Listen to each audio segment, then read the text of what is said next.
Malison, the Cursed City is a fantasy survival horror RPG published by Devolver Digital, currently in development, in which you investigate a sinister city filled with hundreds of grotesque monsters, demons, and weirdos.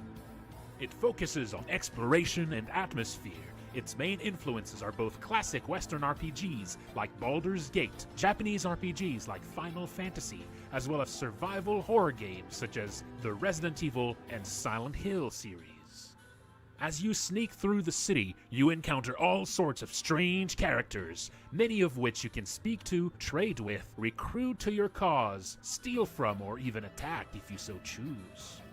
You can approach this game in a million ways. It's up to you how you plan to survive.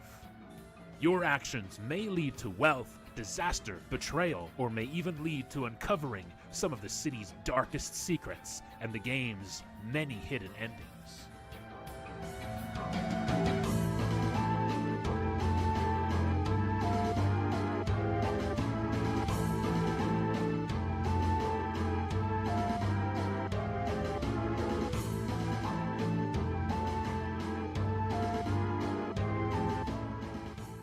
The main character is no powerful hero. You awaken in the city transformed into a weak, frail goblin, and may need to rely on desperate measures for your survival. You will likely need help from other survivors you meet, and it is up to you to decide who you trust and recruit to your cause.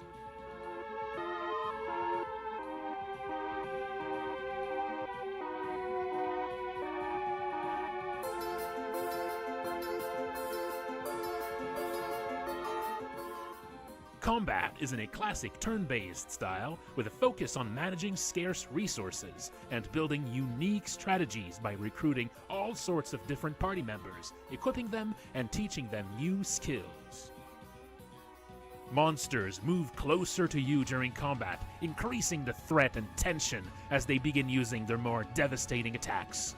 You do not want them too close.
I stream development work of Malison Tuesday to Friday at 7 p.m. EST on Twitch.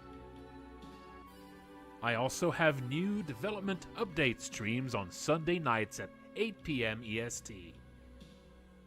There is also a Discord you can join for the game. Check below.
Malison, the Cursed City is a fantasy survival horror RPG published by Devolver Digital, currently in development, in which you investigate a sinister city filled with hundreds of grotesque monsters, demons, and weirdos. It focuses on exploration and atmosphere. Its main influences are both classic Western RPGs like Baldur's Gate, Japanese RPGs like Final Fantasy, as well as survival horror games such as the Resident Evil and Silent Hill series. As you sneak through the city, you encounter all sorts of strange characters, many of which you can speak to, trade with, recruit to your cause, steal from, or even attack if you so choose. You can approach this game in a million ways. It's up to you how you plan to survive. Your actions may lead to wealth, disaster, betrayal, or may even lead to uncovering some of the city's darkest secrets and the game's many hidden endings.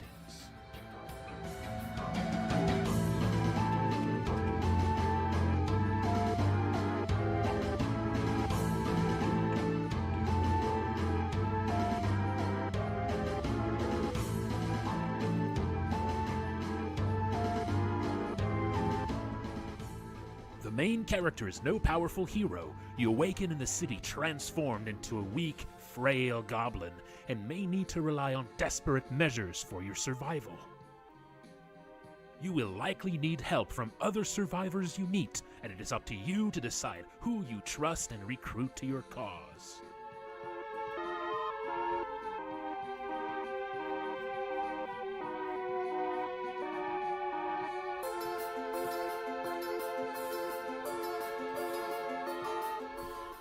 Combat is in a classic turn-based style with a focus on managing scarce resources and building unique strategies by recruiting all sorts of different party members, equipping them, and teaching them new skills.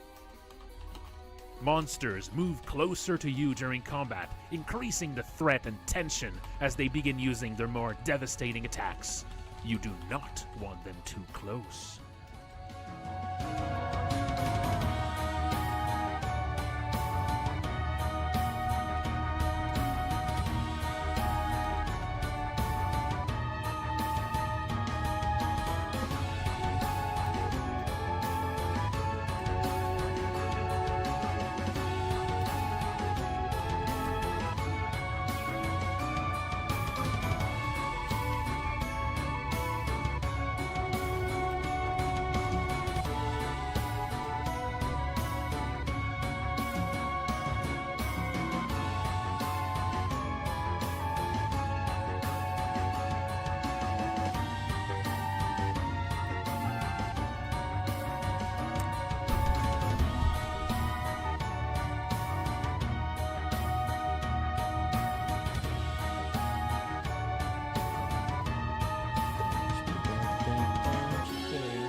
I stream development work of Malison Tuesday to Friday at 7 p.m. EST on Twitch. I also have new development update streams on Sunday nights at 8 p.m. EST. There is also a Discord you can join for the game. Check below.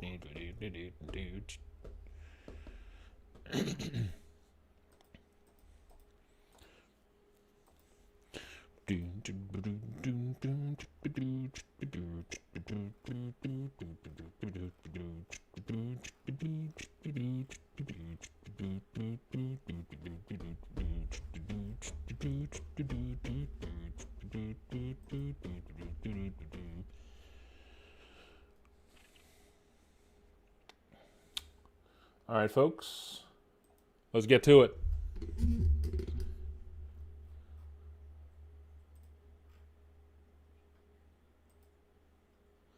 All right, so I just want to make sure that the Juicebox reset is working the way I want it to. Let's just check here.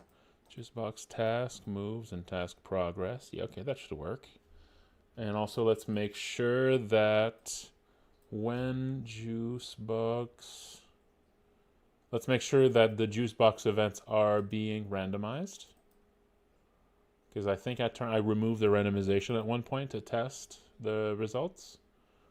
So let's just make sure that it should be randomized right now. Go into JS, go into the scripts. Hello, hello.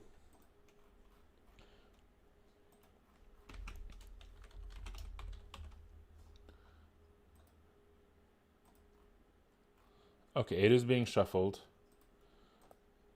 That should be right. That should be right. Okay. Then let's... Yeah, let's play a game. I'm going to cheat to... Oh, uh-oh, a crash.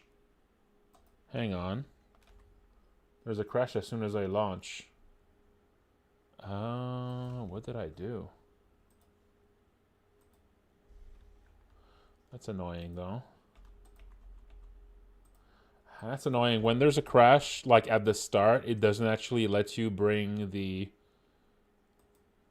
It doesn't actually let you open the console, so you can't know where the crash is, which is really annoying. Ah, shit. Unexpected token function. Alright, let's see. Might be like...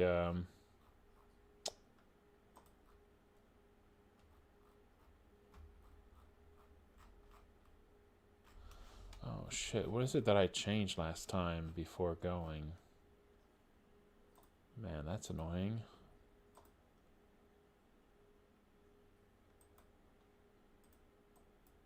I did do some playtests last time. What's the last thing I did? Let me check the GitHub. Let me check the GitHub to see what's the last thing I changed.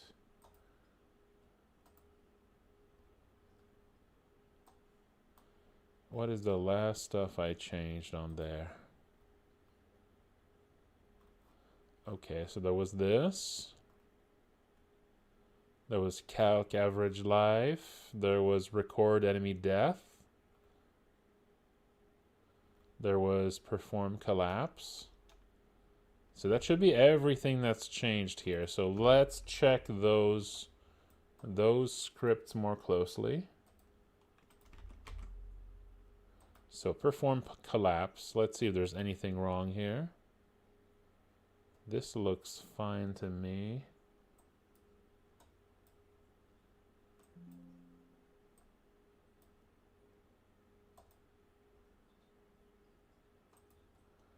And let's look for record enemy death. This seems fine.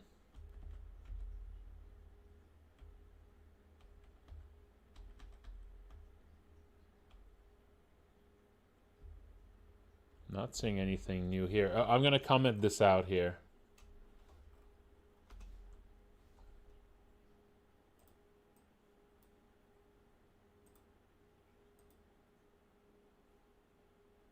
Yeah, let's comment out this function. I'm going to comment out this section here, and then we'll see if that's where the problem is.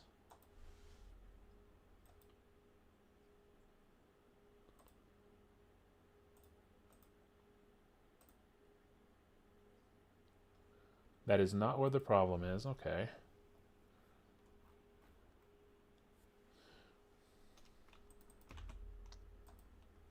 So let's remove the comment out, and let's check calc average life percent, and let's comment this out. Is that where the problem is? Nope.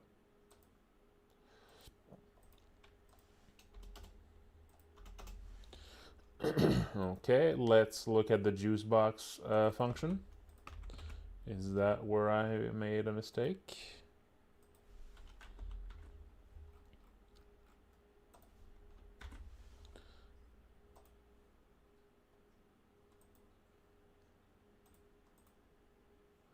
Oh, it's not there either. Uh-oh.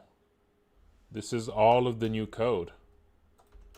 So it must be...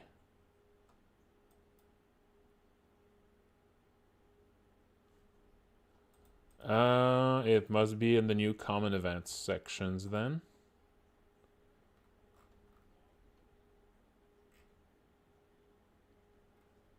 It must be something in the Juicebox events.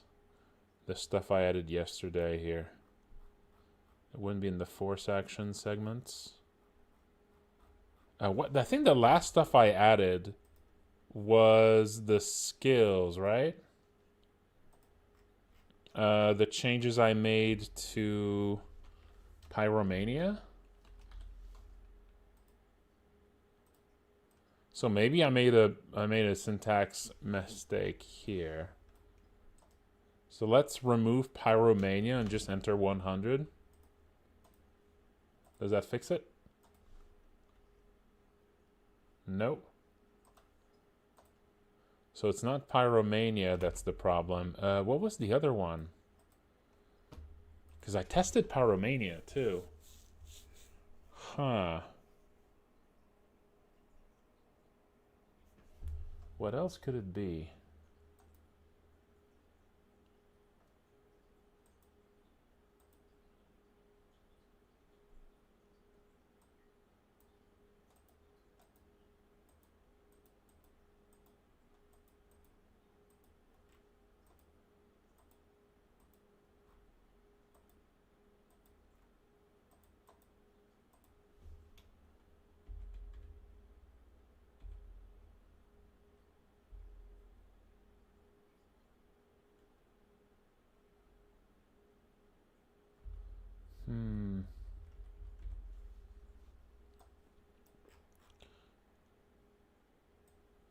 What else could it be?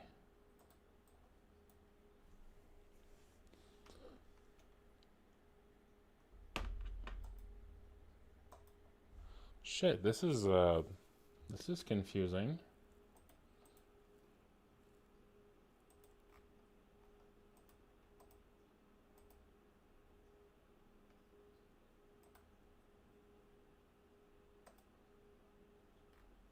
It must be in the common event somewhere.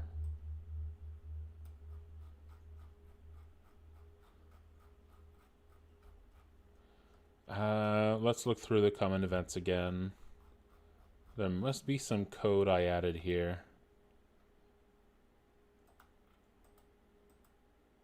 It could be in these calc average life percent parts.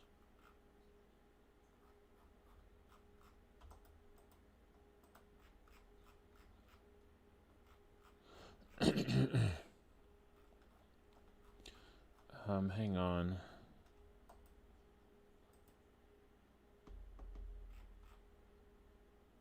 Now it would be the fact that it's the function thing that breaks.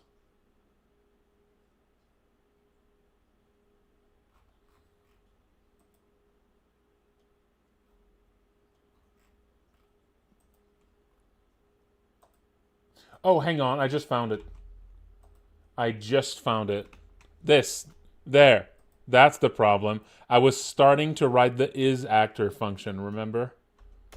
And I didn't actually do anything with it, so I just had this random line. It was staring at me right there. It was staring right at me the whole time. I was starting to type this out, and then I found that, oh, it already exists, but I never deleted it after. All right, now it should work. Yep, there you go. God damn it. Okay, let's test this out. Let's do it in survivor mode. So I'm going to cheat to get Monty and Zarya right at the start. And then we'll just see. We'll just play through the game with some cheats to make it fast. We'll just test out a few battles. We'll just test out the process of calling for... We'll just... test out the process of... So yeah, let's recruit. Let's recruit all. And then get these two in the party.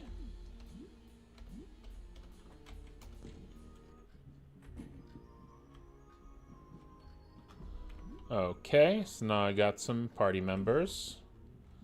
Now, let's skip to the next day.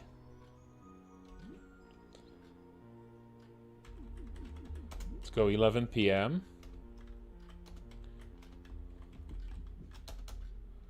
Let's sleep. There we go.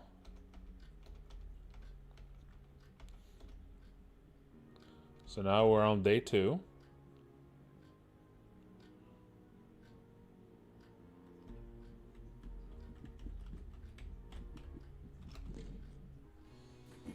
So Juicebox is not there yet, so it does take 2 days. I think it actually takes 1 day.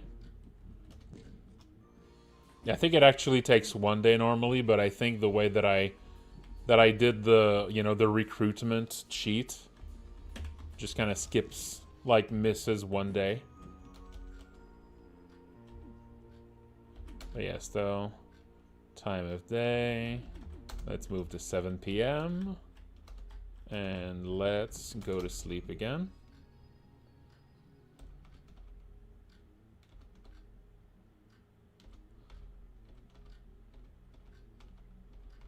All right, and also let's get...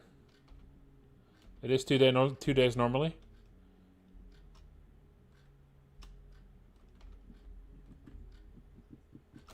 Let's get Sophie in the party as well. Oh, right. Doesn't skip his intro.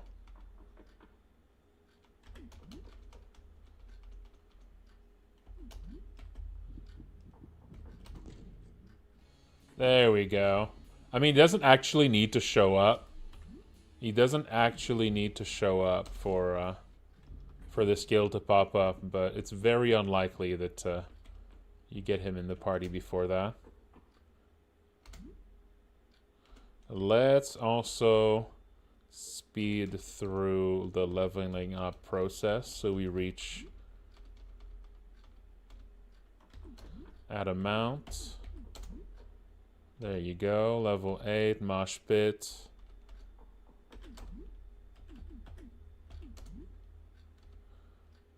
$10. Ambush. Yes, next big update, I'm going to re-enable cheats. Pyromania, Mockery.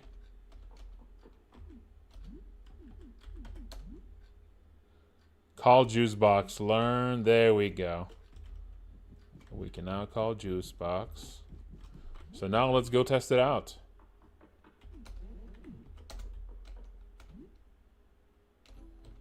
Well, you're already in the party. Hey, you can't duplicate yourself.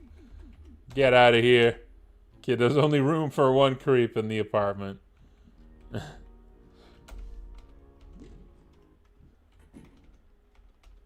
Okay, let's call Juicebox and see how this works.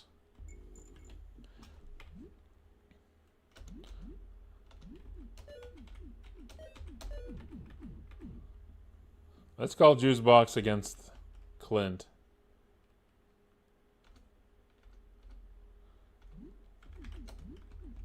You. Call Juicebox. You. Call Juicebox. And you're gonna hide.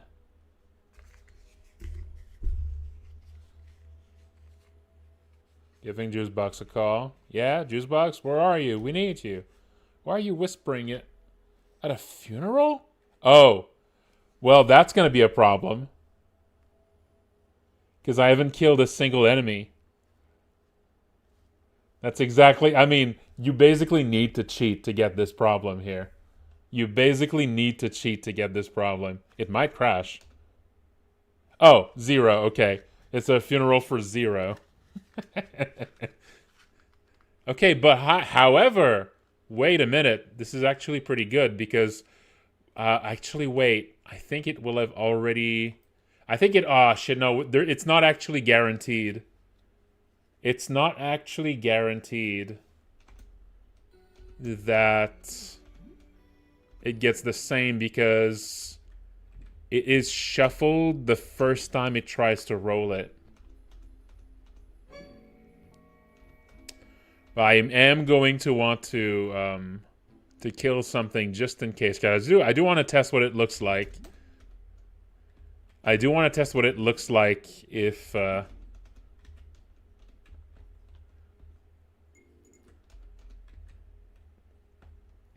do want to test what it looks. So I am going to just kill Clint here. That should make Clint into.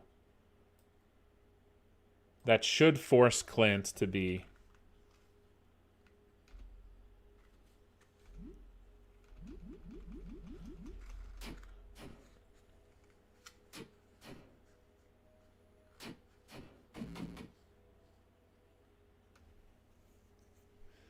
Okay.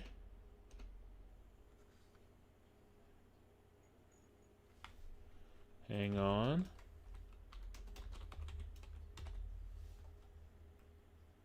Wait, that did not actually set him to be the funeral.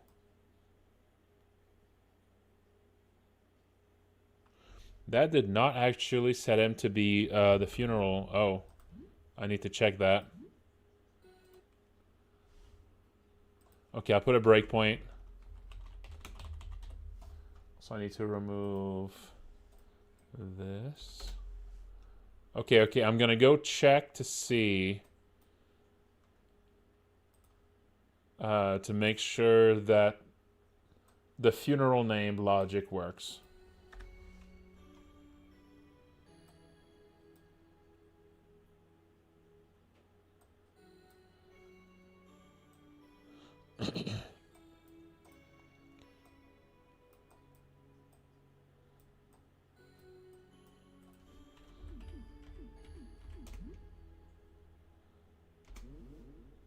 Okay. Funeral. Okay, I'll put a breakpoint here and I'll go kill Clint.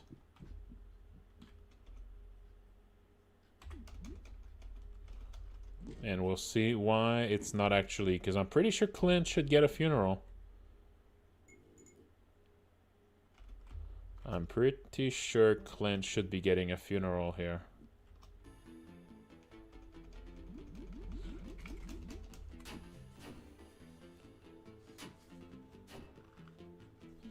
Okay.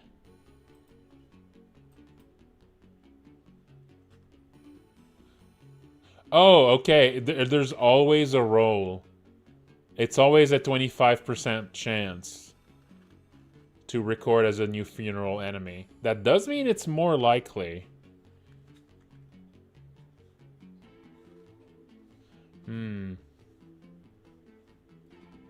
Okay, I'm gonna make sure that if there isn't yet... Yeah, okay, I'm gonna change this so that if there isn't currently anyone who can receive a funeral, it's going to enforce the first guy to the first thing you fight to be the funeral. Yeah, I think I need to do this just to make sure there's always at least a name there, no matter what. As long as you've killed, you know, the wounded neighbor, basically, the wounded neighbor is gonna show up.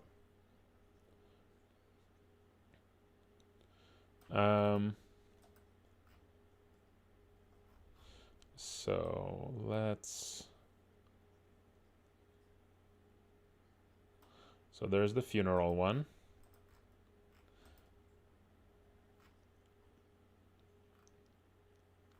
I have not tried Mugenics yet, no, but I probably will. I really like Binding of Isaac, so I get the feeling I'm gonna like Mugenics.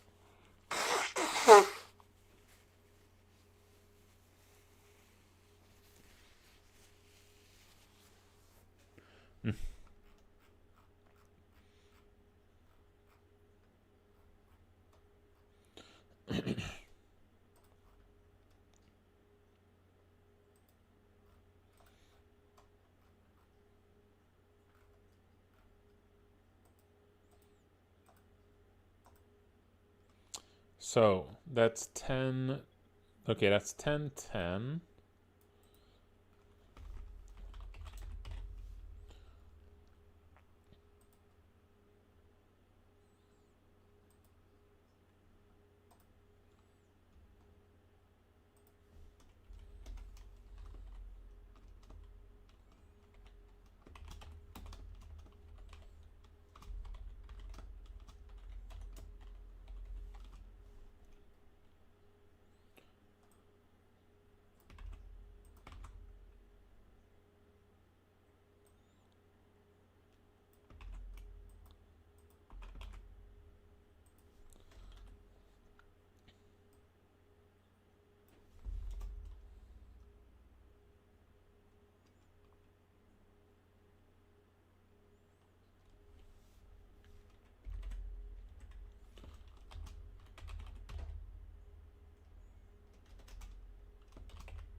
There you go. So now the first thing you kill is always going to give itself as a funeral name.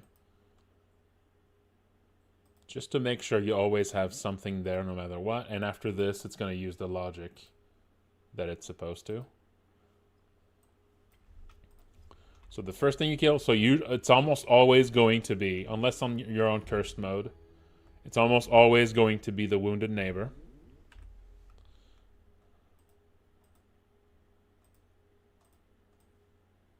Cursed mode is going to vary because, of course, in cursed mode, the wounded neighbor is usually not the first thing you fight. At least it's intended to not be the first thing you fight. I think some people still always try to kill it as the first target, but that was not the intention.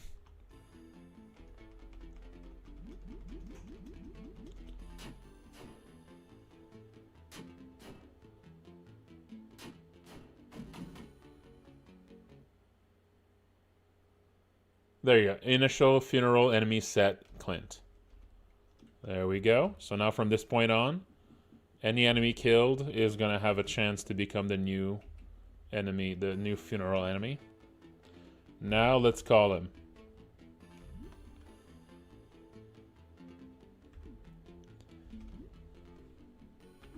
I don't think I fixed that now.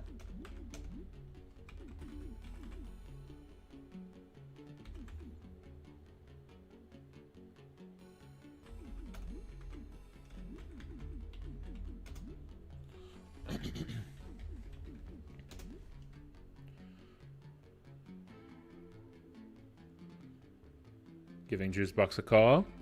Yeah, where are you? We need you. You're burying something. Like a body? Did you off someone? You're dead? Okay, well, when you're done with that, we need your help, dude. We're in a fight. I'm calling JB. Where you at, Juice? We're in deep. Are you getting here soon? No, dude, take your time. What the hell are you saying? Tell him to get over here. Oh, yeah, dude, time to hoof it. Okay. So now you should be showing up. I forget if I made it that he only has 10 actions before he leaves for that day. I think I did.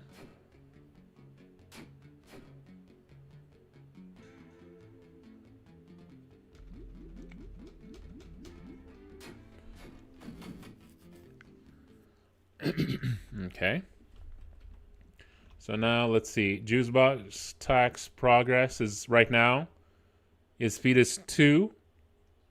Progress is 5, and it's actually progress is now 6 out of 15. So it'll take a few more turns before he shows up, unless I call him again. Let's go fight the grinning beast. And let's have Juicebox try to help us while we fight the grinning beast.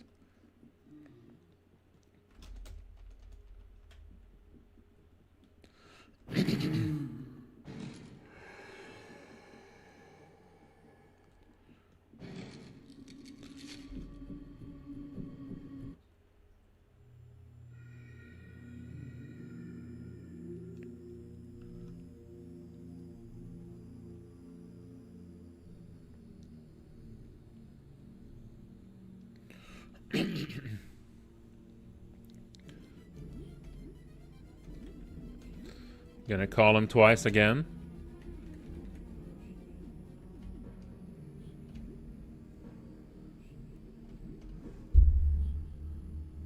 I'm giving Juicebox a call. Yeah, where are you? We need you. Oh, okay. Here the text is not quite right.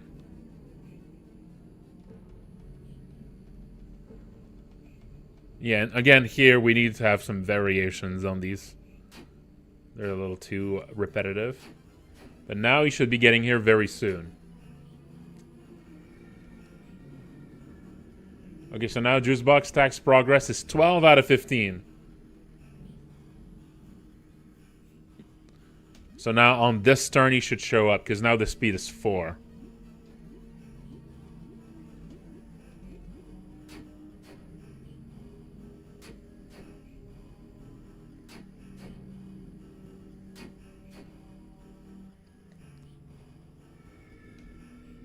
Juicebox runs in to help. He's clutching a shovel, and his clothes are covered in dirt. He hands the shovel to you, then puts a wobbly finger to his lips in a shush motion, and gives a sly wink. Receive spade. And then he throws sticks of dynamite. Oh shit. There we go. That's an entrance. Oh, I should disable call Juicebox if he's around, though. Yeah, you should not be able to call him while he's there.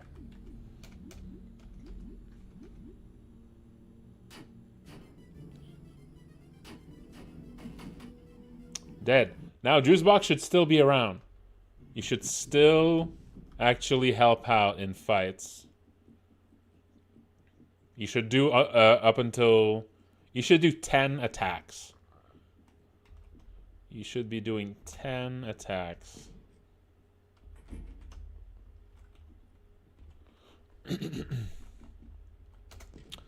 Let's fight some other stuff. Let's go to the rat land, the rat house.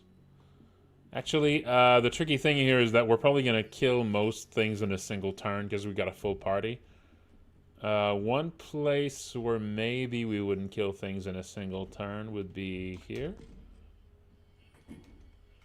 I think this stuff is gonna survive a turn.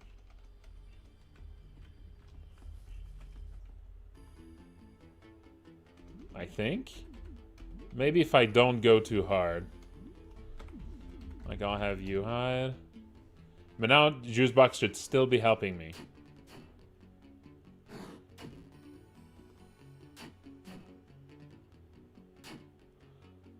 Oh, attempts to perform a pile driver, but no damage.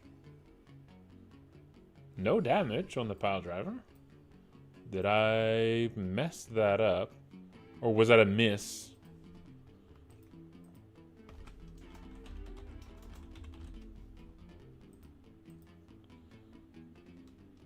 One enemy, always 100 plus the max HP of the enemy divided by 10.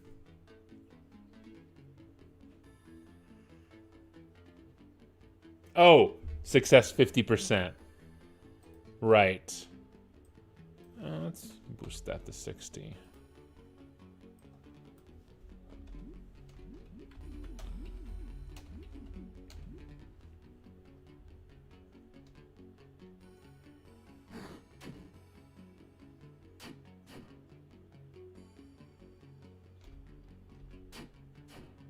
A suplex, only 13 damage on the suplex. Wait, that should be 50 H. Okay, right, it's crushing damage. And these guys resist crushing. Still, that should be 50 damage. How much do you resist crushing? A skull flower? Are they almost immune to crushing? Okay, yeah. They very resist. Yeah, crushing damage is multiplied by 25%. So crushing damage is divided by 4. That's why it's very, very weak there.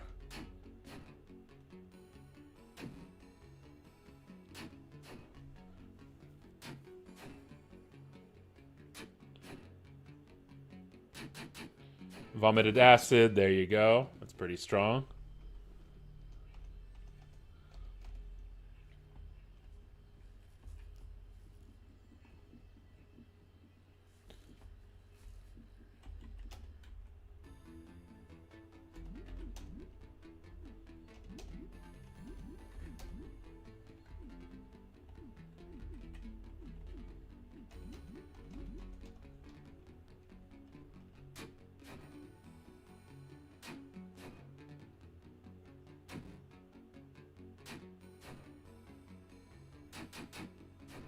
Acid again.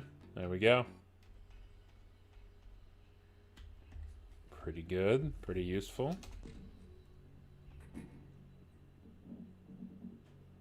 Actually, what happens if I try to call him again right now? Man, how could I disable that move?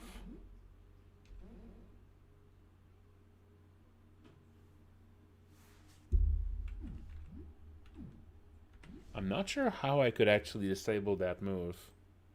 Like it would need to be removed or...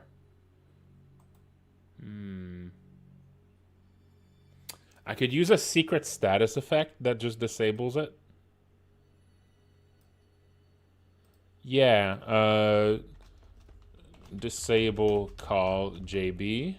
Remove at battle end, otherwise it's invisible. And... yeah, $2.99. And whenever Juicebox is acting in combat, it's going to apply the status effect to both Monty and Zarya. Yeah, I think that works. Yeah, whenever Juicebox arrives, or whenever... yeah, I think that should work.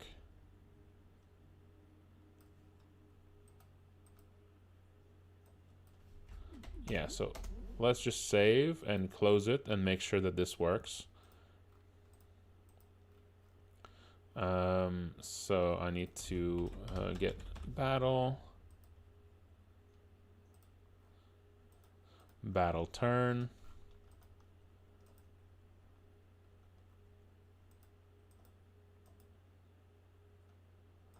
Here, yawns and walks out of the fight.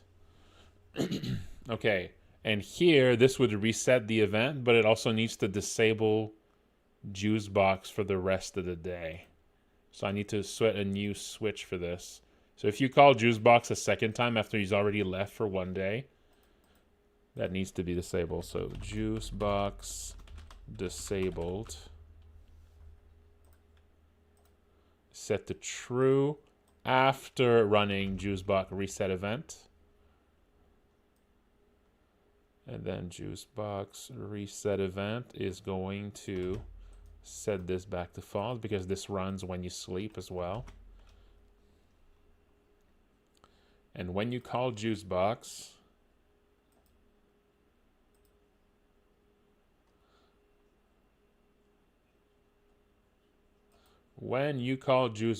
at the top here,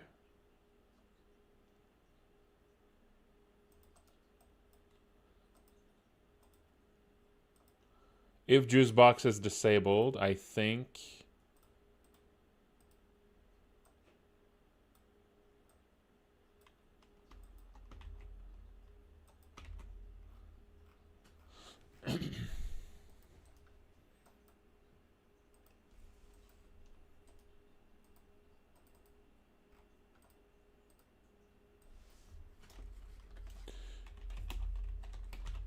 he's not answering.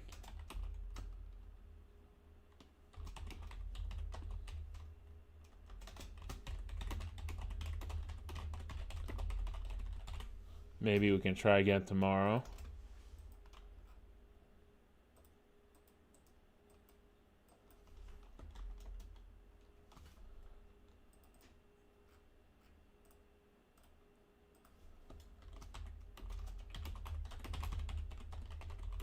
He must be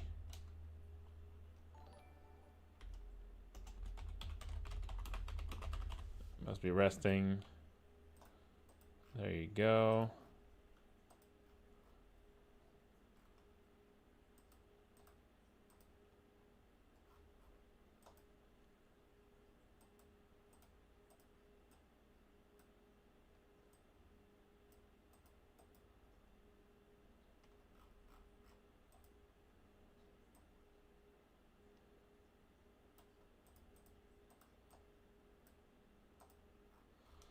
Okay. Like that.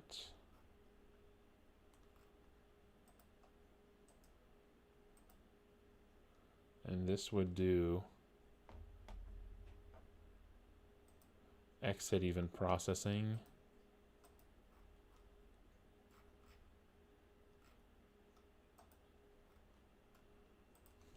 But wait, I don't know. I don't think I can do that actually. No, I need to catch this earlier than that. Yeah, when you do call Juicebox, it needs to cast shit up here.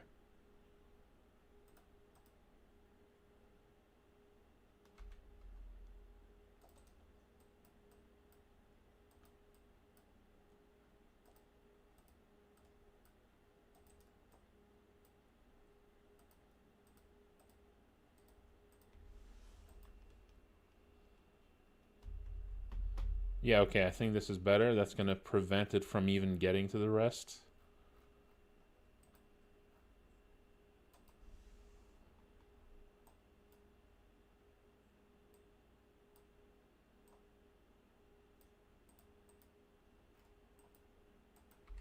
There we go. Okay, no, that's better.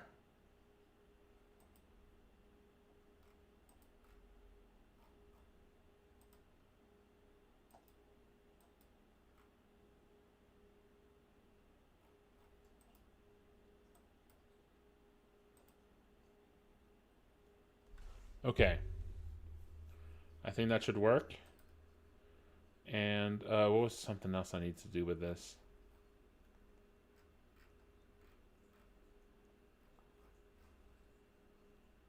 Oh, yes, I need to also disable the call Juicebox skill.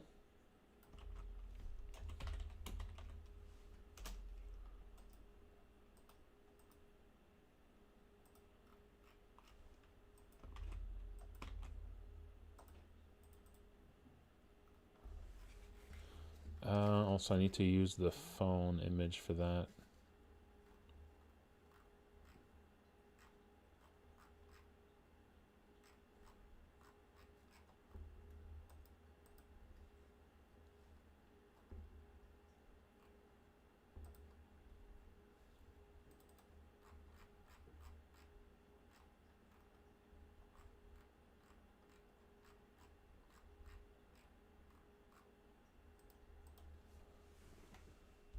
All right. Oh, let's resume some music here. Ooh, big song.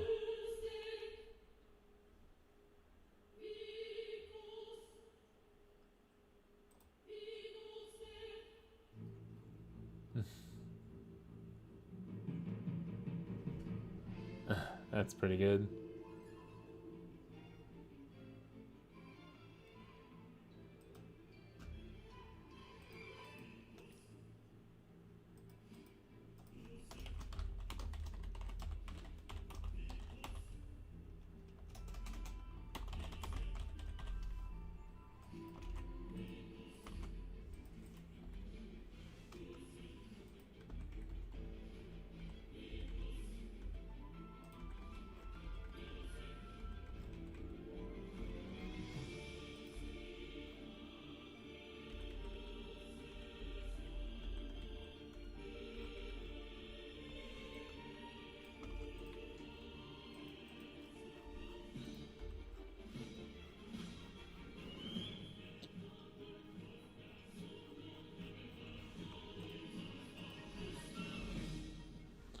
Remove without state. Remove with state. That's the one I want.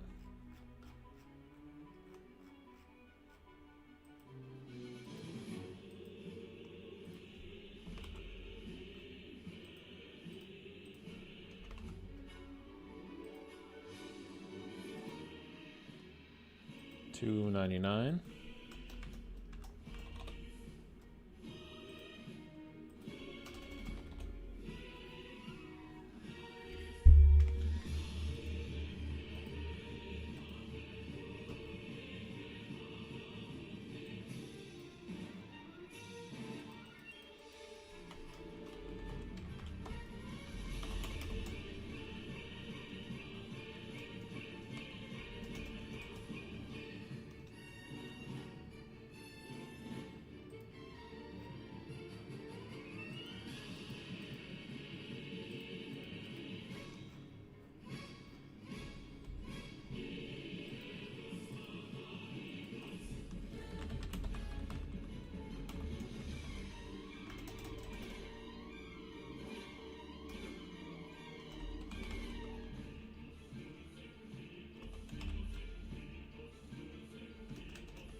All right, this is gonna apply state to Zarya.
Okay.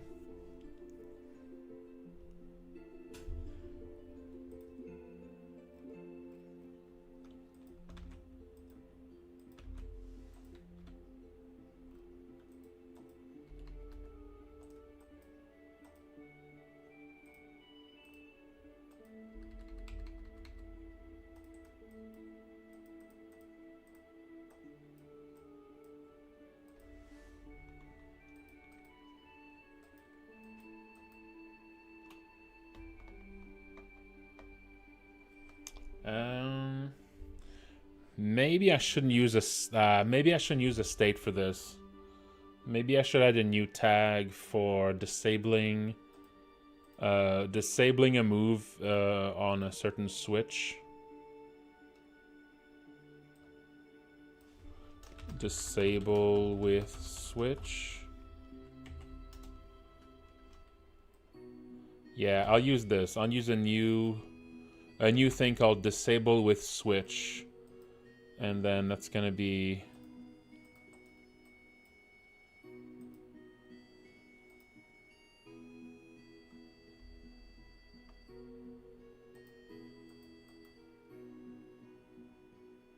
that would be Juicebox here, so 1264. Yeah, that's better. I'm not going to use a state for that.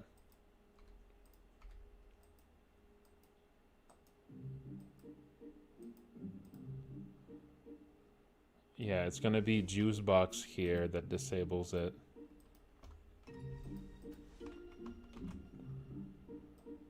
Yeah, that's better. Because whenever you die, all status effects go away. That means this solution, if you die, if Monty or Zarya die, then the next turn they could call Juicebox again until the end of that turn. So that would be kind of janky. So using a switch directly, I think, is the way to go here. Yeah. It's time to stretch. Oh, all right. I'm gonna go make me some tea, but just a moment.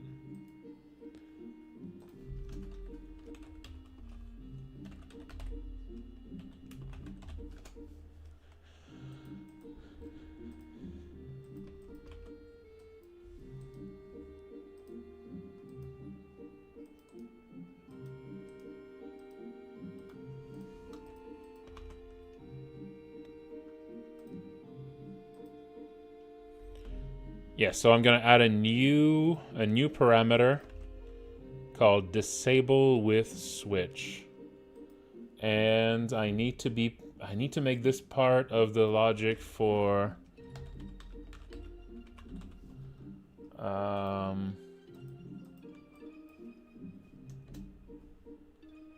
item rec for skill, I think.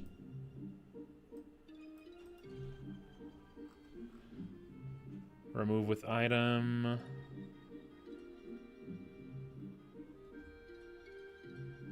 Or HP consume skill.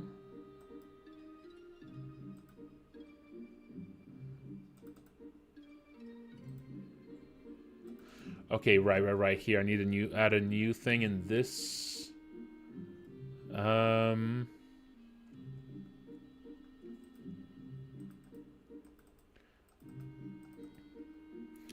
need to add a new.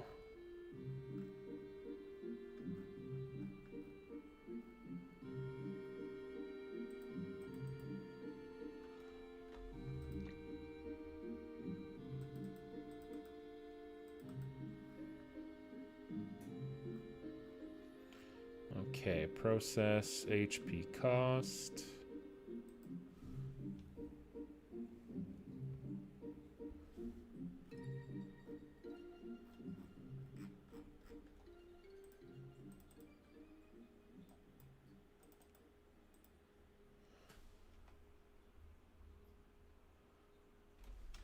Data manager process switch rec.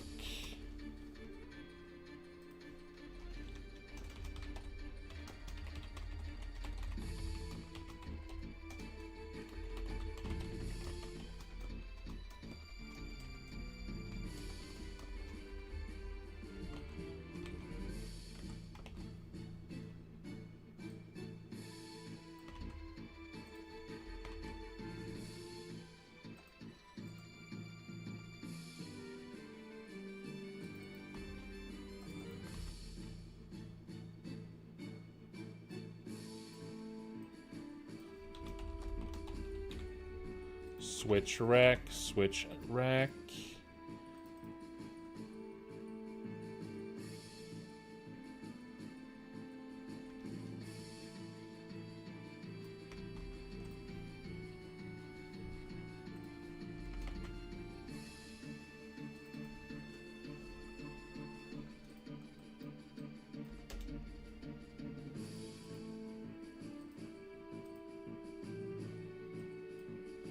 Yeah, no need to have two of them here.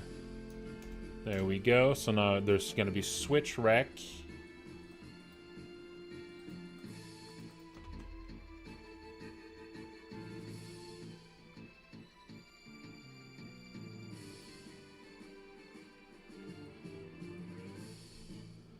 And then we're going to have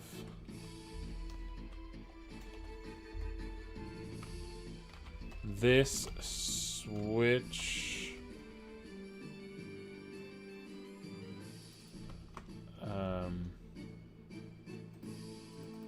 skill switch rec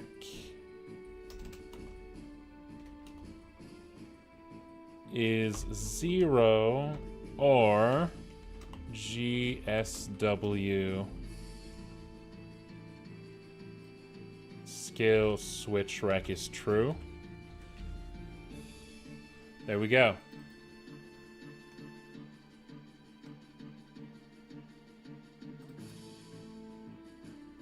Actually, nah, not that.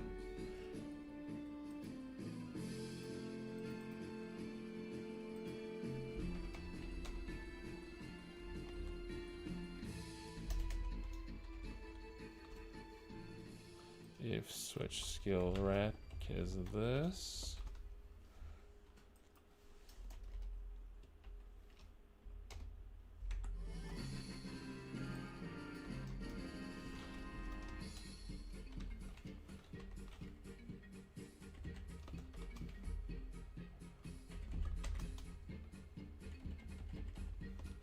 Then a return false. There you go. That should work, I think. So this is usually going to be part of that. Okay, so now I can disable switch. I can now disable skills using a switch. So now when I load the game, I should no longer be able to call Juicebox while he's here. Nope. That doesn't like that. Process switch rec is not a function.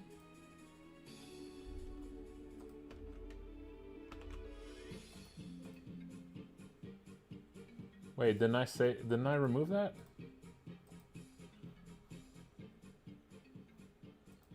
No, that was there, but I removed it. Hang on.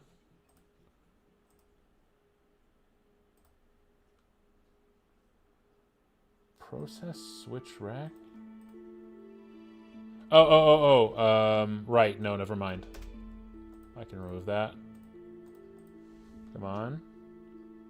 Okay. That runs. It runs. Let's just test that this works. Let's get into a fight, maybe with the Rat King or something. No, wait, that takes forever. Oh, well, never mind. There he is. Okay, so now Juicebox is with me, so... Call Juicebox is disabled. Great. That's what I wanted. Because he's currently there. He's there. He's right there. Cool. And now let's see Juicebox helping us out.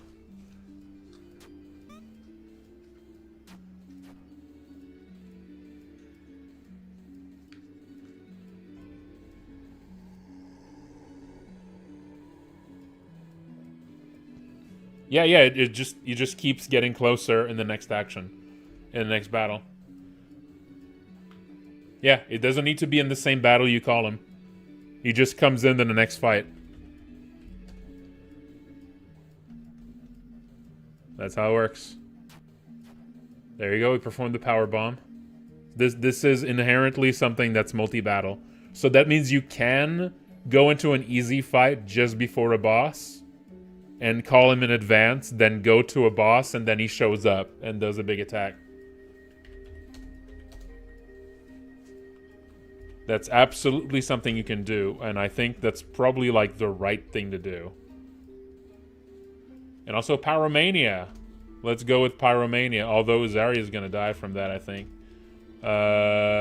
Heal up, will you? And also maybe Sophie should hide. There you go. Damage. 312 damage, and we get some 30 damage. That's pretty nasty, but it's way better than before. And here's a folding chair. That normally hits more than one target, but of course there was just one guy there. How many turns it takes for him to show up?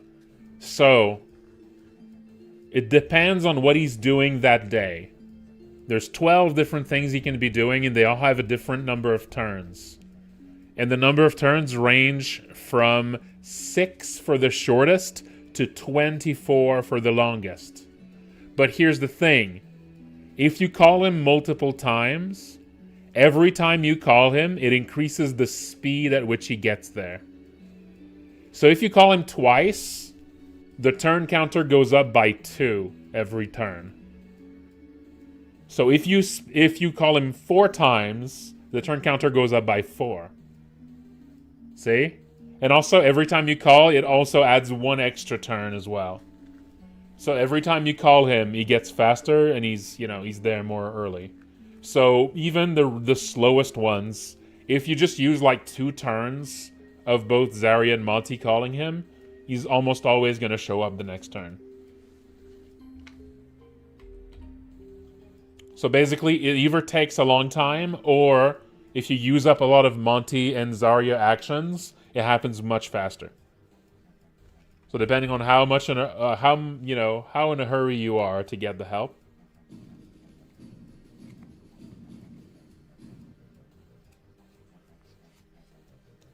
I mean, that's just been an idea from the start, to just call him and it takes a while for him to get there. I think if I had to like go back to, in my head, to like where that idea actually comes from. I mean, ideas are funny, you know, it's not really always clear where you get an idea from. But I think the idea might come from the One Punch Man fighting game. Where if you play as Saitama, I don't play fighting games, and I've never played that one. I've never even seen it in action, I don't think. But I remember hearing that if you play as Saitama, you basically have to just stay alive for as long as you can until Saitama actually shows up and then just punches, you know, and just wins in one hit, right? I think that might be where the idea comes from. You know? Yeah.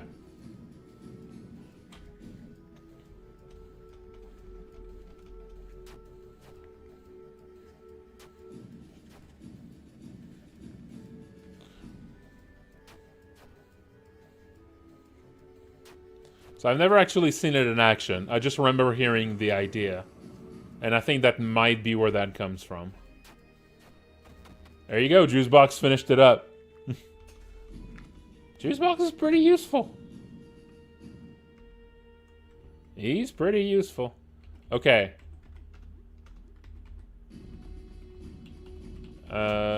Let's heal up a bit.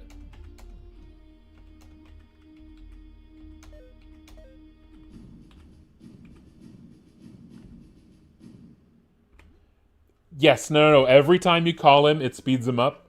So if you call him with both Monty and Zarya, it speeds it up by 2 points. Yep. So yes, you can absolutely get him super fast if you just harass him through the phone.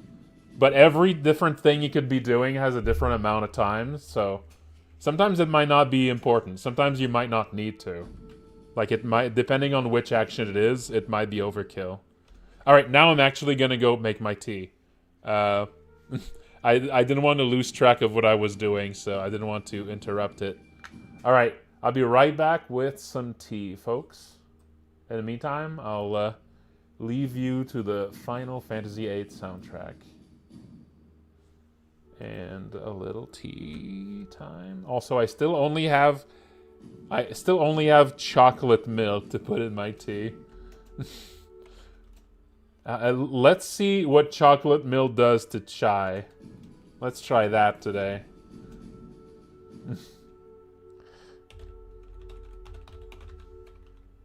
Alright, I'll be right back.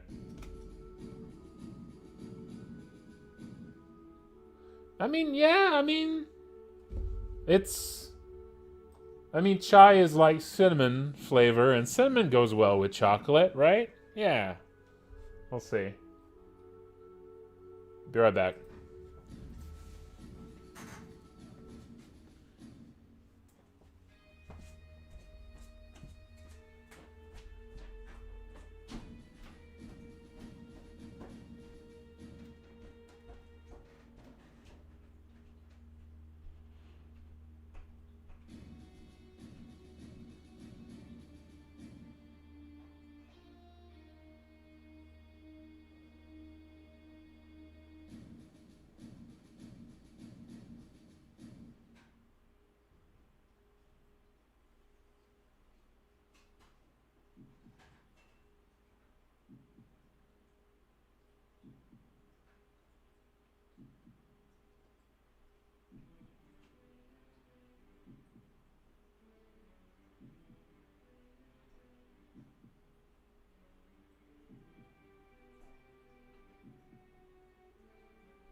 Alrighty.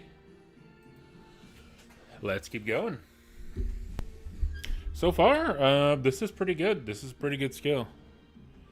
I might actually lower the level at which you get it.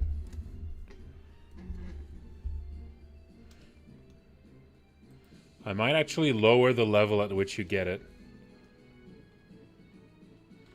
Alright, let's go fight something else.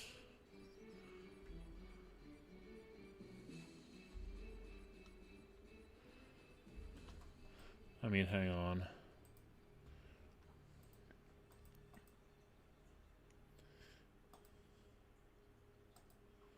So right now you get at level 15. I make it 14.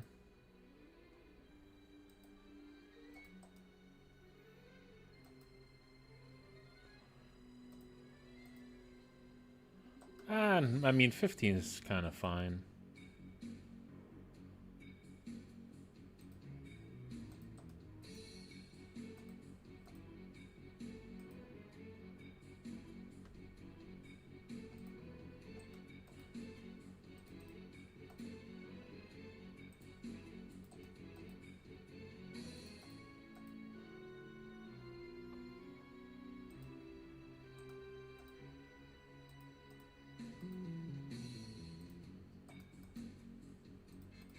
There we go. Just lowered these a little bit.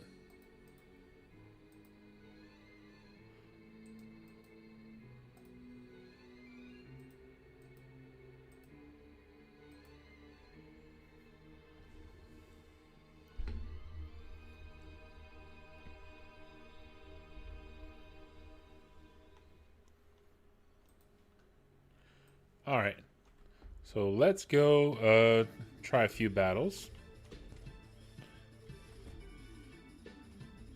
Actually, maybe now I could go test out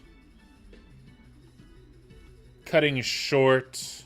No, okay, no. Let's first actually have his LB cut short. So let's go fight a few more things.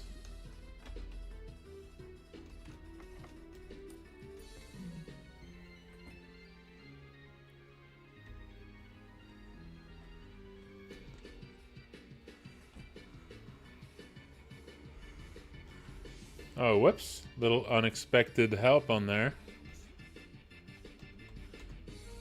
Time to,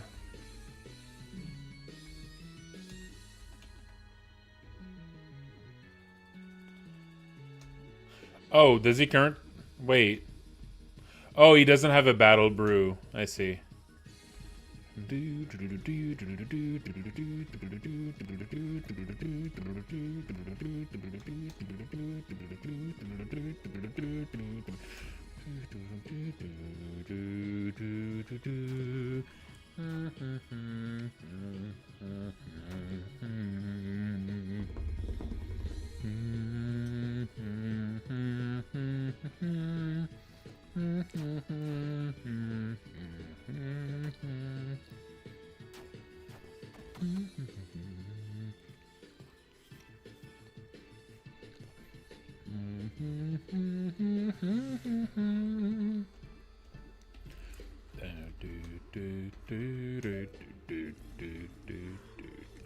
Yep.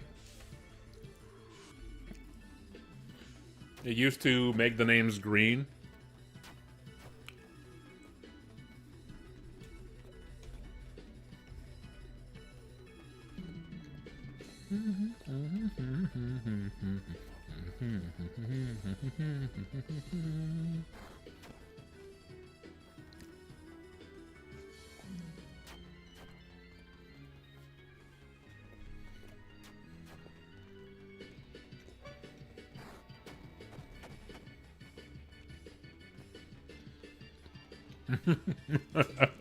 Great.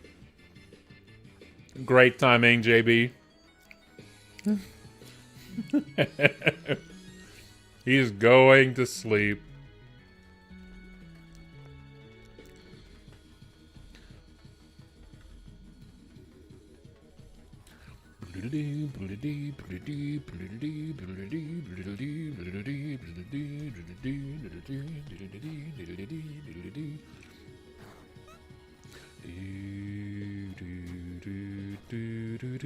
Nice.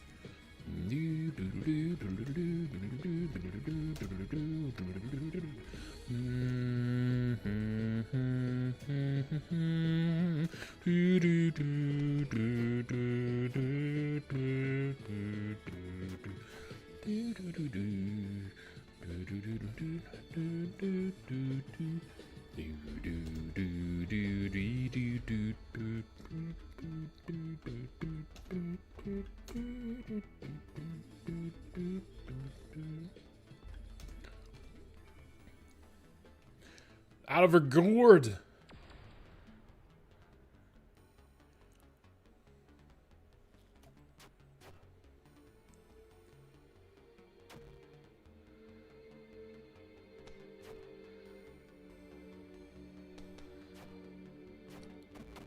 There we go.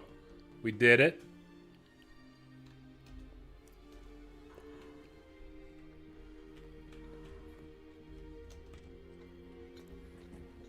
Okay.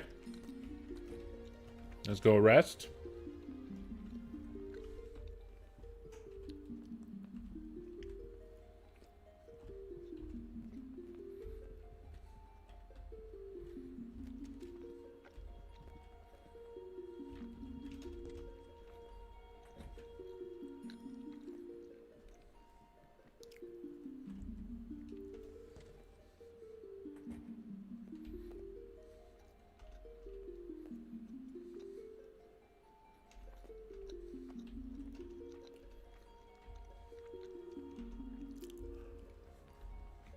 Oh.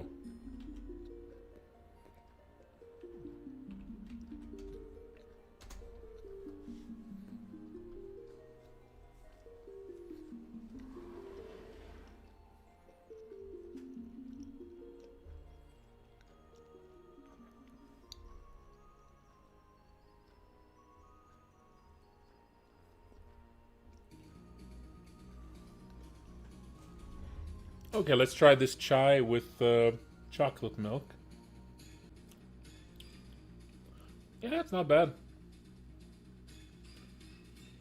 It's not bad.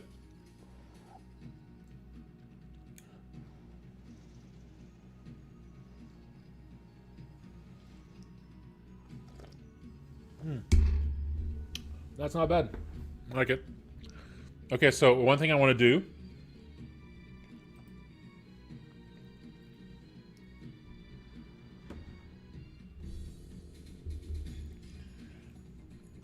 One other thing I want to do.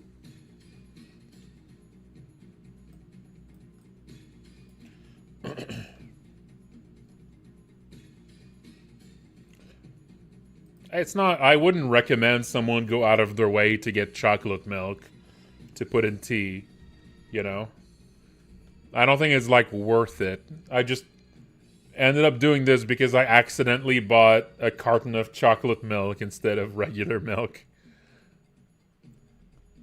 I just saw the packaging and I just saw 1% at the top of it and I just didn't look at the front. I didn't even realize that brand made chocolate milk. So now I got egg on my face.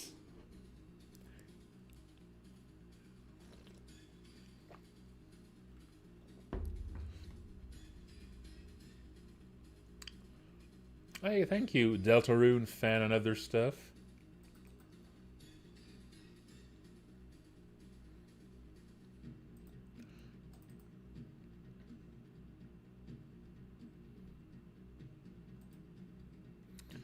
Okay, so I want to make that if Juicebox is currently disabled because he was in your party for a while and now, like, you know, he's acted too many times. I want him to actually be sleeping in your apartment.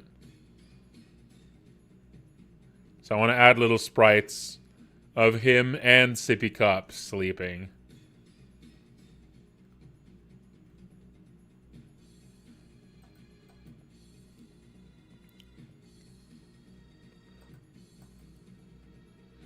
I think that's gonna be, yep.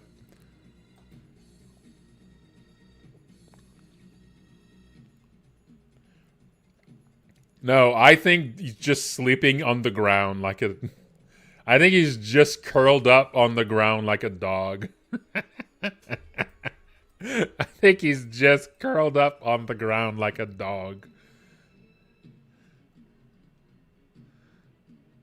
Because I don't want to have to put him in like a special spot. I want him to stay in the same place.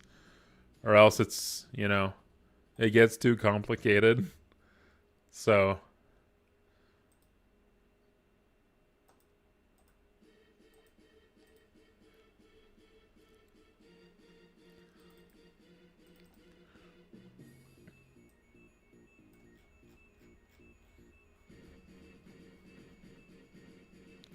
Encounters huge 3.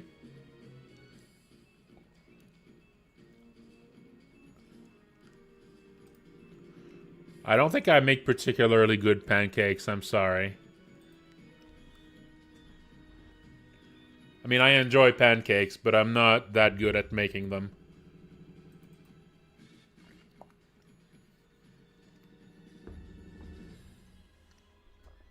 I usually royally fuck up the first one, and then the other ones after are not that much better.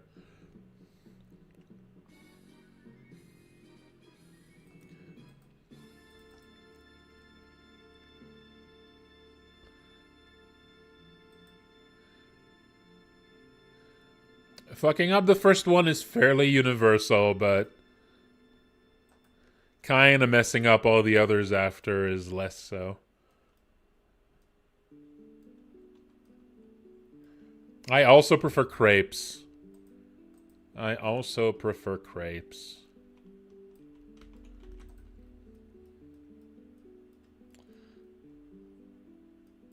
Crepes are definitely my go-to between all of these. I feel like crepes are less fancy than pancakes. Like, crepes are just pancakes when you're less careful. They're just like thin.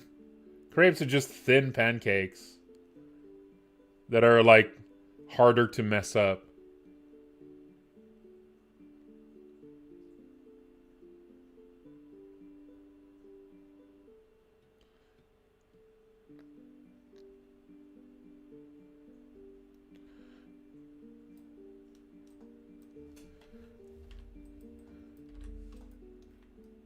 And crepes is where I usually go for molasses.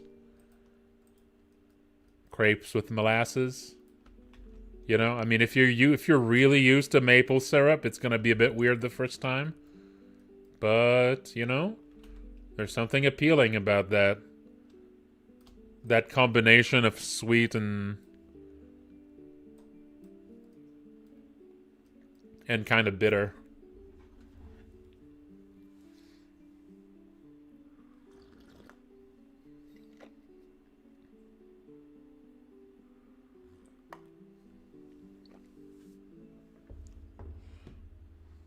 Well, there's a lot of foods that are like considered fancy because they're usually presented fancy, but basically any food can be made, in a cheap whatever kind of way.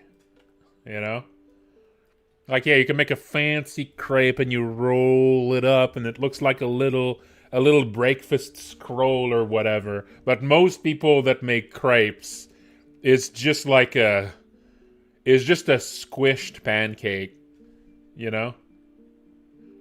Okay, beef Wellington is a little complicated to make cheaply. Alright? Because the problem with beef Wellington is that the really expensive cut of meat you need for it is basically the only one that works for it. Anything else is just too tough. It's just gonna have a much worse result. Like you need that filet mignon. Like the filet mignon is the only thing that's like soft enough and tender enough to work when it's like wrapped in all that pastry. Anything else is gonna be like super awkward. Yeah, I mean, if you can find some other way to really to make like something cheaper, like tender like that, like I guess then you can maybe make it.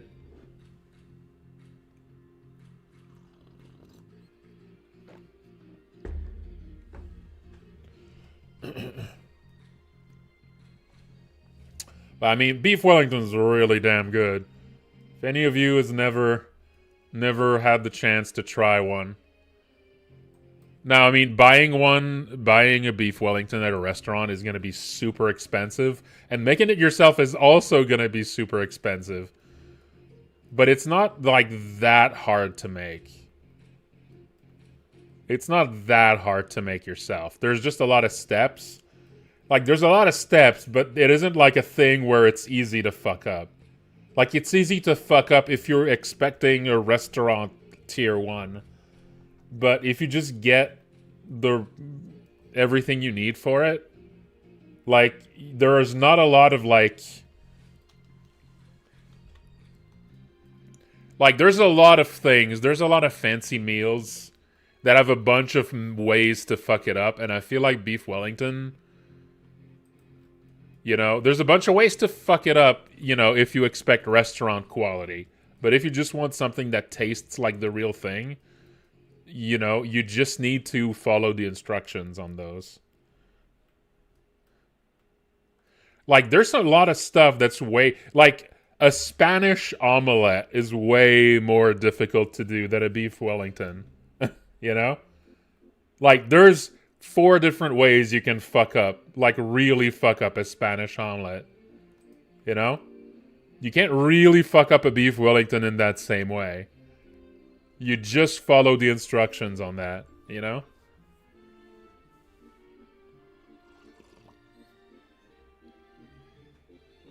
A Spanish omelet is easier to fuck up. A Spanish omelet involves, like, cooking potatoes and onions together in a context where you have to make the like, the potatoes need to be soft, but the onions can't be burned, right? Like, so right there, just at its core, there's like an easy way to fuck it up, you know? Of like the onions burning up or the potatoes being too, you know, being raw. And then there's also like flipping it, which is easy to turn into a disaster. Because it's like this really thick, heavy omelet you have to flip with like a plate. Like, these are different things that can all be fucked up. There's no step like that with a beef Wellington. It's just instructions, you know? Yeah, like, there's some moments that require careful timing and also moments where you require actual dexterity to do it, right? But yeah, like, there's nothing like that with beef Wellington. It's just... The only thing is that it's expensive ingredients. And so if you do fuck it up because you just don't follow the instructions right, or you just get bad instructions, which can happen, then it's like an expensive mistake. But it's probably still going to be good, even if it's fucked up, you know?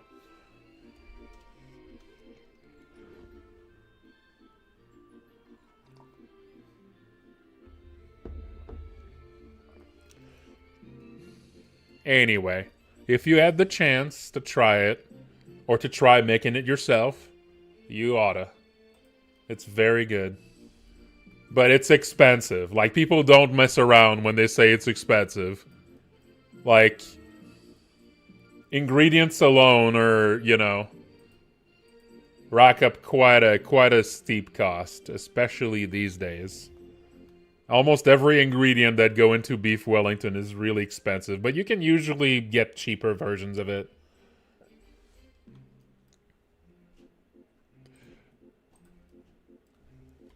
I've actually done that once, Schlag.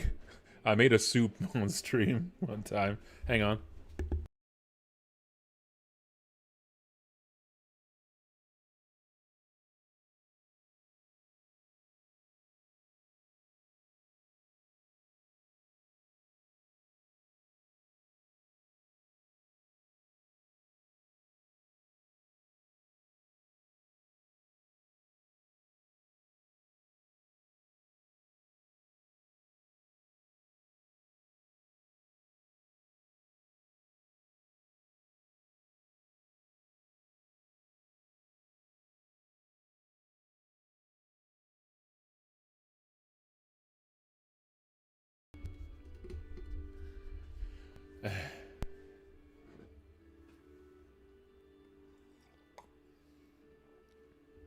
Yeah, I did. I did make a soup stream once time.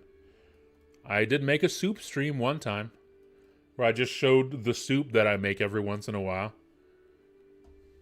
The soup that I make like maybe once every 2 weeks, but it's just it's nothing really complicated. It's just real basic. It's real basic. All right, let's have Juicebox. Yeah, soup's a little bit magical like that. And it lasts for a while, and you can just dump all of your leftovers in.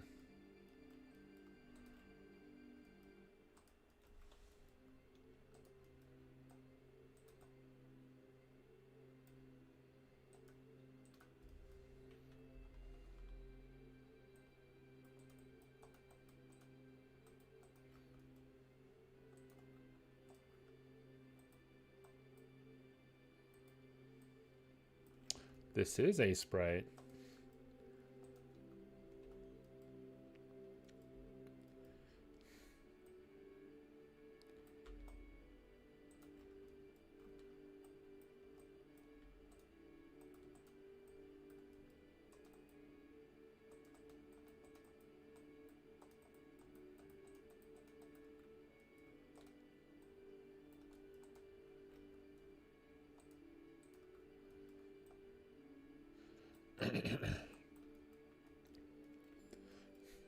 I mean, there's a few little things I could show, but it's one of these things. A lot of my favorite things are really easy to make. A lot of my favorite things are really easy to make. You just gotta know to do them.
Who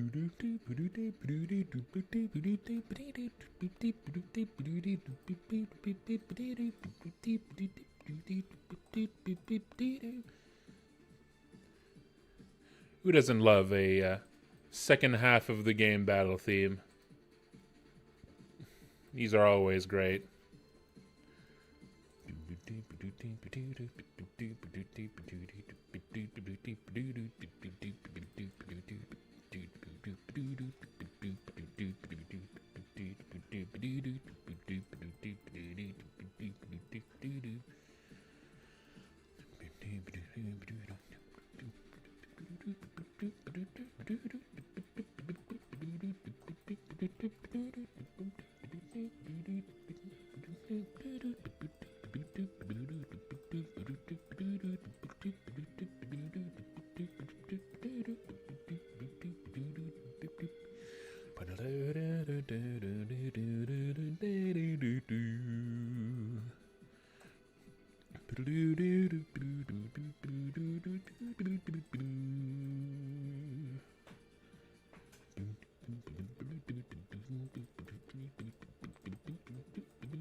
No, it's time to stretch.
Yep, you won't be able to talk to him while he's sleeping.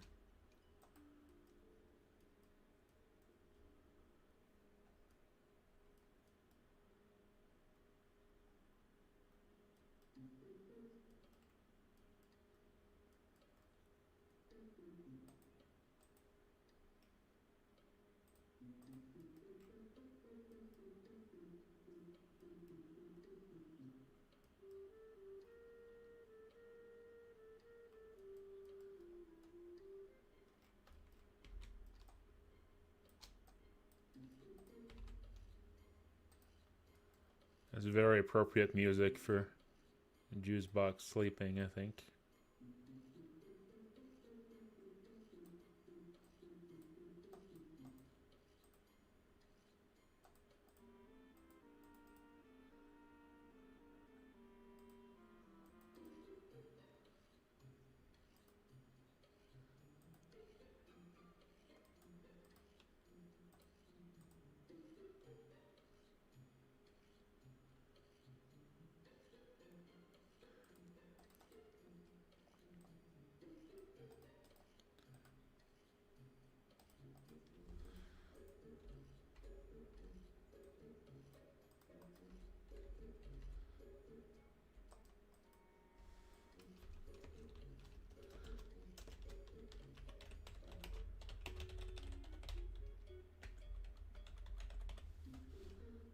Juicebox is sleeping. Shh. It's very funny because he's also right next to the boombox.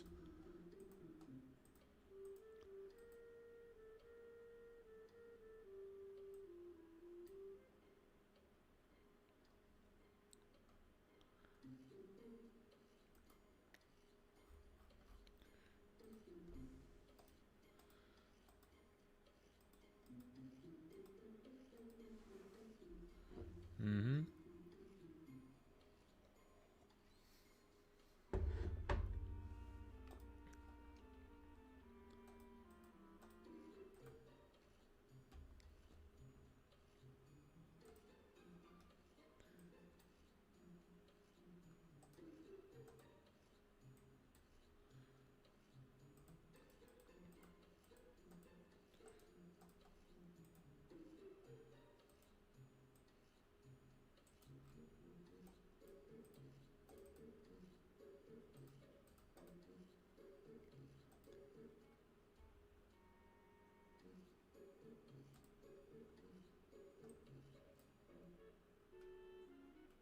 do, do, do.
Yeah, disabling collisions on flashing enemies could be something.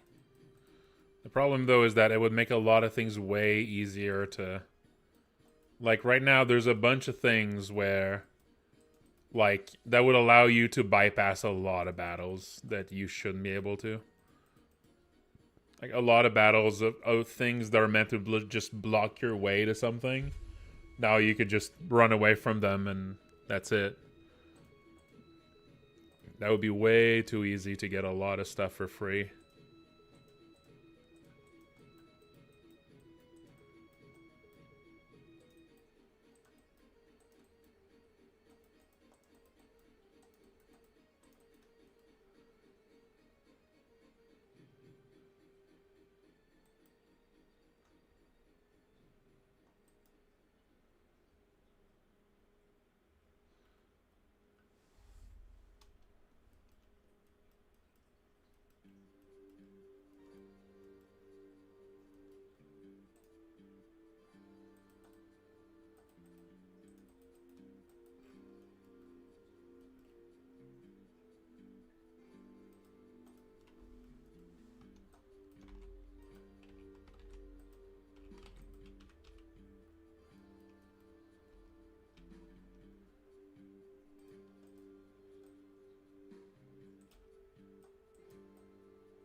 Yep. We are working on putting the soundtrack on Spotify very soon.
There we go. You should now be sleeping.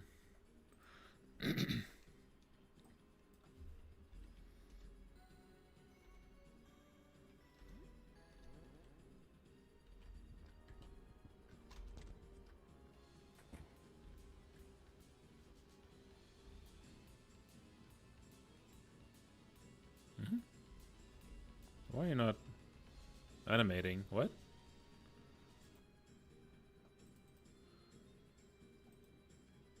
Oh. There we go.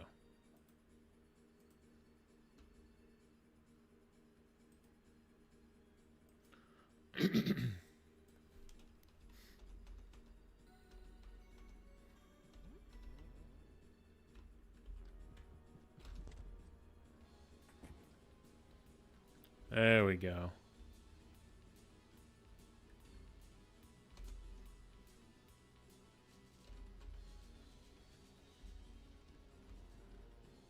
Sleeping.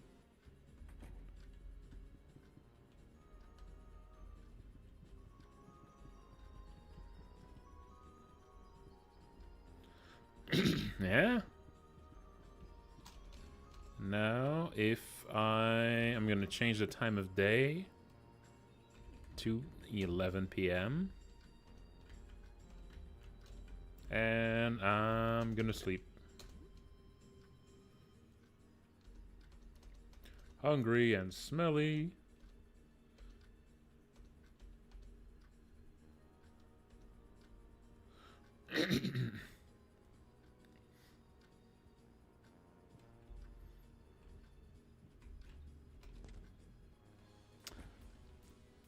He goes to sleep if you call him and he gets to you, and then you spend all of his moves. So he acts 10 times in your party. That kind of disables him for the rest of the day, so you can't call him again.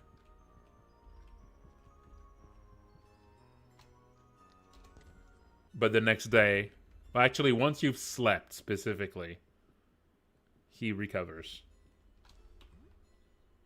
So now I should be able to call him again. So let's go to the ground floor. Or maybe let's go fight the bugs.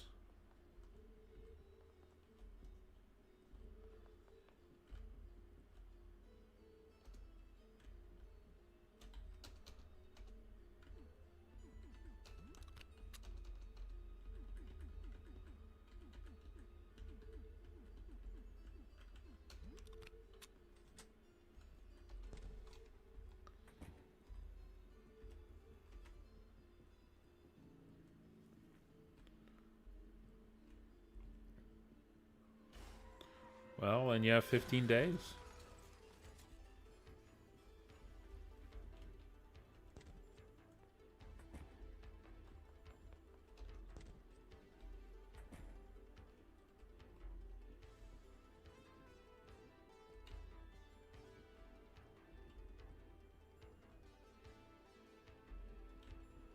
Okay, let's call him while I fight this guy.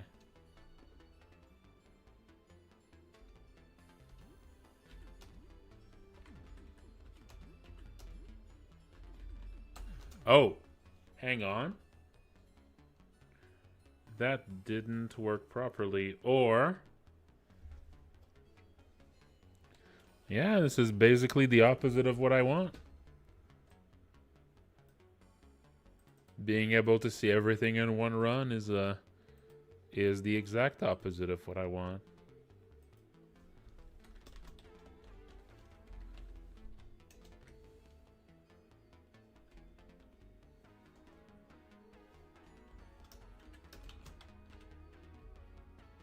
Okay, so right now this is disabled. That means that the logic I added here doesn't work.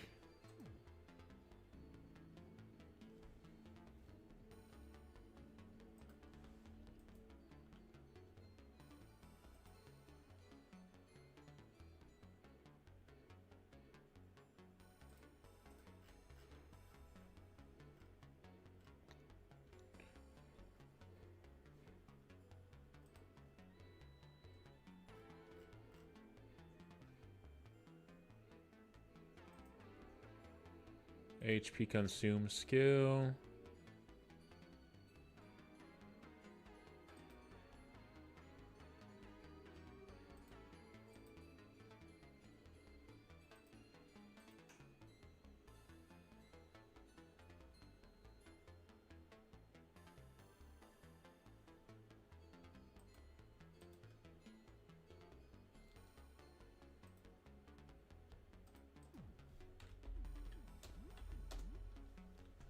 Okay. So the Switch rack here is $2.99. Wait, that should not be too... That's the problem. I said that to the wrong thing.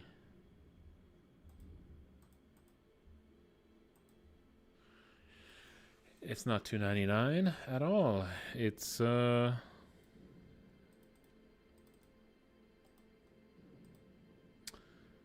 it's $12.71. I need to check there.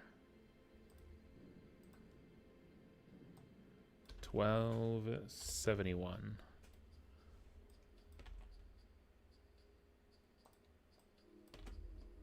There we go. Let's try that again.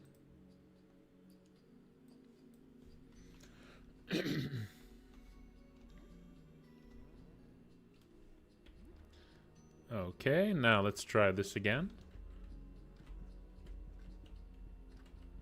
Let's have the time of day set to 11 and sleep.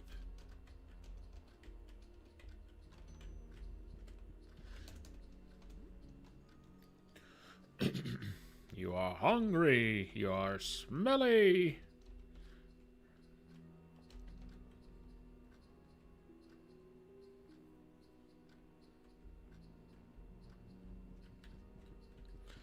All right, let's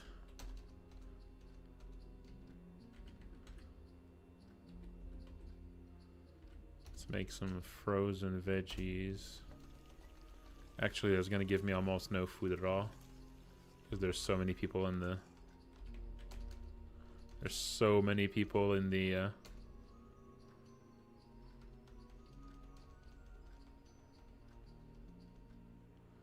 Yeah, so many people in the apartment that's barely gonna do anything.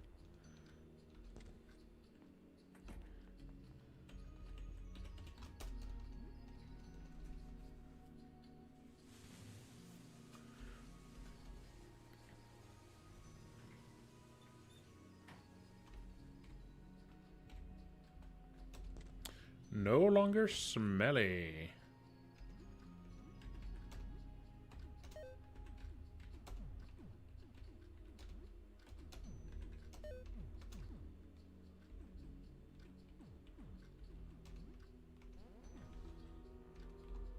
No longer hungry. A juice box over here.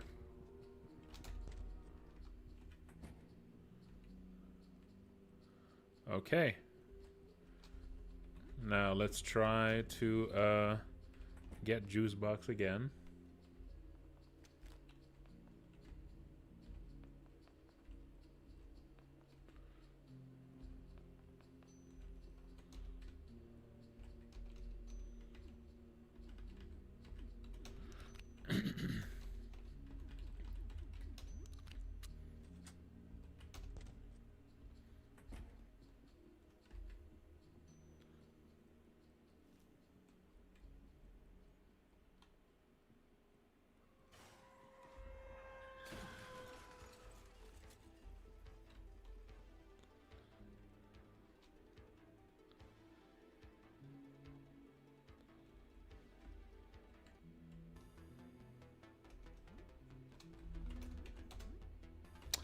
Oh, that's still failing. Ah, shit.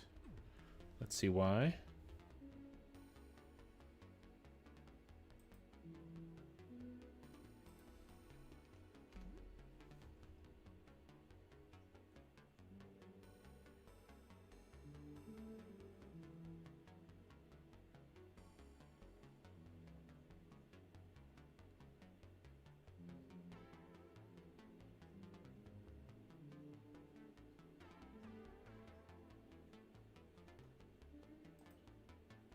Oh,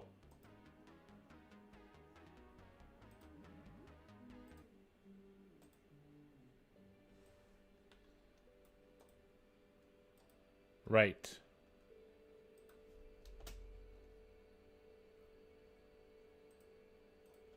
I did the opposite of what it needed to be.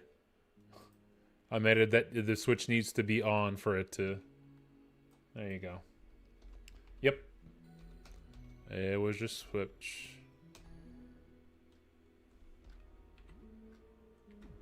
It was just swapped.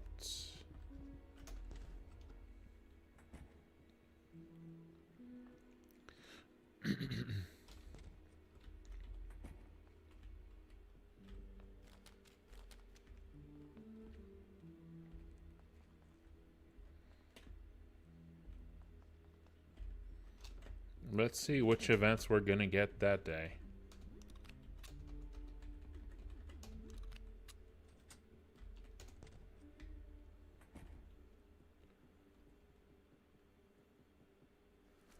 This time, let's save right here.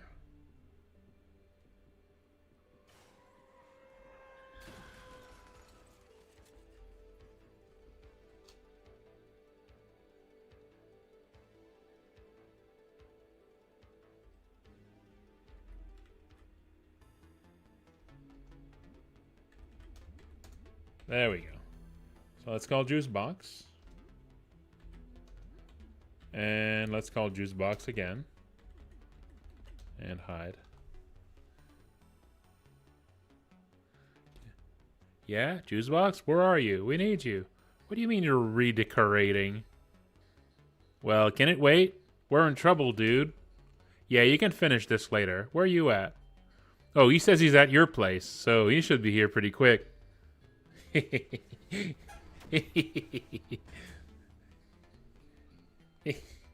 Oh, I'm calling JB. Where are you at, Juice? Oh, we're in deep. Are you getting here soon? No, dude. Take your time. The hell are you saying? Tell him to get over here. Yeah, dude. Time to hoof it.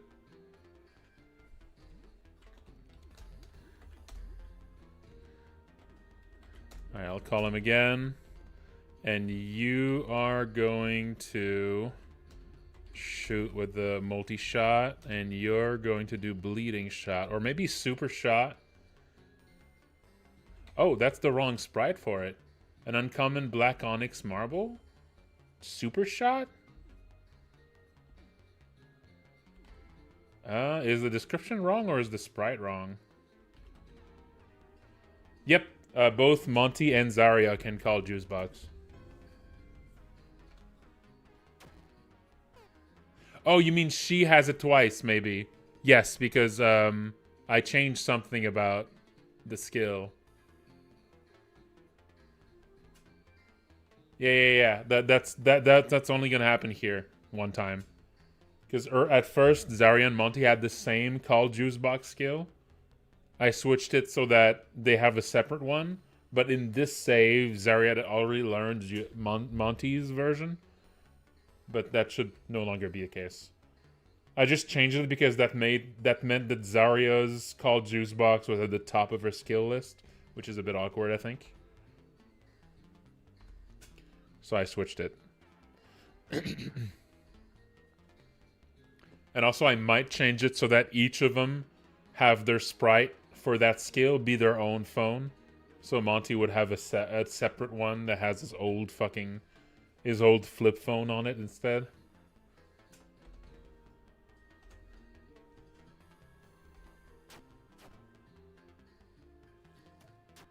Bleeding shot.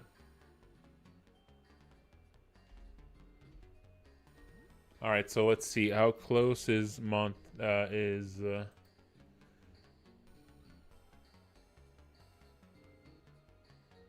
How close is... Okay, so yeah, okay, next turn he's going to show up. At the end of this turn, he's going to show up.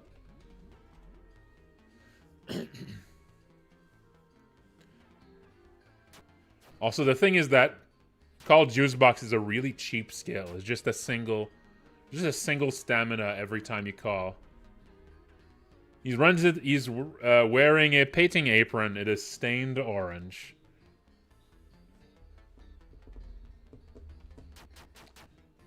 And throws a bunch of Molotov cocktails. That's the really good one. That's one of the really good ones. Nice, nice. All right.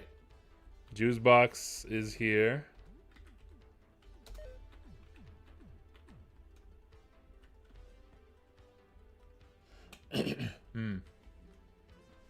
Yeah, I'll switch that. Oh, I'll do it now before I forget.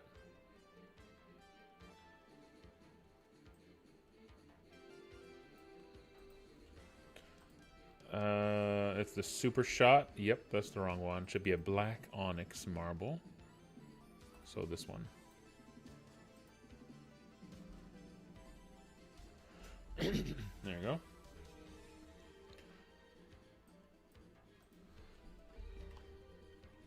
I'm not sure what I could do to make it, because the status effects would need to be like on both Zarya and Monty. I don't know. And now if we go back home.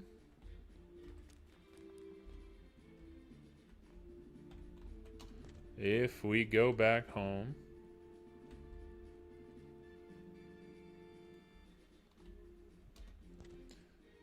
Oh. See? He redecorated. There it is. He even put his name on the couch, but it's hidden by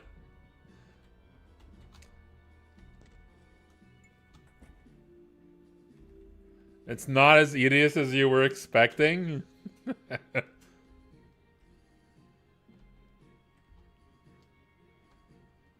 Yeah, I could maybe give it to... Maybe I could give it to Sam, yeah.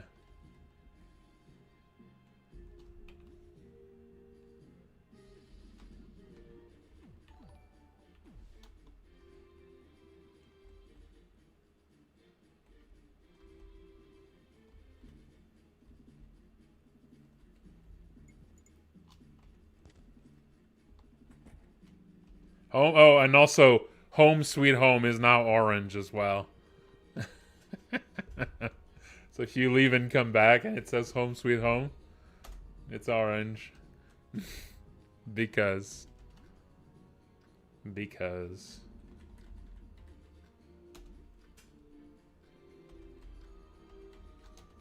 Alright, now gonna sleep here. Developing bad breath.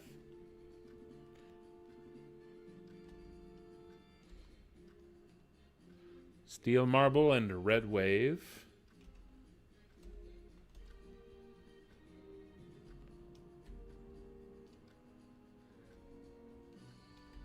I think that's a pretty good gag. I think this is a pretty good gag. I'm pretty happy with it. I'm just imagining, you know, someone who has no idea about this kind of getting the joke but not expecting it to actually go this far, you know? That's going to be a great little moment. Nope. That paint is there forever. There's nothing that can remove it.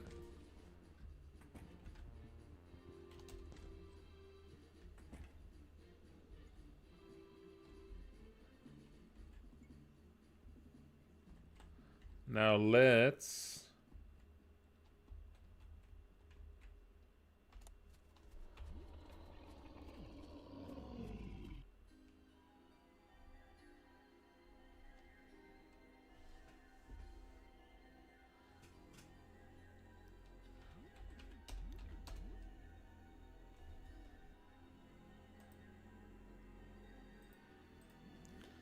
Oh shit, no. I did the thing.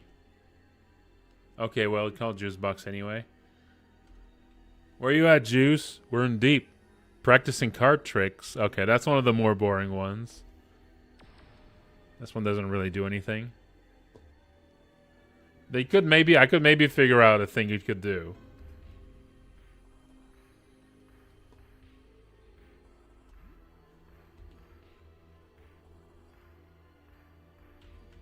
Maybe we could figure out something it could do.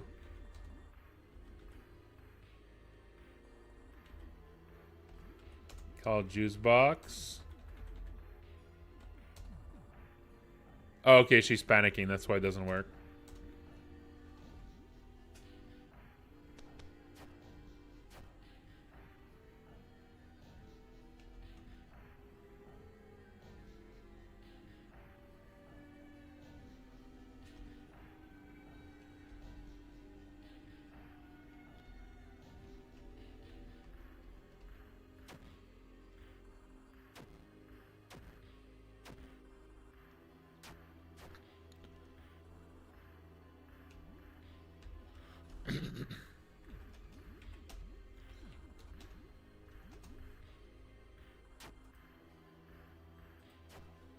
Okay, I think next turn, or maybe the turn after that, he's gonna show up. So far, I think his initial action has always been the Molotovs, right?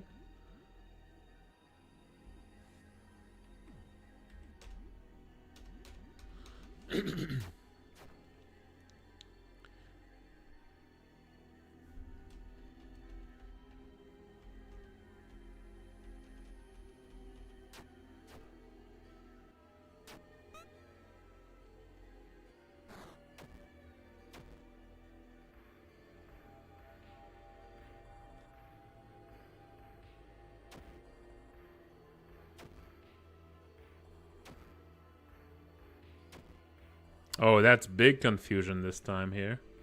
Juicebox runs in to help. You see him hastily stuff a deck of cards in his pockets. Yeah, he's always using the Molotov cocktails one. That's a bug. That should just be one of the many things he can do in his entry. So maybe it's not rolling right now for it. Maybe it's just always picking the same one. I mean, this could just be bad luck, but... Or in this case, really good luck, because that's a good move.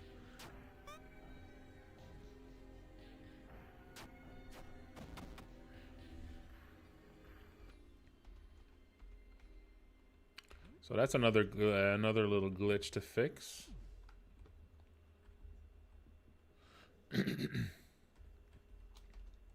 Let's go fix that right now.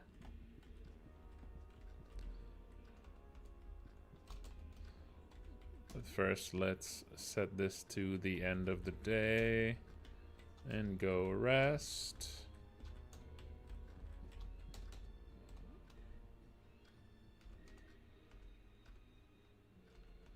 You feel smelly.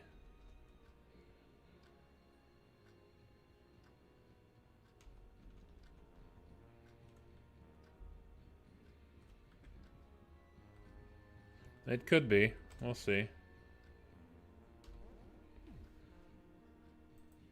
But this was a much simpler one, so I think it's probably a simpler mistake. So let's look at the Juicebox events for the generic first action. So generic attack, arrival in battle. Yeah, just don't roll it. I'm just not rolling it at all. Yep, I'm just not rolling it at all here.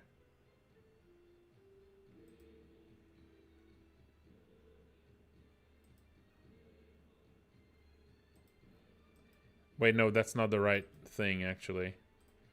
No, hang on, that was the wrong thing. Generic battle action, there we go.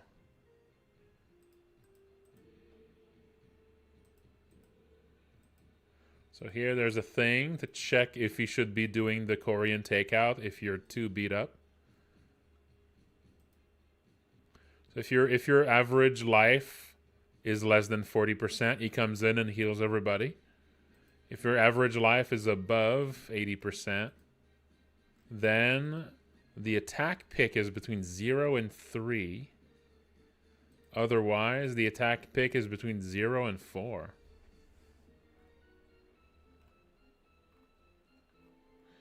Oh, wait, hang on. One of these is the dynamite sticks and the other one is Molotovs. So maybe it was actually those two that happened. And I just mistook these two as being the same. Because, you know, bunch of Molotovs, bunch of dynamite sticks is kind of similar. Yeah, I think maybe I saw both of those. And then there's Saw in Half, and then there's the Boombox. Yeah, I think this is actually fine. Yeah. Okay. We're good then. Molotov's Dynamite, then there's the Saw in Half, Boombox, and then the Korean Takeout. I would like to see the Korean Takeout happen, though. I would like to see the Korean Takeout one happen. Okay, let's keep testing. Yeah, this might actually be fun. The forklift, that's a specific thing. That one's a specific thing.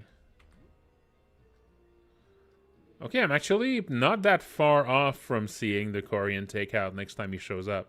If I don't heal... If I don't heal...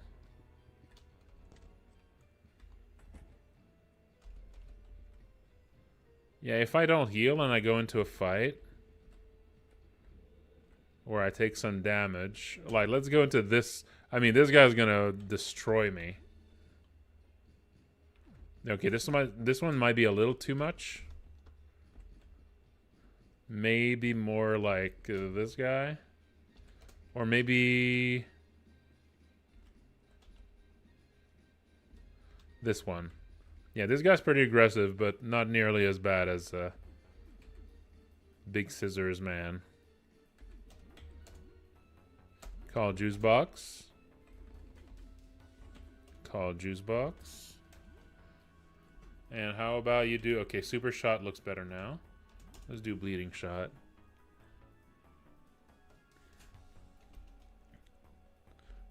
You're knitting? Like with yarn? Can you just do that later? We're in trouble.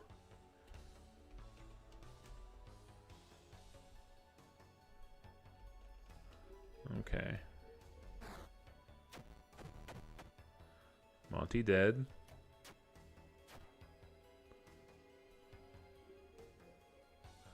Okay, let's just guard and wait for him to get there.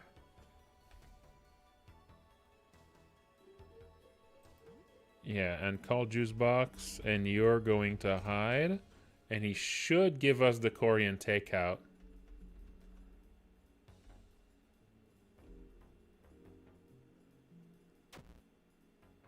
I think.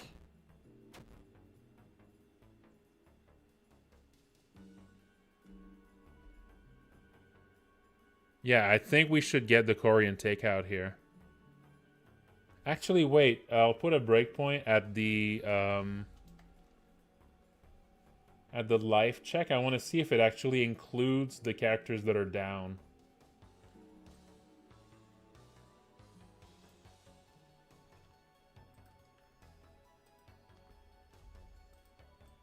Maybe it only counts the people that are... Count average life percent. It might only count the people that are not down.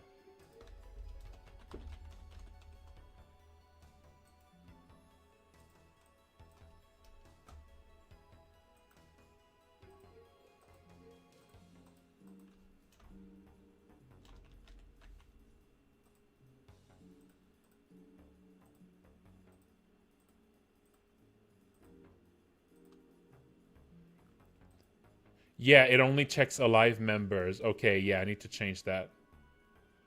I need to change that. It should be checking... If you have a bunch of people dead, it should actually count that as well. So it should be checking game party members instead of alive members. Like, if a bunch of characters are dead, that means, like, you need the healing. You know? I don't actually know if the takeout revives. Maybe it should. Maybe it should have a chance to revive. Yeah, how about it's a chance to revive? Oh, but it also burns.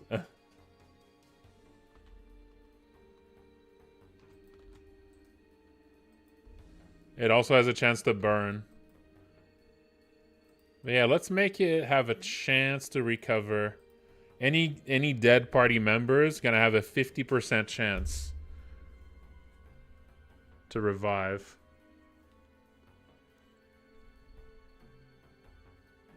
You know, imagine, the unconscious just kind of waking up at the smell of the food.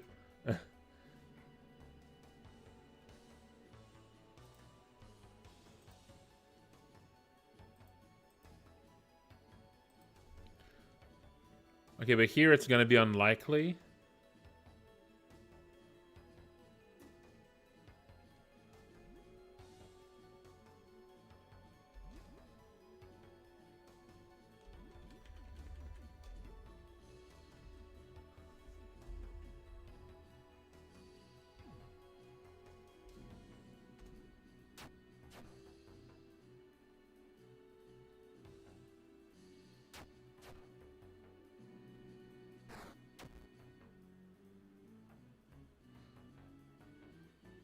Okay, he should be giving the Korean takeout here.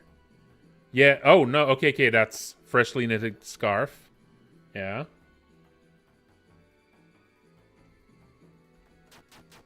Korean takeout noodles. Oh, no. Wait. This actually does damage to everybody. It's not supposed to do damage. Wait.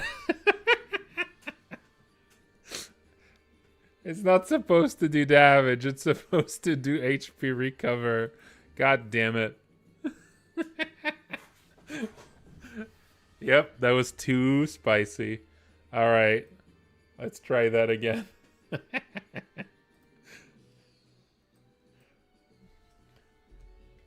Well, no. If I leave it in, it makes it literally useless. Oh no, it's time to stretch. If I leave it in, it literally makes Juicebox like something you would never want to call.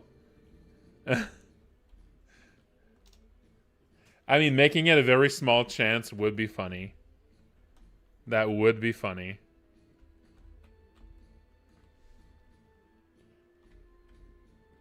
Juicebox stuff? Juicebox stuff?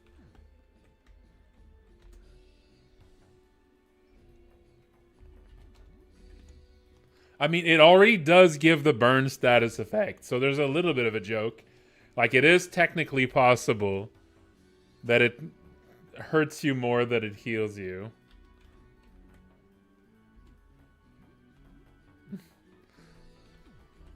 Okay, so guard. Actually, regular attack. And call Juicebox. Call Juicebox. Bleeding shot.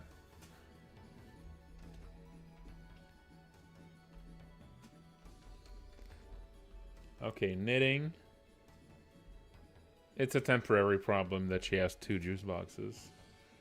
That shouldn't be the case on a new game.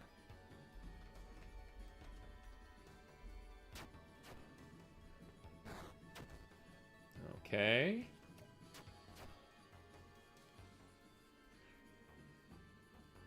I think I should already be getting the Korean takeout there. So the Korean takeout is guaranteed if your average HP is below 40%, including dead characters. Okay?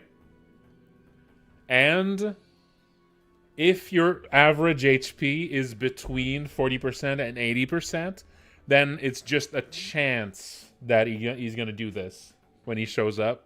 And if your average HP is above 80%, then the Korean takeout is not in the options. So that should be more, you know. Yeah, Scissors has 2 modes.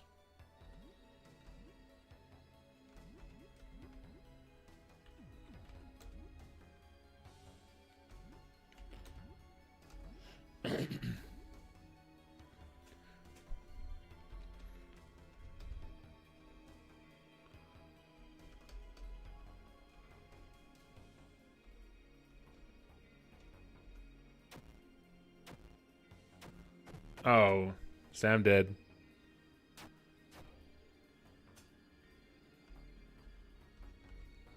There you go. So the scarf. Oh, wait, he didn't do anything.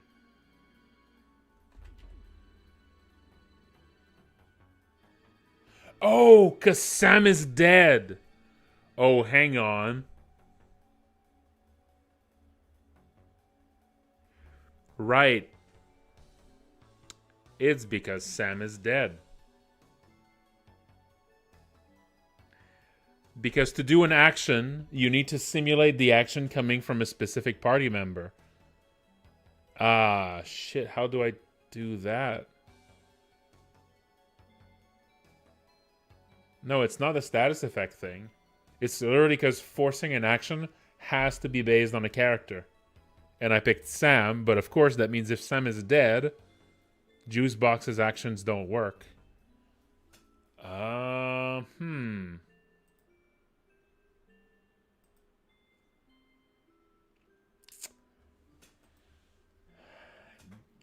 Do I need to have it be someone in the party? What if I added some fake Sam over here? That's actually Juicebox.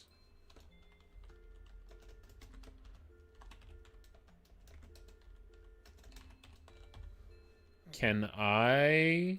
Does it need to be in the party for the ability to go off? I actually have no idea. Let's just test it.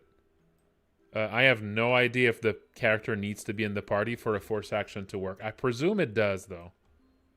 I presume it does. I'm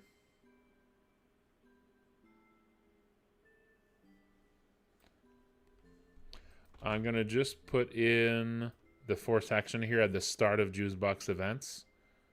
Let's just see if it works.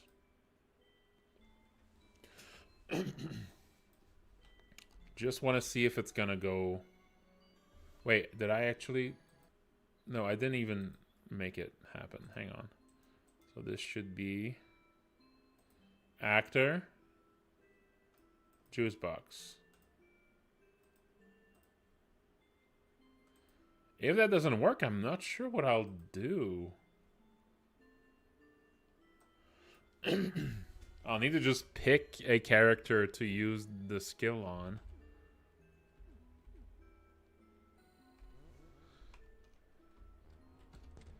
That's going to be a bit tricky.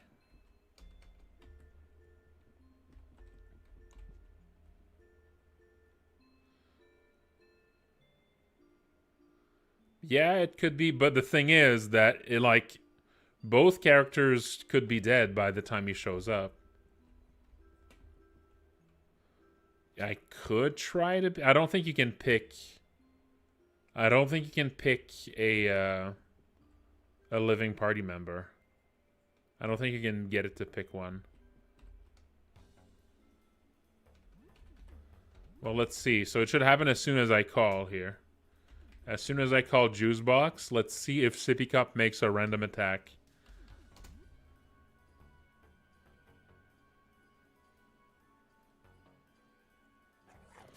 Yep, okay, it works.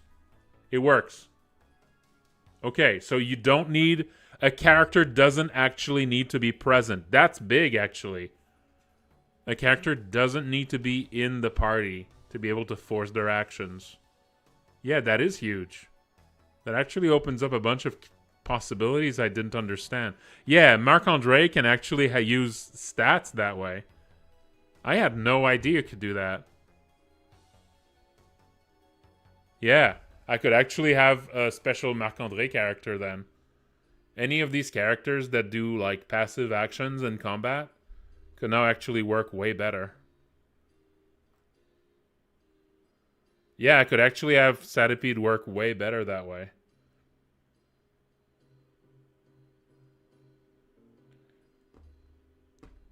Well, for now, let's just fix this. Let's just fix these actions here to start.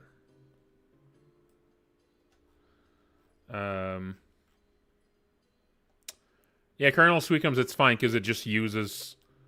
I mean, you could argue that, like, even... Because right now it just uses... you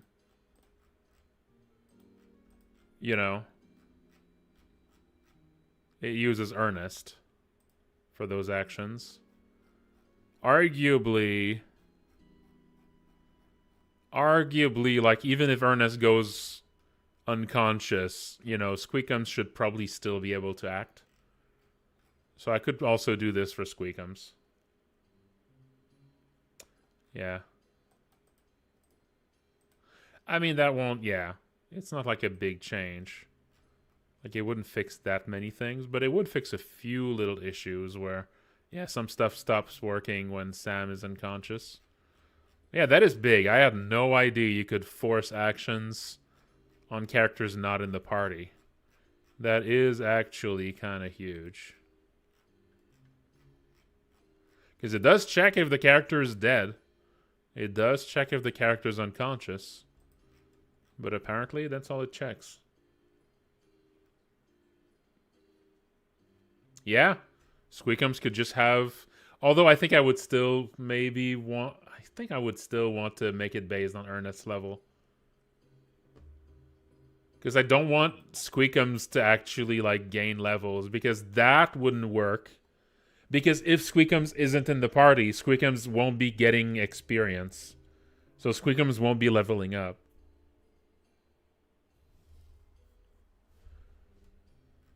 So if I want to use levels in that way, I still prefer to have... Yeah, I think it makes perfect sense for Ernest to be Ernest's level to do that. Yep. Squeakum uses Sam's level when you're in Rat Hell. And it makes sense that you would be like particularly angry during Rat Hell. I mean, another thing that is that Squeakums, when you're in Rat Hell, acts as though he had been fed cheese.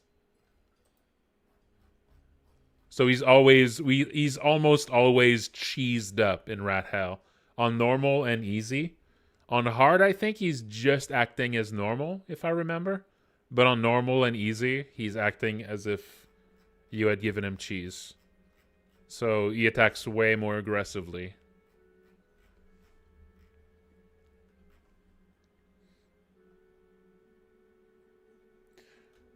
The Rat Champion should currently work, I think, properly, no? Is there something, is there an issue with the Rat Champion?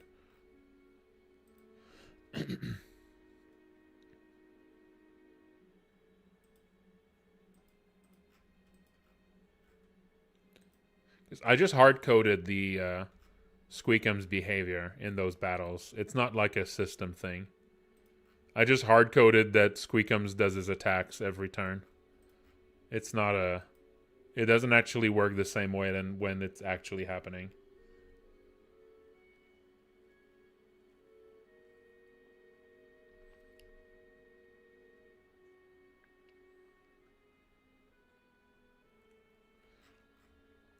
Yeah, you could absolutely have, like, yeah, Placide helping you out in some fights.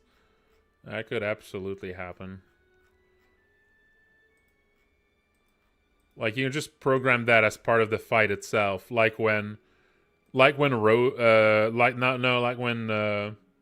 Ben helps you out. Like, there's just something that happens in the fight. It's just a scripted action in the fight. When Ben helps you out against Rosie.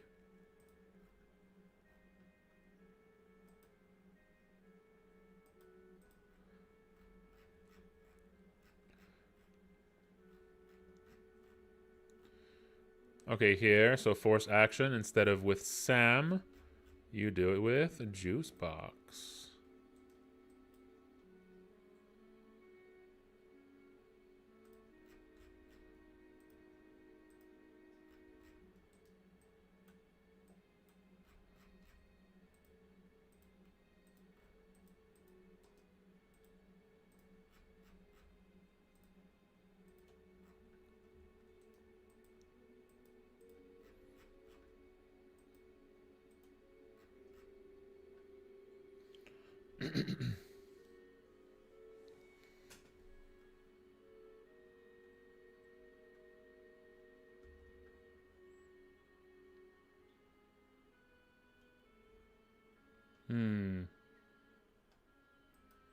I actually wonder what happens if someone who is not in the party gets their attack copied or like counterattacked. That might crash, which would be funny because that would be like an RPG Maker built-in function technically just crashing. I kind of wonder how it would behave with that.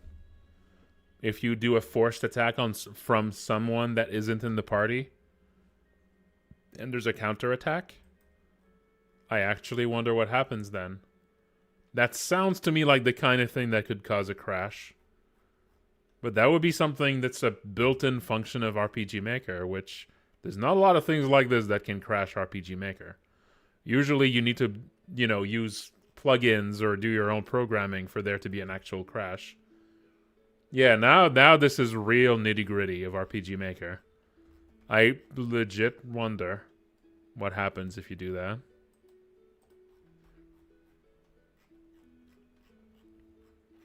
It could. I feel like it might actually crash, or maybe not. Maybe it's just gonna hit that enemy that's not in the party. It might just attack that enemy that isn't in the party. In which case, if this happens, like, it's very possible that Juicebox actually faints outside the party. And from this point on, inexplicably, Juicebox's abilities don't work because now, even though he's outside the party, he's fainted, he's unconscious. So none of his abilities work. Because he was essentially killed off screen. And that's kind of funny. Well, if the target of the counterattack just checks the actor that attacked without looking through, like, the troop, maybe it just works. Maybe anything can be attacked if it's a counterattack.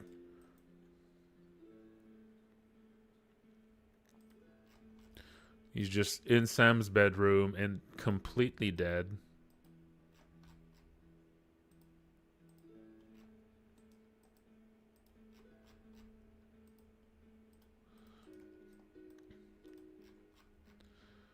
Well, I could just make sure to revive Juicebox at the start of every day, no matter what, in the reset code. That would take care of that potential funny little issue. Oh, here's another thing I'm wondering. For the heal, for the things that are supposed to target your party, like Korean Takeout, if the user of this is not in the party, is it going to know which group to target? Huh. Korean Takeout might actually crash. If, depending on how they program that, if it basically targets whichever group a character is in, and right now Juicebox is not in any group, I wonder. I guess we'll see, because we're going to be testing it right now. No, it might just be hard-coded that anything that is an actor that uses a group, you know, a friendly group ability, is always going to target, you know, the friend group. But I actually don't know for sure.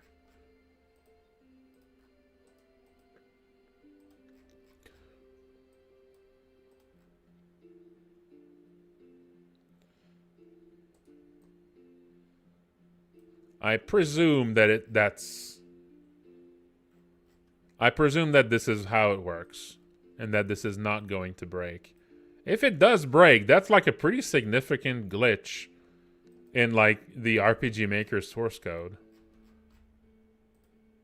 I feel like if that was a problem, like, it would have been found over the years.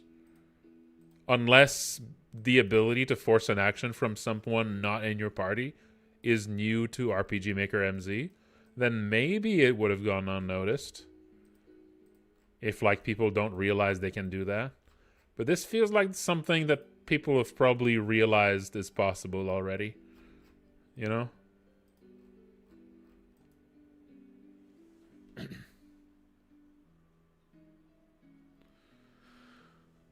Okay, well, let's test it out. Let's see what happens now that Juicebox is the one doing all of these actions.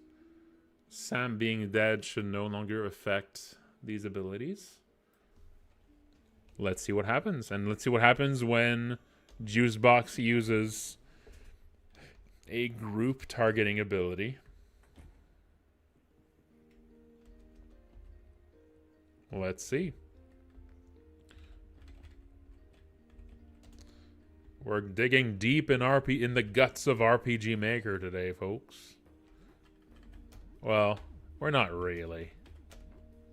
I'm sure this is all just gonna work. You know, RPG Maker at this point doesn't really have a lot of bugs. It has a lot of jank. It doesn't really have a lot of bugs.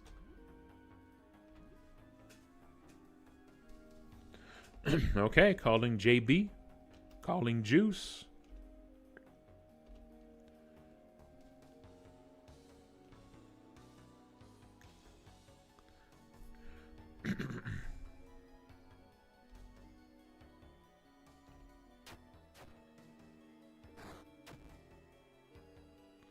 Okay, we're definitely in Korean takeout realm right now. We're definitely in that realm now. Let's call Juicebox some more. And let's do Steel Shot.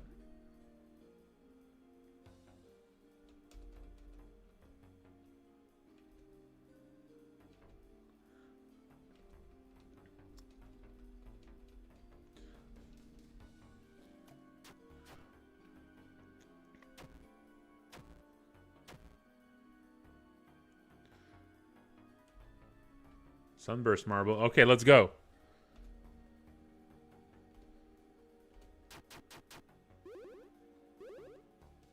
Okay, that just works. Look at that. Isn't that great? He just comes in and heals everybody. And then he can still help out.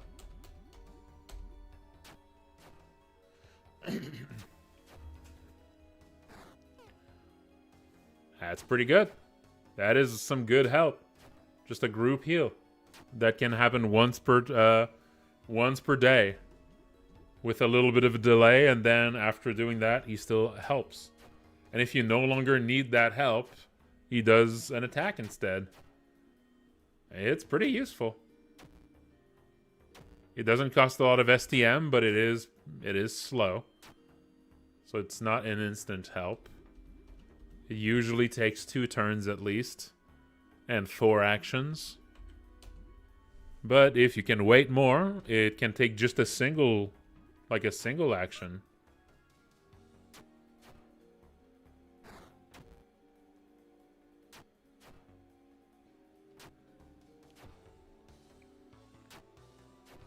Clothesline, there we go. Juicebox fucking destroyed that thing.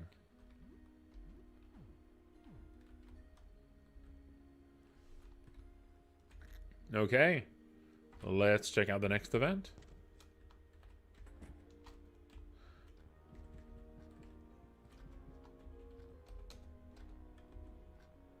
Change the time of day, 7 p.m. No, I don't think anyone got the burn that time. It is 40% chance.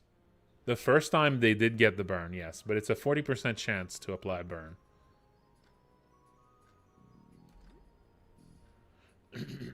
Your breath is awful. You feel disgusting. You feel hungry.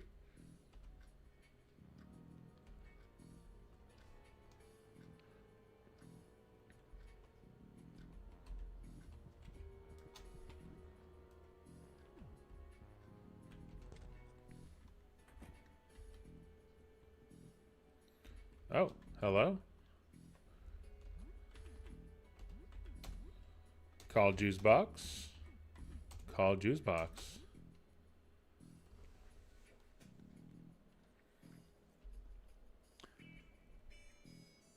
Oh. This time there wasn't a... Oh.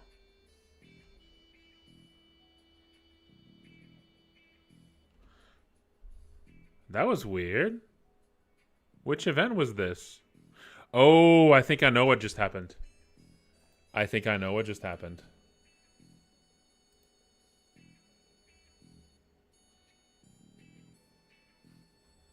I think I know what just happened.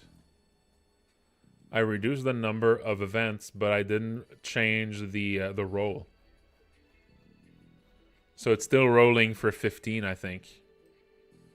I think that's what happened there. Wait, no, that shouldn't be the case. Wait, no, that's... Yeah, no, that shouldn't be the problem, actually. No, I'm not rolling 15. I'm scrambling.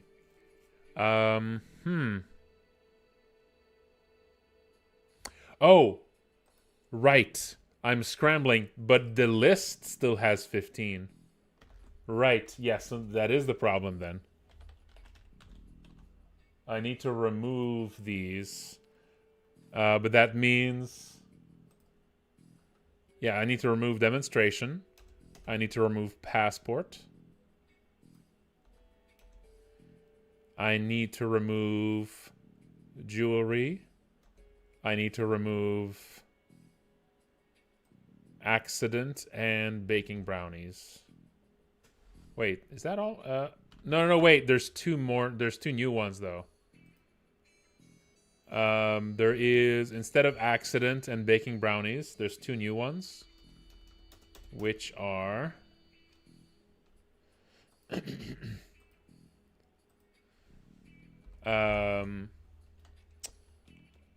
shopping and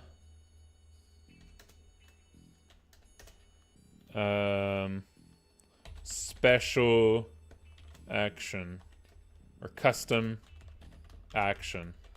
This is the one where you tell him exactly what you want, what you need for the fight, and he comes in and does a really strong attack. Now, that will be messed up there, though. Because this was already created, so that means I'll need to, like, yeah. So this is going to be busted for this run because it's already generated that list. It's not going to regenerate it, I don't think. So that means it is going to be, yeah, this one's going to be busted. I'll need to move one more day. Yeah, I'll need to, like, skip over that day. Yeah, I got rid of the proposal one.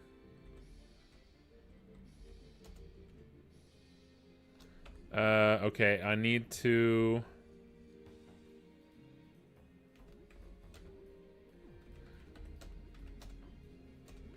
Call Juicebox.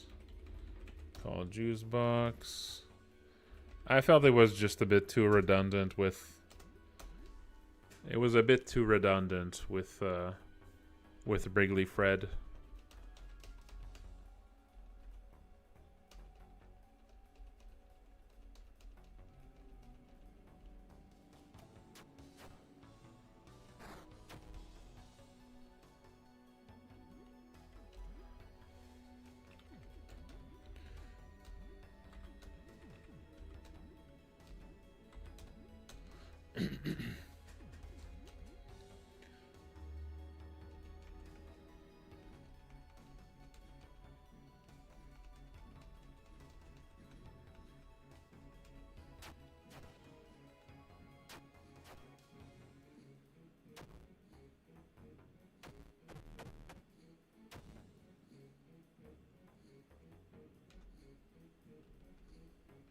The scarf. Oh, I got burned. Ah, but Sophie did not get revived.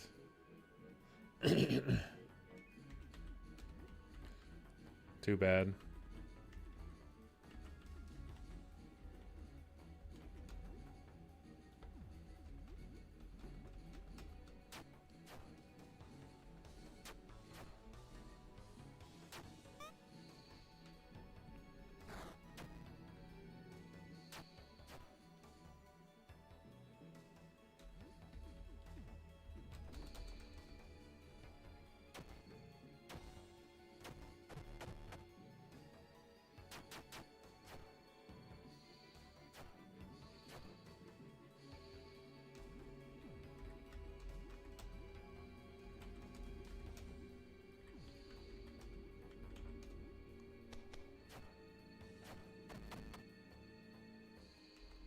Okay, so now the next one is going to be a bad roll.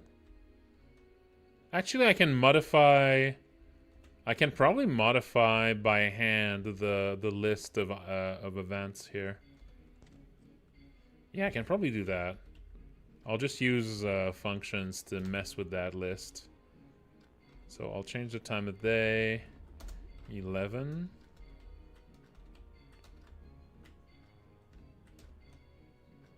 Turn in for the night.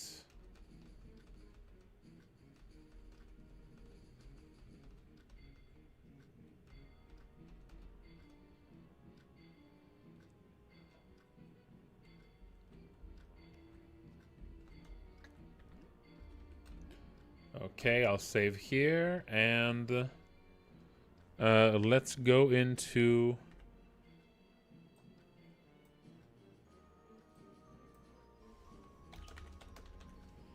Okay, let's open the list. The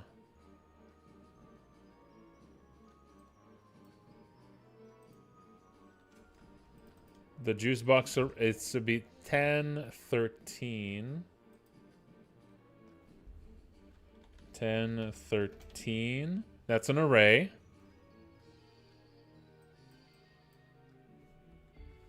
Okay. So, yeah. So this one is the jewelry one. And then after that, we get coffee, then funeral, then demonstration, and accident. Okay. I'm going to... what is a function for... is there a JavaScript function to just delete an entry in an array?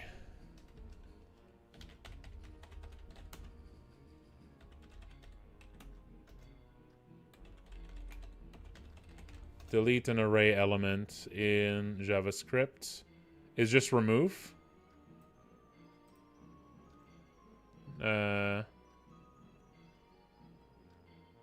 It's splice. Okay. Okay, it's splice. Okay. So, and does that like return the array or does that modify it? Okay, I think it returns it. So, like if I do splice and then 6, 1.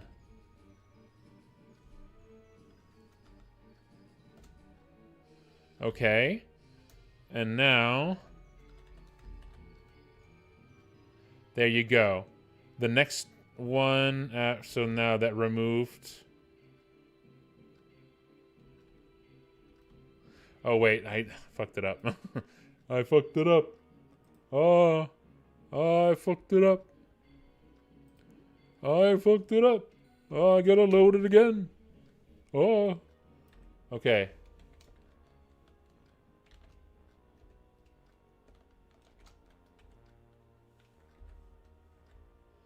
Okay, hang on. So I check this. That's funeral. Okay, no, it's not funeral. It is 4 that I need to splice. So splice 4 and 1. Okay. And then if I checked 4 again, it's no longer that. Good. 5 is funeral. 6 is demonstration. I need to remove 6. No. 6 is still good. No, accident I need to remove. So I need to splice 7.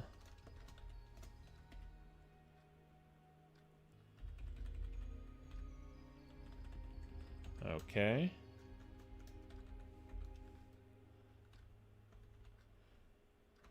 Five, 10, 7, 8, 9. 10 is baking brownies. I need to delete that one.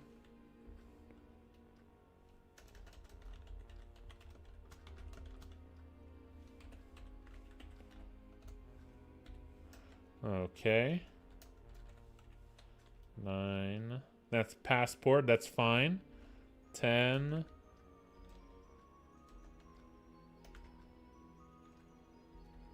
So that should be all of them. Okay, that should be all of them. So I fixed it. I should have fixed the issue here.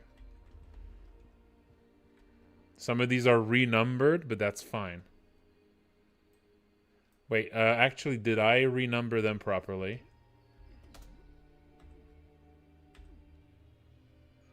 Let's save here. I might not have actually renumbered them properly here.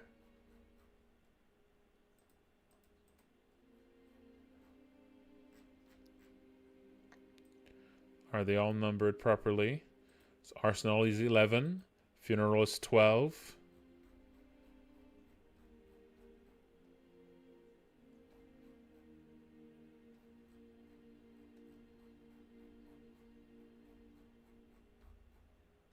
And shopping is 10. Knitting is 9. Okay, no, these are all fine. Good, good, good, good. Okay, let's keep testing. All right, it's not too bad so far, you know. The issues are not too bad. Went through them. So now, let's go fight you. And let's call for JB.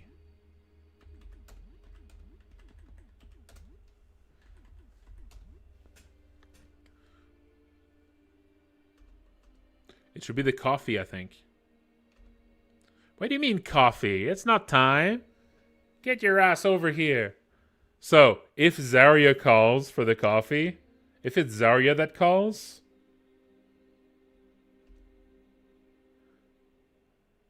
you don't actually get coffee. Because Zarya just yells at him to hurry up.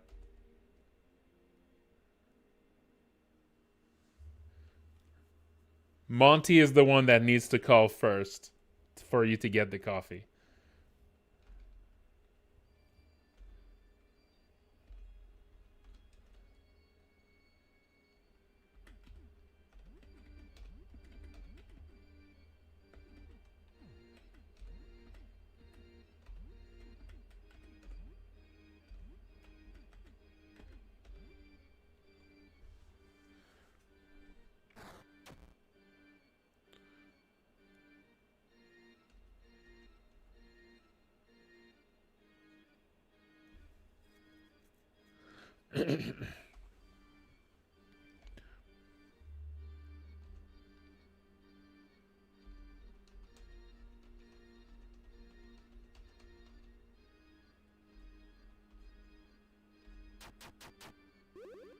Oh, alright, you gave a heal. You went for the heal. And nobody got burned this time. Okay, but now, let's test what happens if Monty's the one that calls.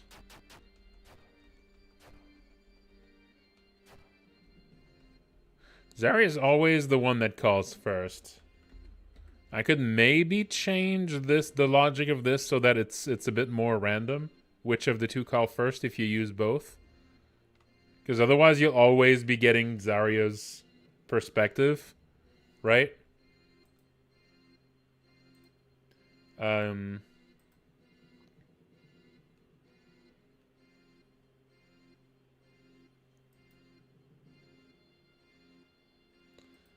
I think it's a bit stronger. Alright, so... yeah. Her luck is usually just a few points higher.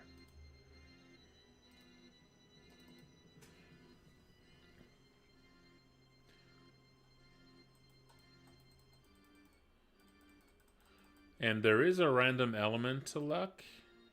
Yeah, starts at 10 versus starts at 15. So what if I tweaked... What if I tweaked...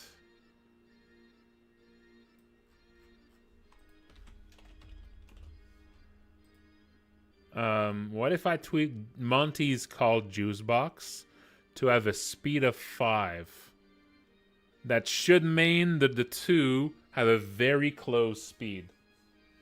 Because that's just an addition. Speed, the speed stat of a...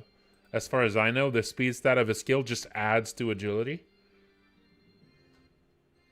No, they should probably... There's not a lot of back... There's only like one thing where they both talk. Usually it's only the person that talks, that talks. But yeah, I should make it that the little banter only happens if the other one's conscious. But yeah, so I'm adding 5 speed to Monty here. So that way, if you call with both Monty and Zarya, it's going to be a bit more of a random... It's going to be a bit more of a random roll which of them actually call first. So you're more likely to hear both of them comment. if you always call with both. I think it's going to be just a bit more fun. Because, you know, they do have different ways to interact.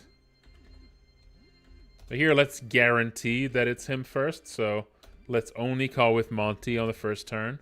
Because I want him to get the coffee encounter.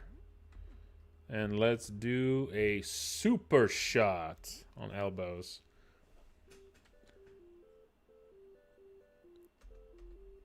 Where you at, Juice? Coffee? Oh, yeah, okay. Black, no sugar. What do you guys want? No time for coffee. 2 cream, 2 sugar. Black coffee for me. Mocha latte. Get me an espresso shot. Hot cocoa for me. Mocha latte. Princess over here wants a mocha latte.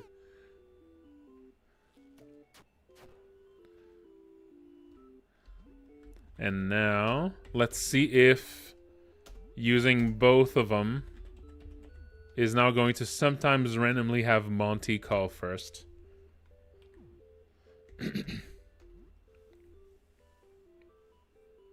Here's Zarya first. Where are you? We need you. What do you mean you're still waiting in line? Dude, this is urgent. Fine, just hurry up. Calling JB. Where you at, Juice? Still waiting for the coffees, huh? Bummer, dude. Yeah, we're still in danger. Tell the baristas it's a life or death situation.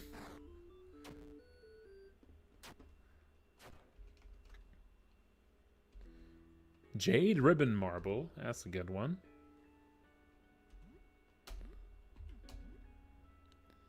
Let's call more.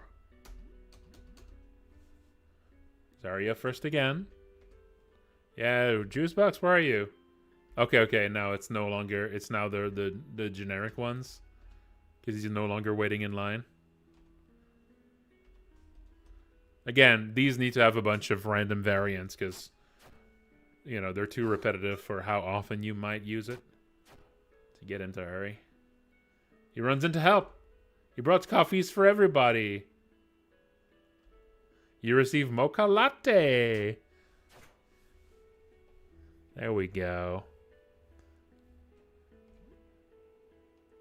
Oh, he didn't do an action this time. Did I set it that he doesn't do an entrance action on that one? I feel like he should do it. Even if he brings a coffee, he should still do a big action. He should... Yeah, no, I don't... No, he needs to do an action as well, I think. Like, the coffee's cool, but it's not... It doesn't... It's not worth... You know? It's not worth not getting an attack. That would make this a really, really bad one to get. Oh, wait, he did saw in half? Wait, did I just miss it? Oh, never mind. He did saw in half. Oh, did it not do any damage? Wait, it did 58 damage. Okay, never mind. I just missed it. Okay, that's fine. 58 damage is a little low, though. 58 damage is a little bit low. Saw in half is supposed to do a lot of damage to one target. Maybe it's a type of damage that elbows over here resists? Yeah, that would be less damage than the power bomb. Let's look it up. Are you sure it was 58 damage? Yeah, that's way too low. Hang on, let's look at it. Maybe I messed it up. Yeah. Yeah,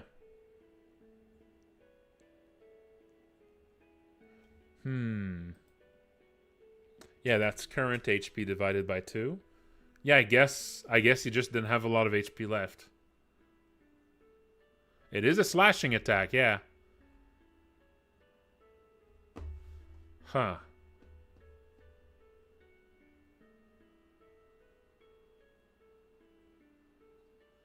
Was it just really? It was really just 58. He runs into help.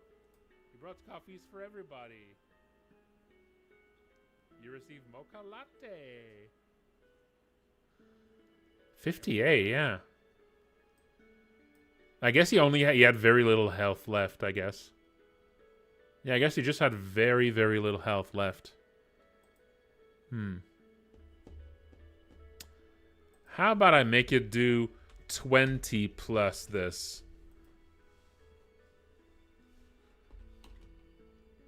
Minus the defense.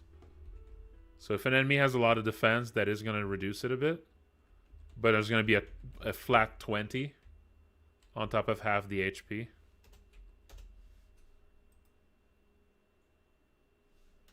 Yeah, let's do that.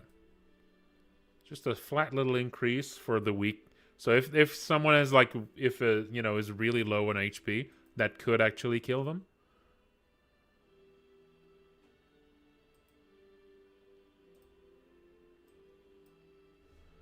Yeah.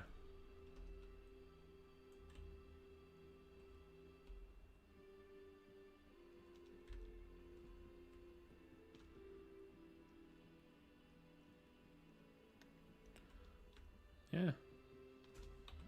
And technically, you know, if this happens on a really nasty boss, that will have their HP. It will have their HP. Unless they are, you know, resistant to slashing. So that could actually be pretty significant. But you need, that's a roll though. It's a random roll. On something that takes double slash damage, that could be a one-hit kill. Imagine that. That's pretty brutal. I might actually weaken it. Because there would be no way to actually... There would be no way to actually reduce this without... Maybe instead of having... It should be HP divided by 4. Plus 100.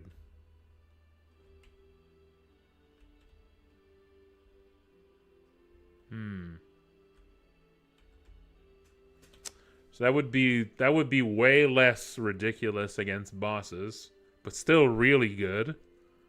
And against regular enemies, the 100 base would do a lot.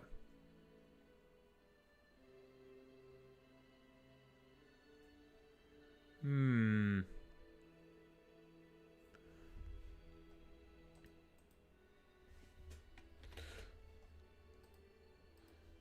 100% chance to do bleed 3. I think that works.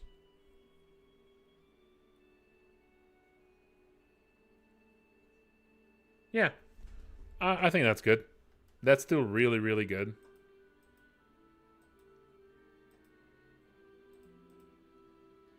Yep. I think I'm satisfied with that. Yeah, so it's not completely busted against bosses, but it's still a big chunk. Because that is not affected by the stuff that reduces the power of, you know, of damage over time and stuff like this. So that would be, no, removing a quarter of the health. Potentially half the health if the target is weak to slashing. Plus 100 base. And against weaker enemies, the plus 100 is going to do a lot. Yeah, that should be really good still. But, you know, just a little bit less broken. Okay, let's move to the next day.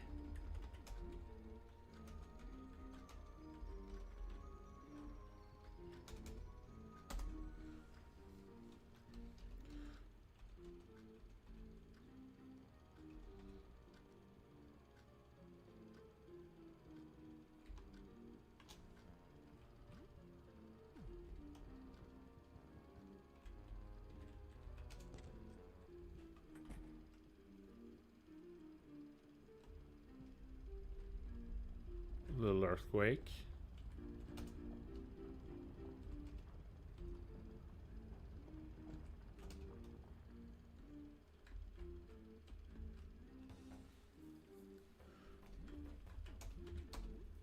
Call JB. Call JB. And hide.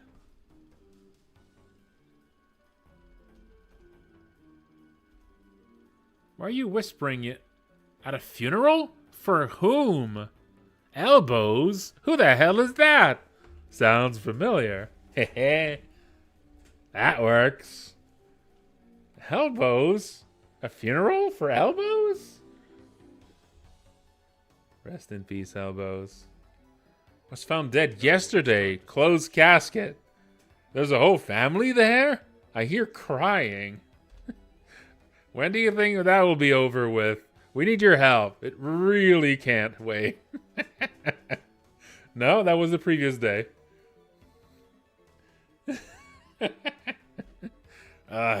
Okay, we'll try to stay alive in the meantime. Oh, I'm calling JB. Where you at, Juice? Yeah, we're in deep. How's the funeral? Still having fun? Ugh, I hate when you're all weepy like that. Weirds me out, man. Anyway, once you're done hanging out with the normies, just a reminder that we're about to die. Uh-huh. Yeah, no, it's fine, dude. Take your time.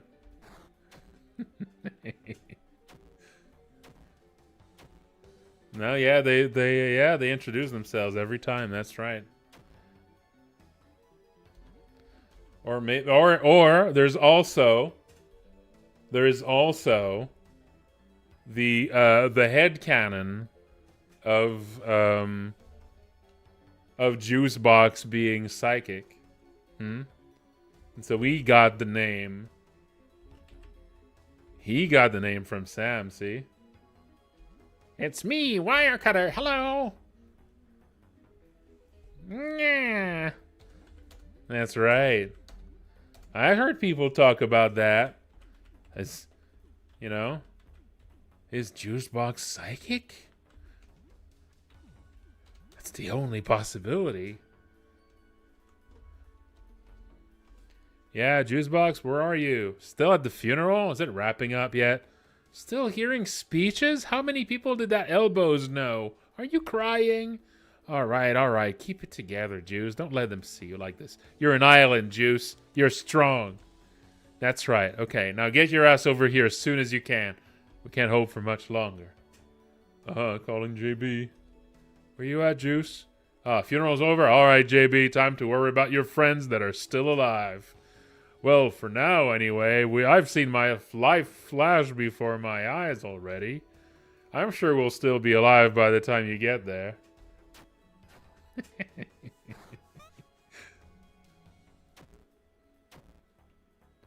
I like that. That's great. I love the funeral event. It's my favorite. It's a solid gag. Okay, at this point, I think it's gonna be generic messages.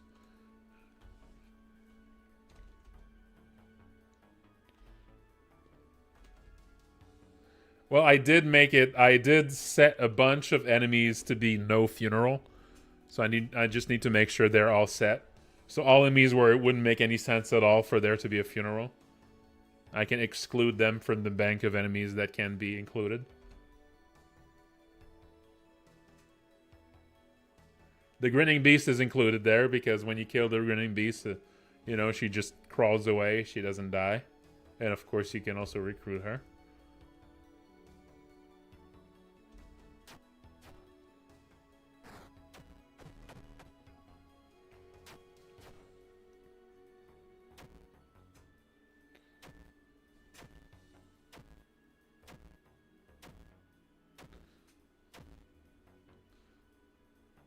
I'm not sure if I did. I do need to exempt Cometus.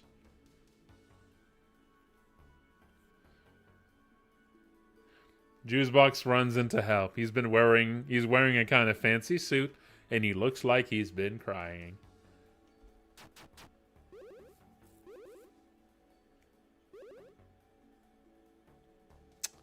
I still haven't seen someone get revived by the Korean takeout. I still haven't actually seen someone get revived by that. I kind of wonder if it doesn't work.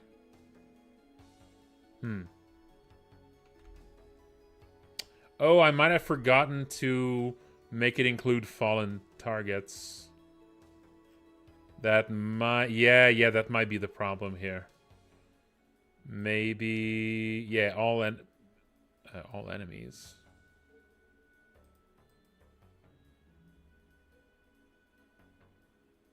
Yeah, that should be HP recover. All friends and unconditional.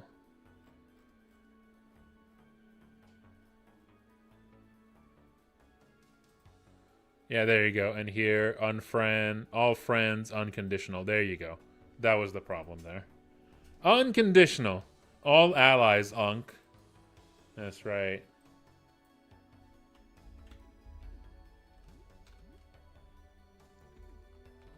Alright, that's why it didn't work. That makes sense.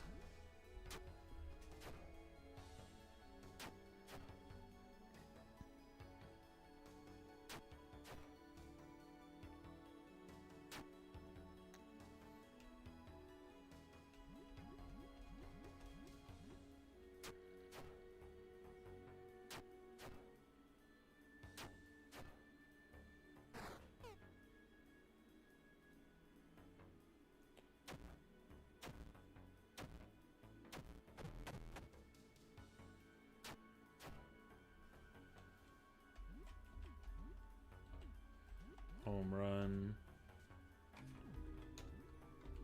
Acid shot.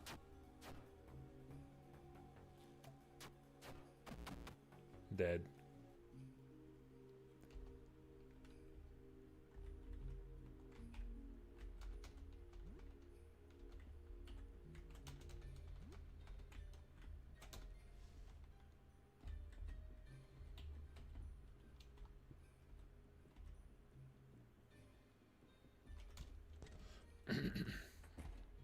Home sweet home.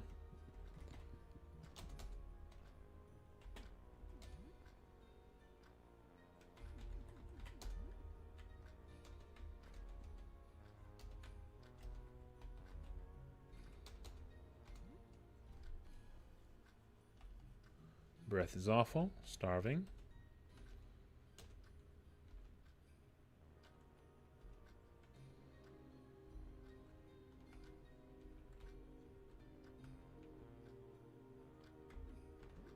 Oh, that's weird. Home Sweet Home was white? Oh, maybe I only changed one of them.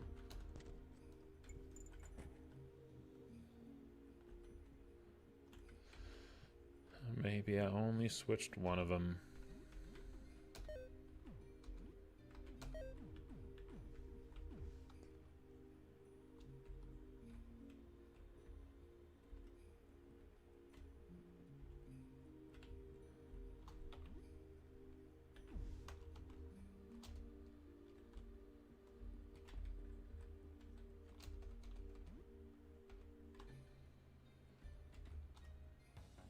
This guy's really dangerous.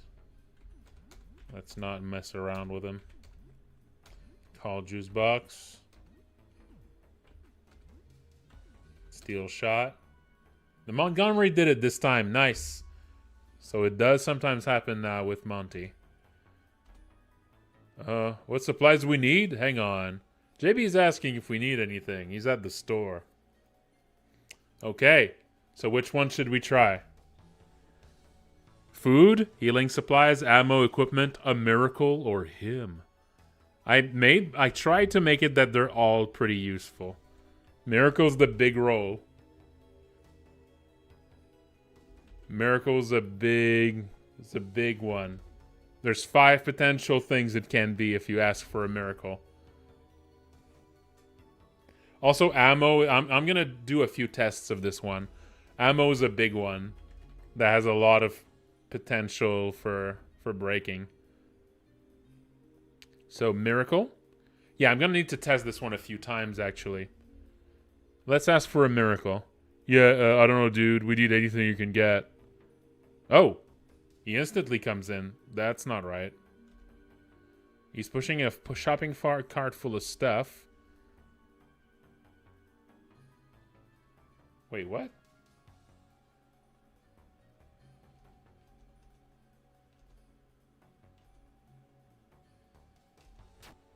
Okay, I think this one's broken. Yeah, this one's broken.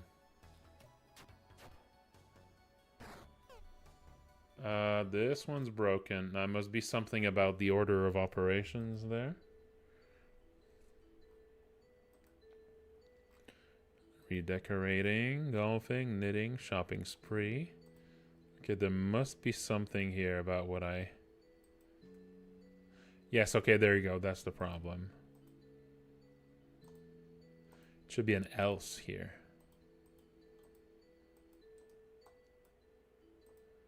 That isn't an else thing. There we go.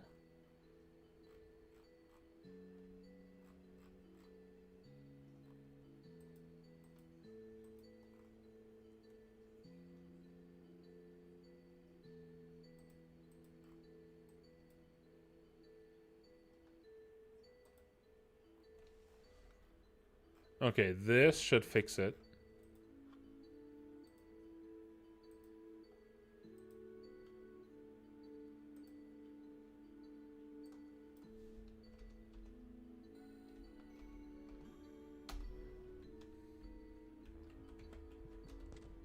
Let's go try it again.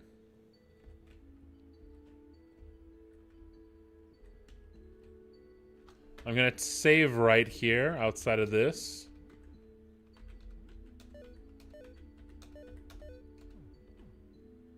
Just so we have, so we can test this repeatedly here. Yeah, I'm gonna want to test some of this. Call Juicebox. Call Juicebox. Steel shot.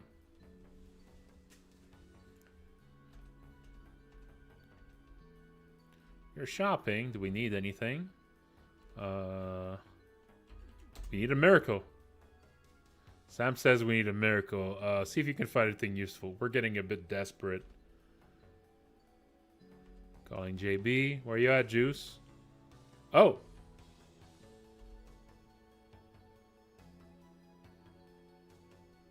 Okay, this is still wrong. This is still wrong. There was something else wrong with that one then.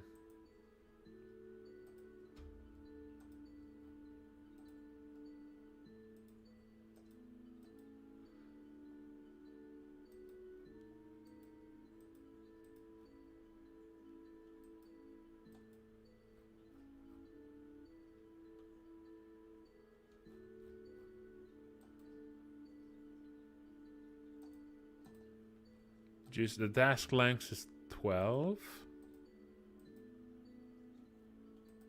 Oh, this should be if end of turn is off. Okay, but it's checking if it's on. That's the problem. That was backwards here. Okay. And then else. It's checking if this is off. Okay, there you go. So there were two different problems with that one.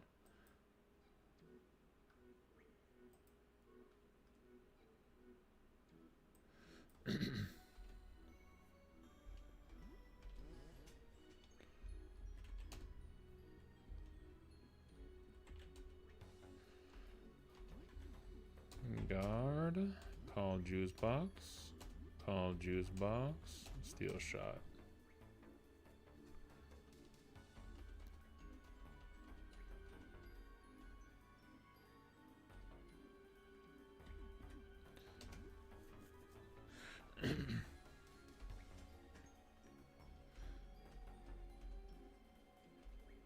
Oh yeah, you're shopping, huh? Yeah, it's cool, man, but we're in trouble here.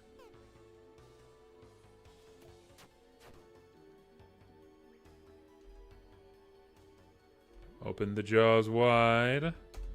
You're gonna guard. You're gonna call again. You're gonna also call. And you're gonna hide.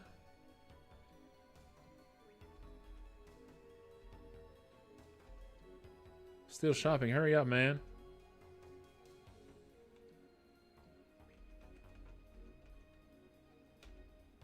Almost done with shopping. Good, good.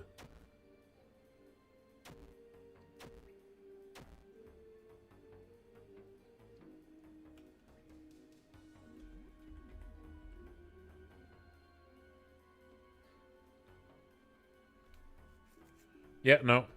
Only the first call has the request. Call Juicebox again.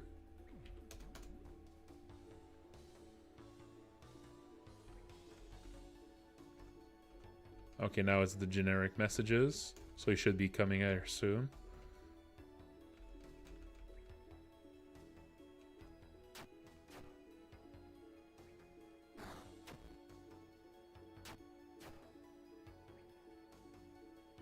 Juicebox runs in to help. He's pushing a shopping cart full of stuff.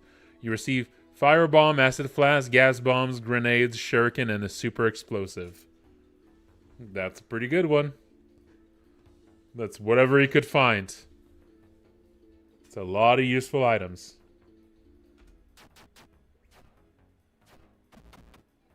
So, when you ask for a miracle, there's 5 potential things sets of things he can bring.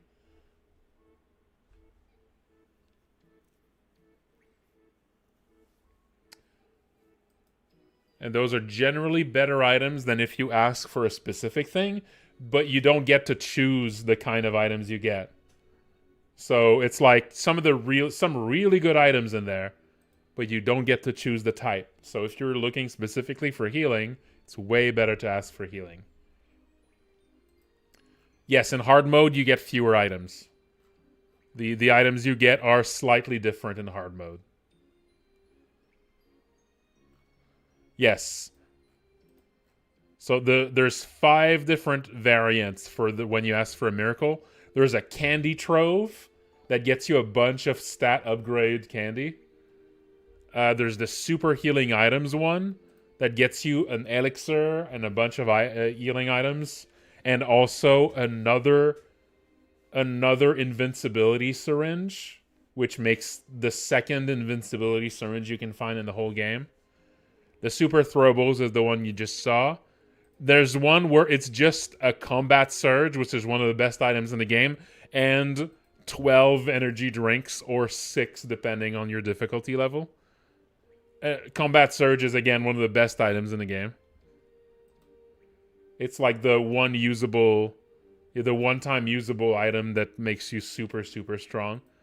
And then the one bad option is booze. He just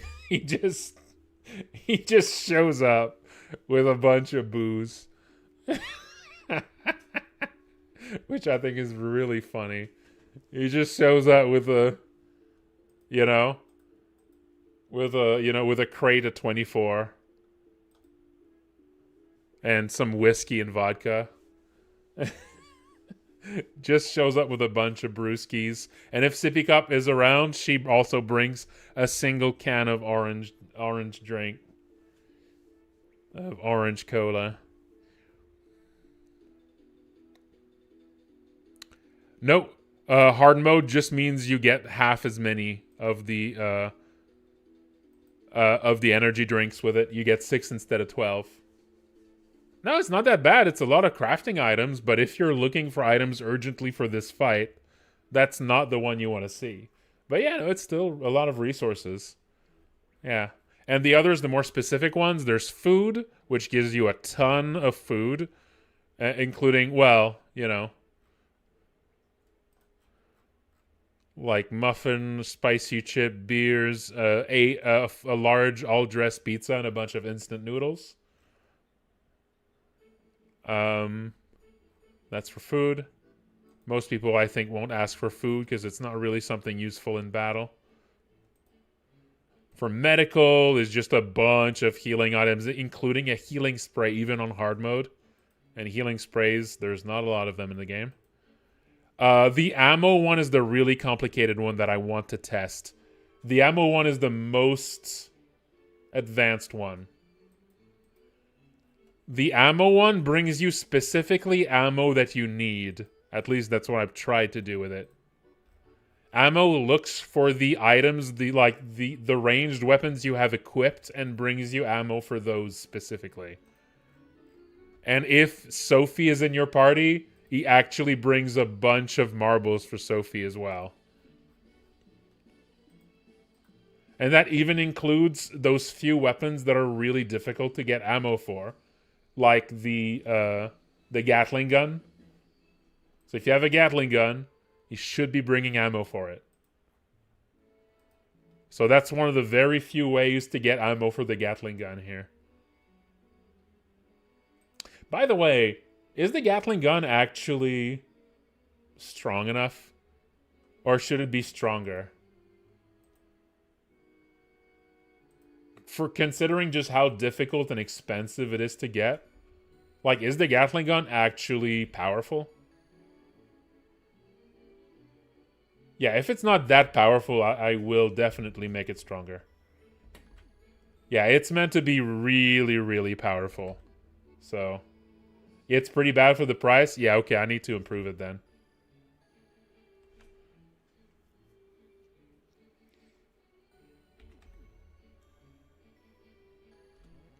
Yeah. Maybe I'll like double its power or something. Yeah, it's intended to be really, really strong.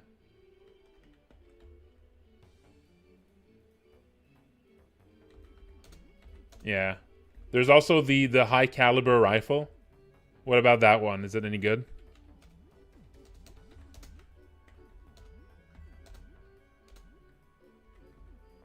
Okay, this time I'm going to ask for. Well, I'm gonna go for the miracle again.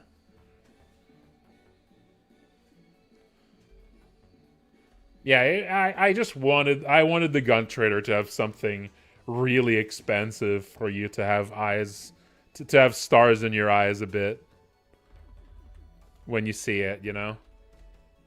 Like, oh shit, I want that.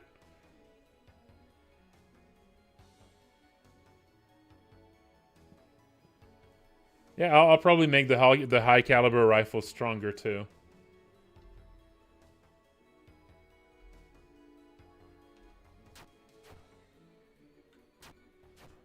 Yeah, both of these are supposed to be really strong, but it's like impossible to get ammo for them. So it's like, you know, you get to use it basically once, right? When you ask I need you, that just makes him not bring anything, and instead he just gets there very quickly. And it's actually one of the fastest. Like, he might actually get there like the next turn if you choose we need you. It's like the fastest one in the whole set.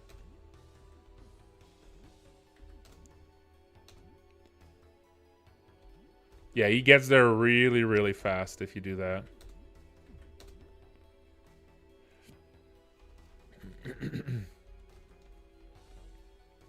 After this, I'm going to test the ammo one, because that's the really complicated one.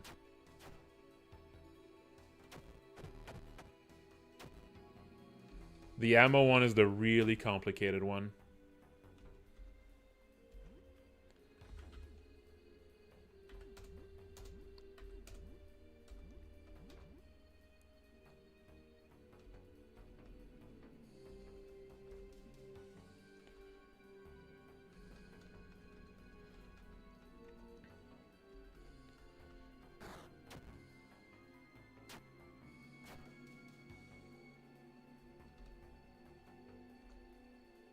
Okay. He came in with the booze this time. Oh! Oh, that's not good. Did both of them for some reason. Nah, messed up something here.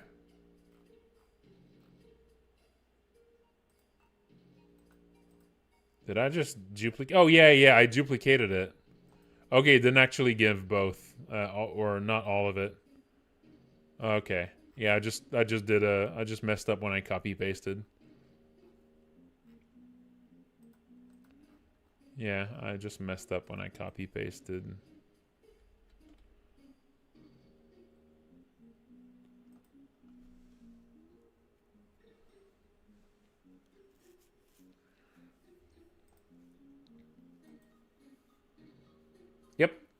That's what it does, yes. Chemically. Every time you call him, the number of points, like the speed at which he gets closer, like speeds up. So it takes fewer and fewer turns. Like every time you call him, it's like you're halving the number of turns it takes. Not actually halving, but...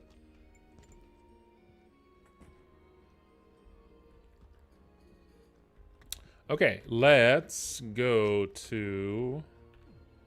Let's get some weapons here. Actually, let's first test the ammo one without anything. So right now,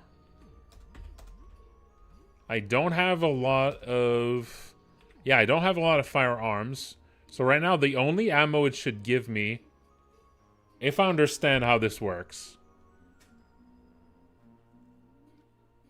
If this works properly, I should only be getting, like, paintballs for Zarya, marbles for Sophie, and 2 crates of ammo. That's what it should give if I call here. The crates of ammo is basically some extra you get if you didn't get that much ammo from the basic move. So if you didn't have a lot of weapons, he sort of adds crates of ammo at the end to compensate. So let's test that. Let's make sure that it does work the way I'm thinking.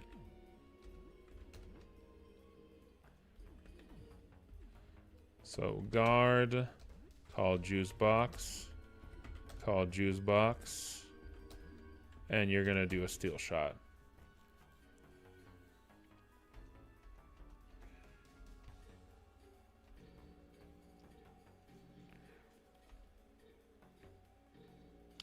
There is one thing. If you ask for food, Dan Manpankin, and Juicebox is with Sippy Cup brings cheese.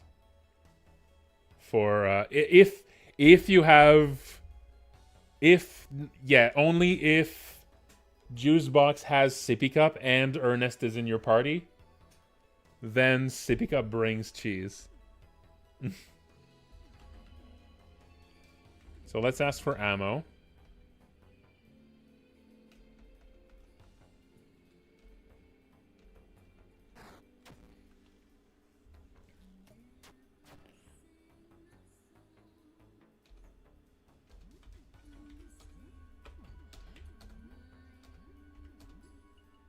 Juicebox and hide.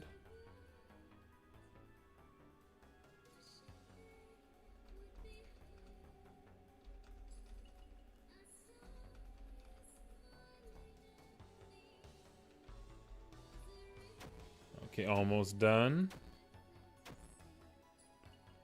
with the shopping.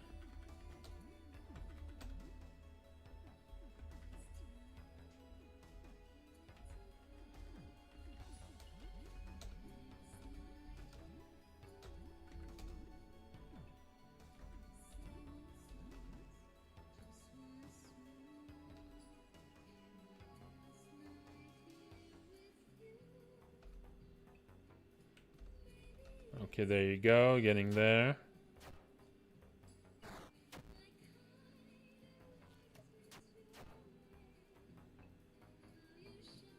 Runs into help. Okay, let's see. What's the ammo? What's the ammo we're getting? A sack of special marbles to Sophie. 16 high caliber bullets? Paintball is good. And 2 ammo crate. Okay, the only part here that doesn't make sense is the high caliber bullets. That one's weird. I must have messed up that one line. And also he comes in and heals everybody. Great. Great move. So helpful. And now let's see. Oh my god. Look at what... Holy shit. Look at what Juicebox brought. Holy shit. That's a lot. You get way fewer if you're you get way fewer if you're on hard mode. You get about half of this if you're on hard mode. That is a lot of good marbles. Hits enemies 6 times. Super bouncer shot. Get fucked. Super bouncer shot. There we go. Destroyed. All right, all right. Let's just see what's going on here. Why did it give me... why did it give me high caliber bullets? Should not have given me those. Also, if Sippy Cup is here, Sippy Cup brings a random ultra rare marble on top of all the marbles that Juicebox brings. So a death marble, golden marble, Cupid's marble, void marble, or rainbow marble. It's a random one. Okay, so let's see. So there's the ammo belt. There's the high caliber bullets. This was on if you have equipped within range 141 to 145. 141 to 145. You don't have them those.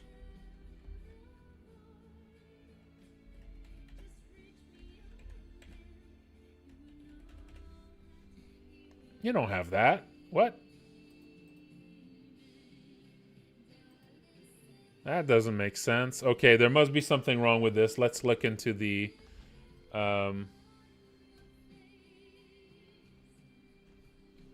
let's look into the script here.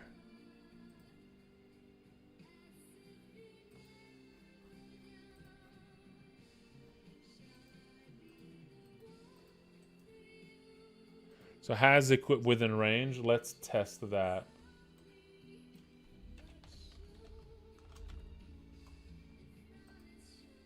Equipped within range. Okay.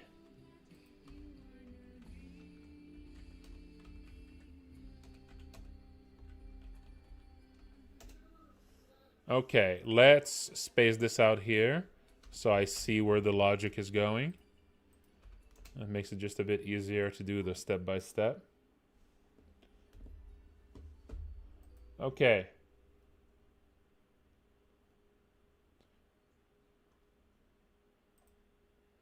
Okay, let's do a test here, because, yeah, I'm not seeing what would be wrong here. Something must be wrong, though.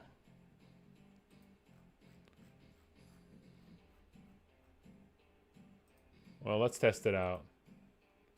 Also, let's make sure I don't actually have that. Maybe I do have the weapon in my inventory or something? Did I add that as a bonus for if you have... Oh, I do fucking have it. God damn it. I have it. I guess I added that as part of the cheat. Okay, so this is not actually a glitch then. Never mind. Like, it is supposed to give me that. Okay. I'm gonna go sell it. I think I can sell it. I think I can get rid of it home.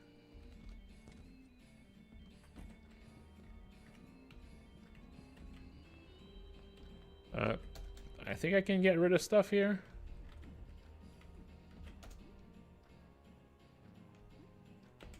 I can't. Ah, shit. Is there not a way to sell stuff here?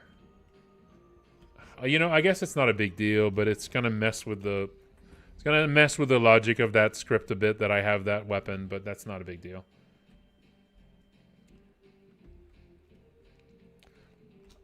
The marbles will only be given if Sophie is in the party. Only if Sophie's in the party.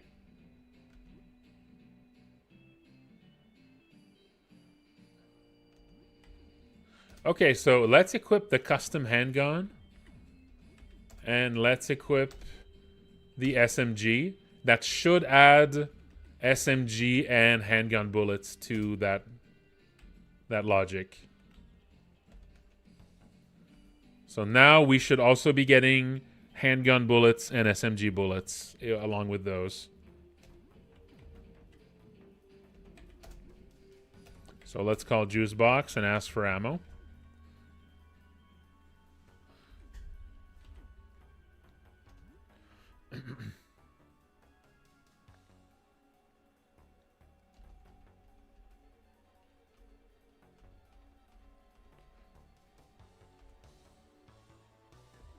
Ammo.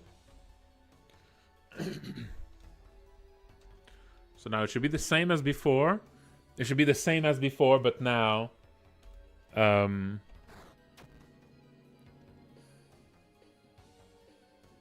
same as before, but we get 2 new sets of ammo, and we should only get 1 crate of ammo at the end instead of 2 crates. Because we got more basic ammo.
Special marbles for Sophie. 16 high caliber bullets. Paintball. Ammo crate. That didn't work actually. Damn. He should have actually brought... Okay, so this didn't work now this time. So he should have actually brought... So this is not working here.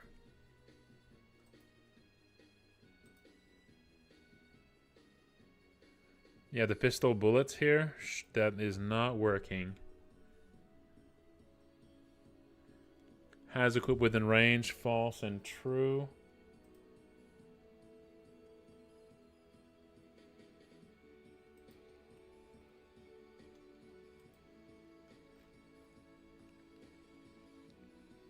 Include inventory. So I'm gonna put a breakpoint here at line 100.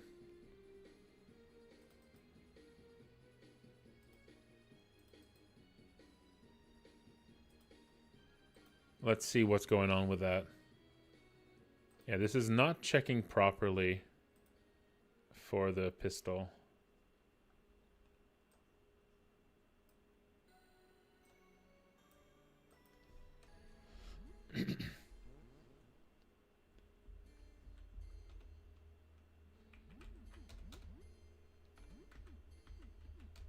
So I'm just going to equip the handgun here.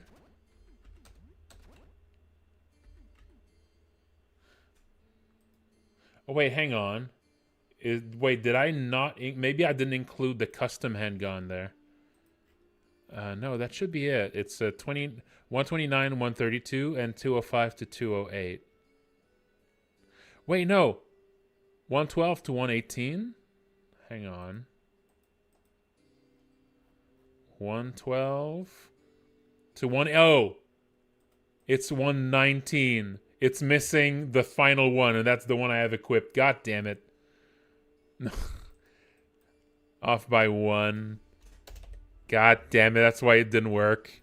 The number was a tiny bit wrong. God damn it.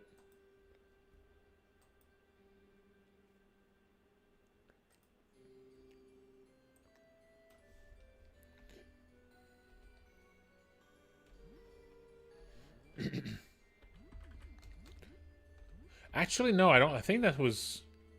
I think it's more wrong than that, because I also didn't get the SMG ammo. Yeah, I also didn't get the SMG ammo. This is also supposed to be the special SMG, I think.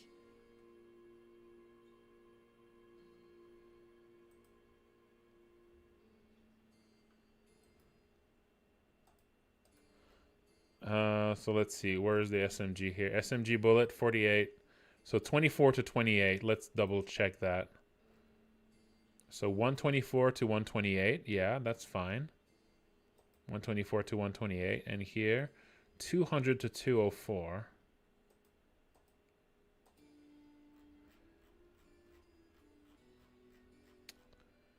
200 to 204. Yeah, no, that should be fine. That should be it. 124, 128.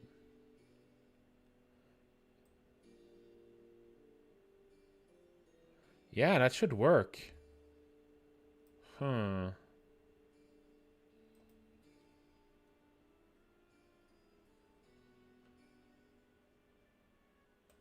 Yeah, this should be working. Okay, well, we'll test then.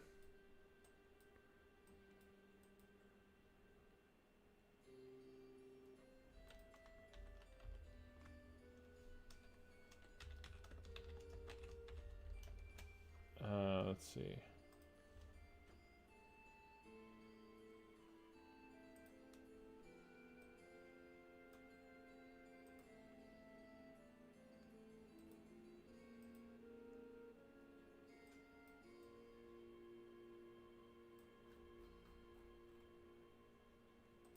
So I need to check this one.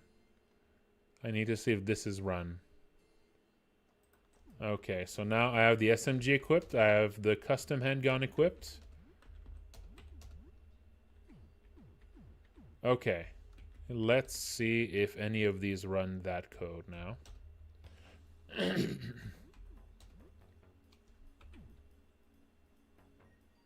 Nope. I got the high caliber ammo. Guard. Call juice. Call juice. Hide.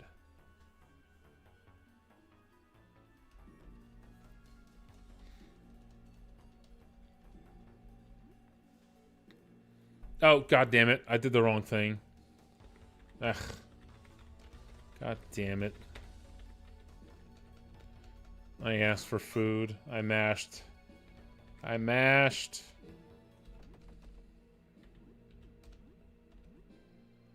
I mashed.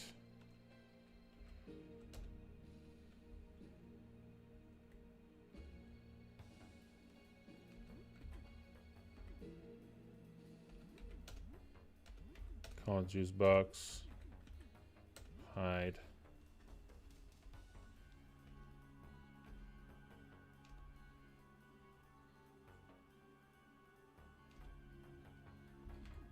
Ammo.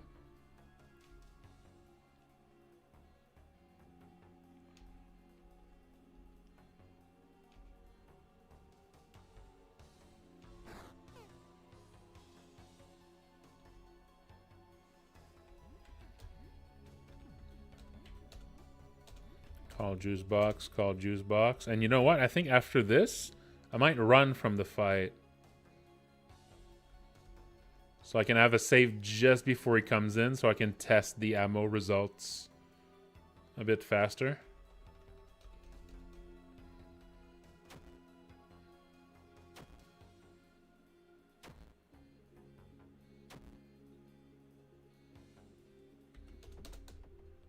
There we go.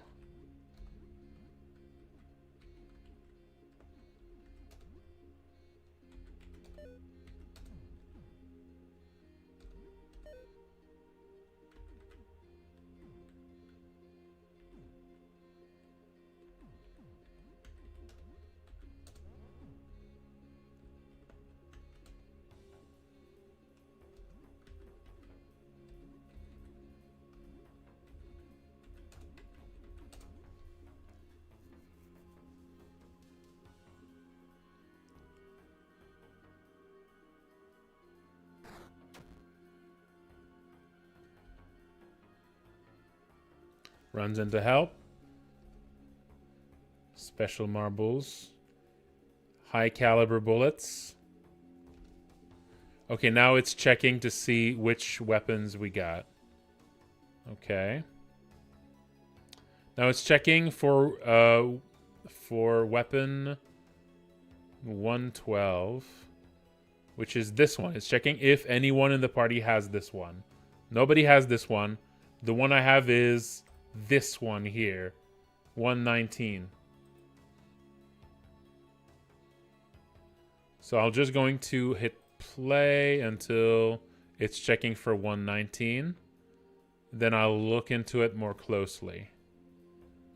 115, 116, 117, 118, 119. Okay. This should return true, but apparently it's returning false. Okay. So let's step into it and see what's happening. Here it is checking if actor equipment include this item, small caliber handgun, custom handgun. I'm pretty sure this should be equipped on someone. Let's step into it. Now it's going to grab the list of all members that are in battle. Yeah.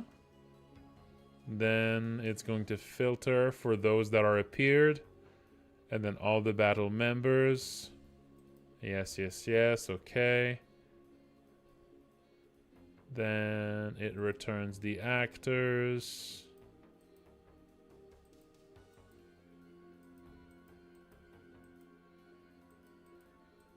Returns a list of all the actors currently active in battle. Blah, blah, blah. Then it's going to slice to the max battle members. Yeah. Then what does it do?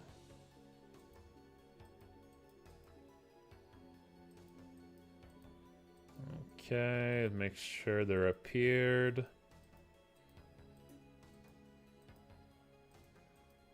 Okay, yes, yes, yes. Now, is any member equipped? Now it checks their equipment. It checks if it includes this item. This should be...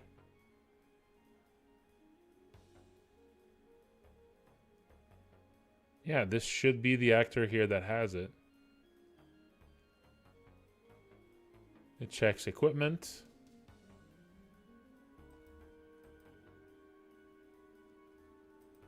Then it checks over all of that.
So did this return true or false? Oh, I just realized what happened. I just caught the problem.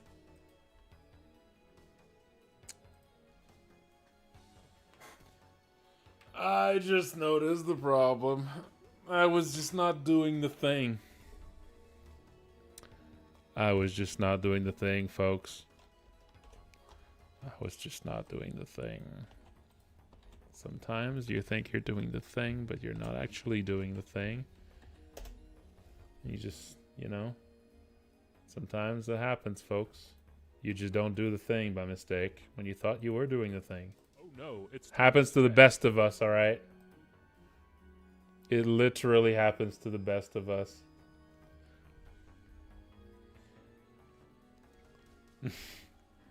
Literally happens to the best of us. I was just not doing the thing, and I thought I was doing the thing. That was my mistake. You see? I thought I was doing the thing, but alas. I thingent. Okay, now it should happen. So now we should be getting pistol and SMG ammo. Let's see.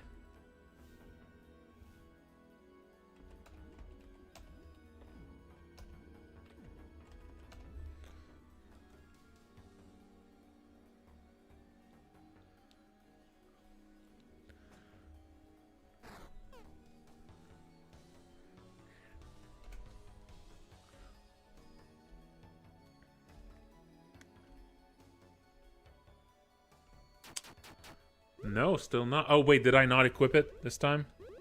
Did I forget to equip it this time? God damn it. Yeah, I didn't equip the stuff that I was testing. Bleh. Bleh. I was supposed to go in there and equip this. And go in there and equip this. Now it'll work. Now it will work.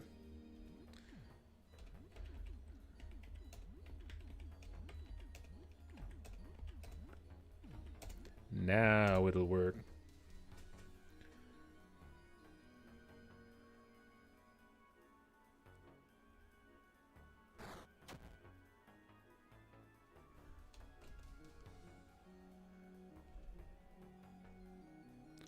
Special marbles, high caliber bullets, pistol bullets, SMG bullets, paintballs, but still 2 ammo crates. Oh. I don't think you were supposed to get the 2 ammo crates here. I think you were just supposed to get 1 ammo crate at this bit. It's like you have a number of... Okay, yes, I think... Yeah, okay, I forgot to... wait, no, that should be attack pick -1. Attack pick -1.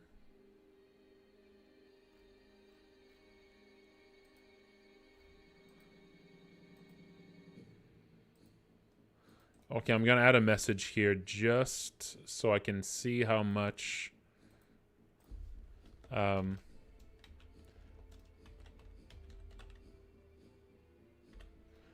console log. Juicebox ammo points left.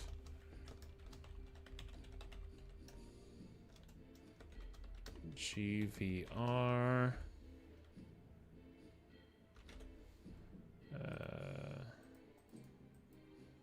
1018. 1018. So yeah, I'm not sure why it should not have given me ammo crates here. It should have only given me 1. So okay, so how it works is Juicebox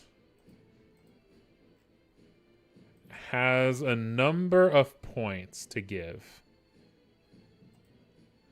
Either 4 or 8. Depending on the difficulty level, 4 or 8 points of ammo.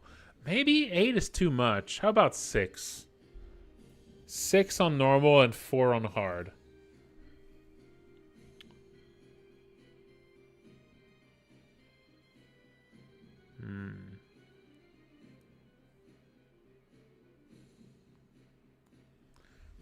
I've been hearing a lot about Mugenics. I will definitely try it soon. I will definitely try it soon.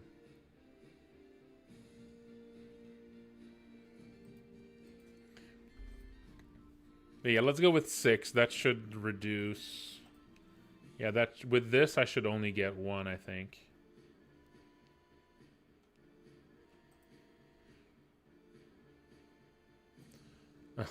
Well, what? An Edmund Macmillan game is kind of cringe at times.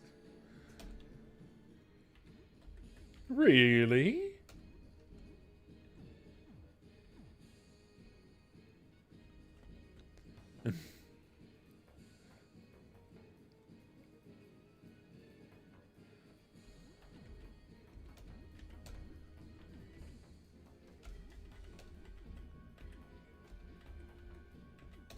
Okay, now there should only be 1 crate.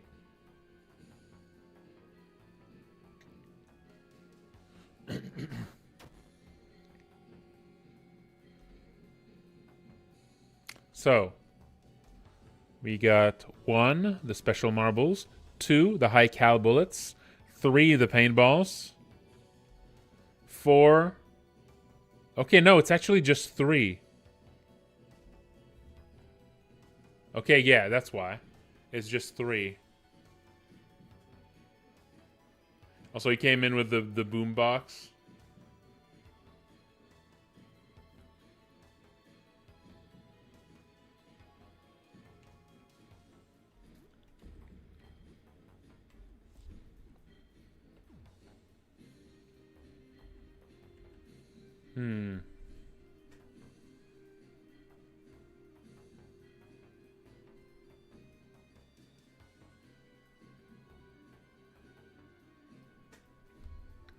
Okay.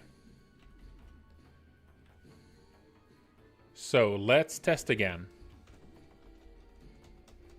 Or, yeah, let's just run. Let's just go get different set of items. Let's get a different set of items this time. Let's go get a rifle, a shotgun.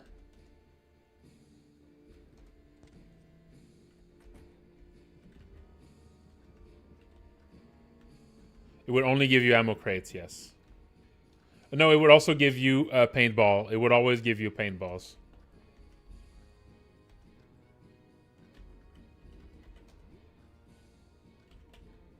It would always give you paintballs.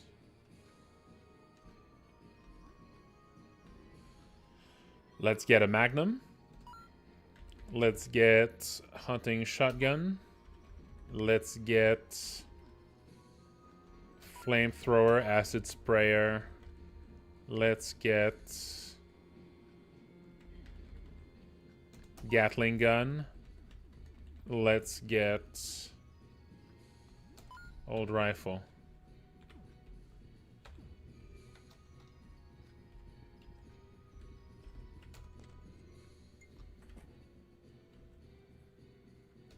So now, so the thing about the high caliber, the high cal rifle, the thing about the high cal rifle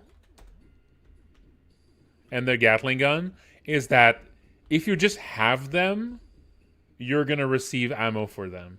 You don't. It doesn't need to be equipped because those weapons are just presumed that, you know, if you have them, they're probably not equipped because you don't have a lot of ammo for them at all, right? So I'm always gonna receive ammo for these if I just have them. The others, you need to have them equipped to get ammo for them. So I'm gonna equip the Magnum and Monty. Gonna equip the old rifle. Zarya is going to equip the flamethrower. So I should be getting no crates here. I should be getting no crates this time.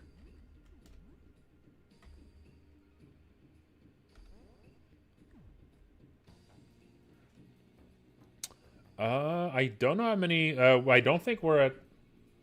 I can tell you how much we've sold copies.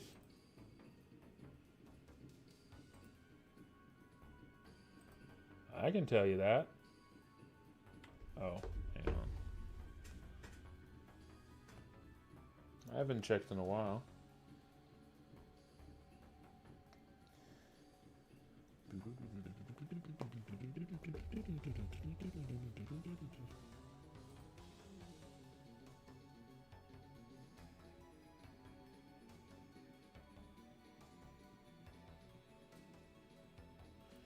It has sold 350,000 copies.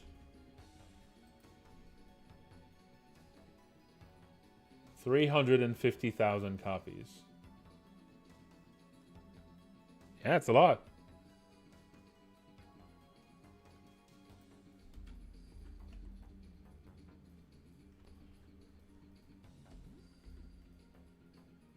Mm-hmm.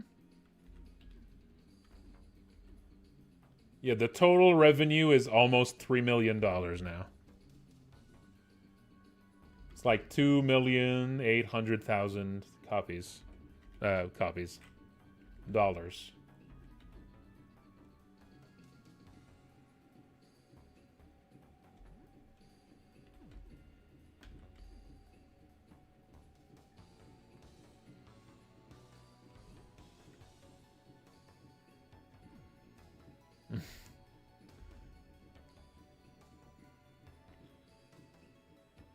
I forget what the percentage is, but it's something like 30%. I end up with something like 30% after like the taxes. Not after taxes, not including taxes. So after American VSTs and Steam's cut and my publisher's cut, and also the amount that I'm giving Eric, I end up with something like 30%.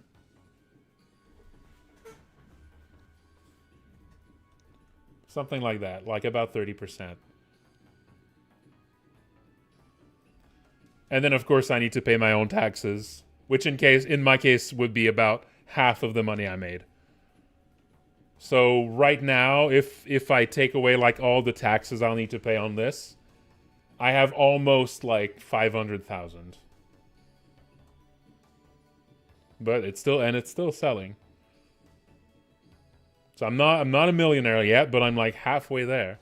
So that's pretty good. That's gonna pay for quite a bit of Malice and Dev. Yeah. I mean, also, there's also expenses last year for like other development stuff. That was about like $120,000, but that also is less taxes I'll need to pay. So I don't know. Maybe right now it's more like 400,000, something like that.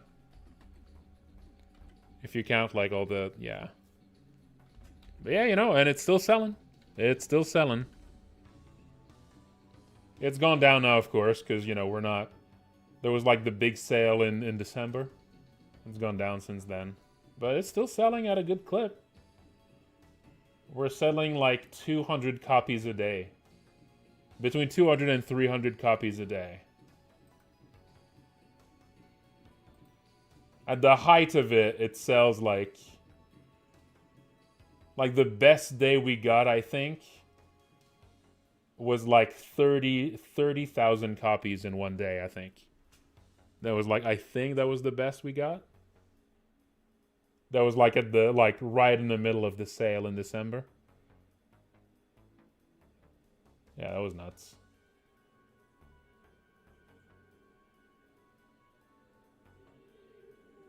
Oh wait, no, that was like that was like weekly.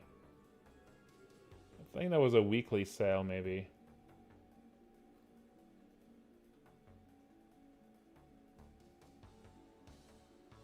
Okay, yeah, I was checking the... Okay, never mind. That was not that. That was wrong. That was wrong. No, okay, no. No. The maximum number of sales per day, the biggest number was 5,000. Not 30,000. There you go. 5,000. 5,000 was the most we sold in one day. Still a really good number. Yeah. Yeah, I was looking at the wrong graph there. That's right.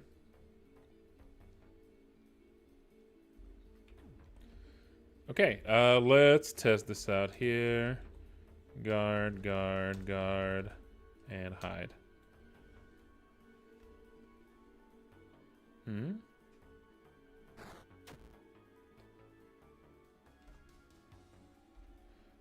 Okay, so now let's see what we get. Special marbles. Ammo belt for the Gatling gun. High caliber bullets. Rifle bullet. Magnum bullet. Gasoline. Paintball. Now fewer paintballs. This time only 12 paintballs.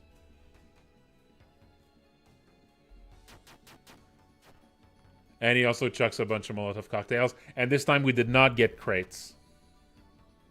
This time we did not get crates.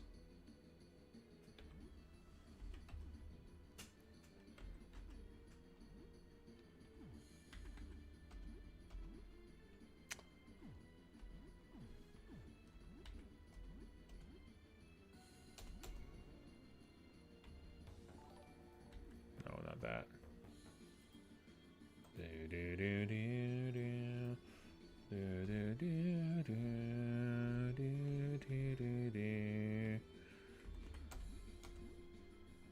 This time, let's equip the acid sprayer.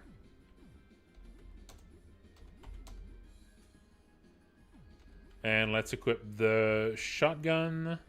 Just testing all of the bullet acquisitions you can get.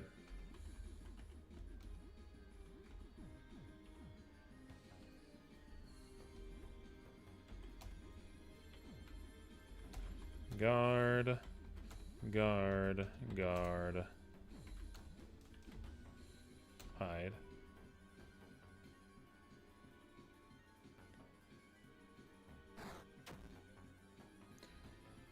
I'm fine with people making fan merch as long as it's not like big corporations doing it.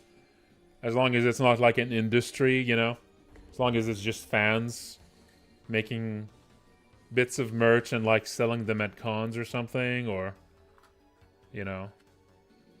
As long as it's like, you know, small scale stuff, I don't mind.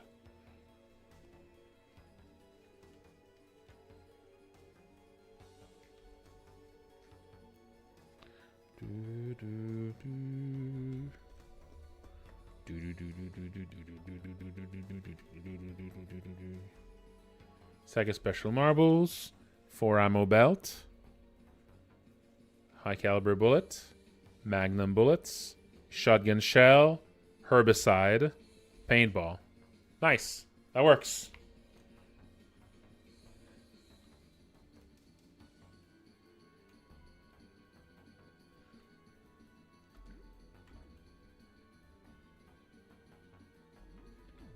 Okay, this is working. The ammo thing is working.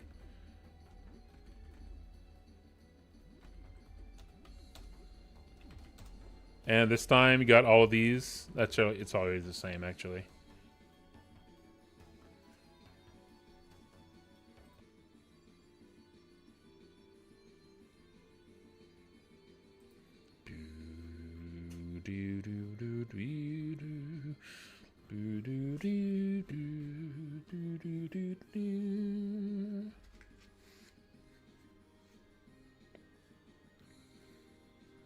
Nah, I'm not gonna make an achievement for that glitch reaper.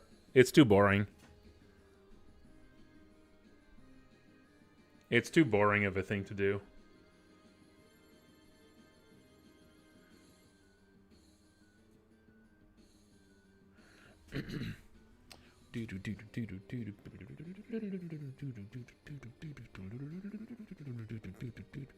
Like it's one of these things that's like conceptually fun, but you know, it's conceptually fun, but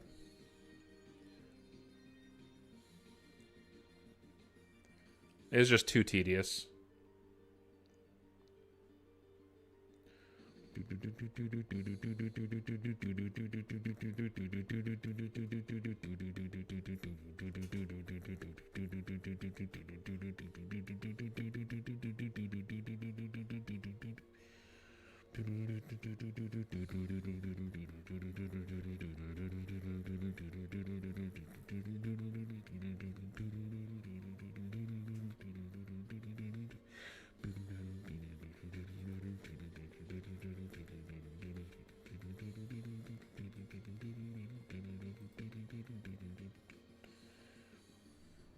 Okay.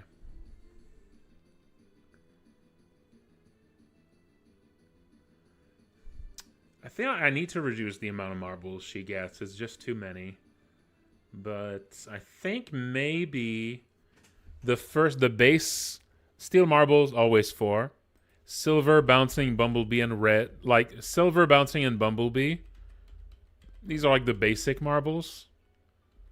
And you should always get those. Sure. For those though, I think maybe you get a set of them.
Yeah, I'm gonna make those you get here random a little bit instead of getting all of that.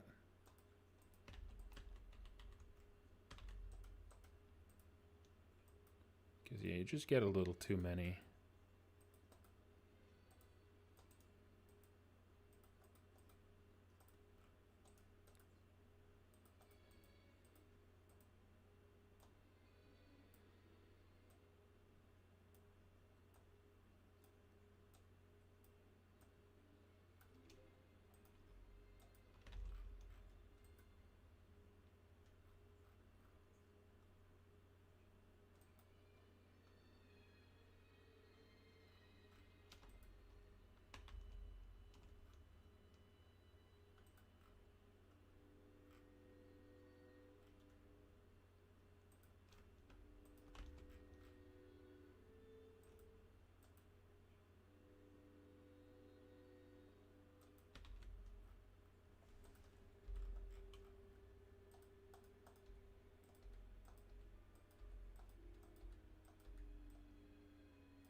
There you go. Okay, so this is what you're going to get now.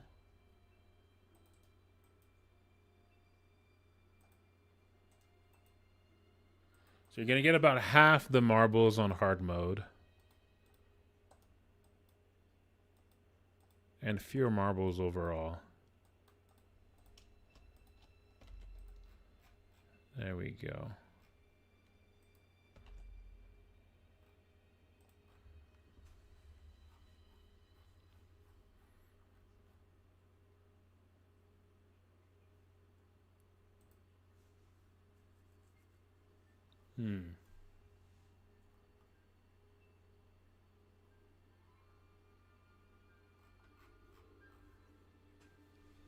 Yeah, I think this works.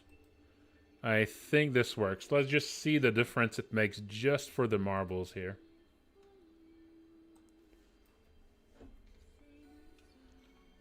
Let's see what it does.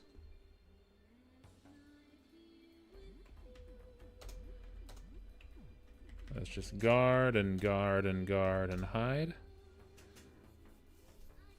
It should still give a lot of marbles on normal mode. It's way, way fewer on hard mode.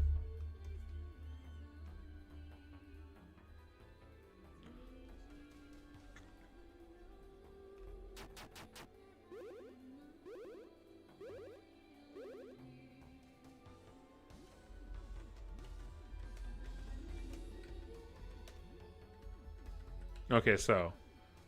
See? It doesn't fill your, you know? It doesn't completely fill the screen with them. And it's a random amount. So you get a bunch of steel shots.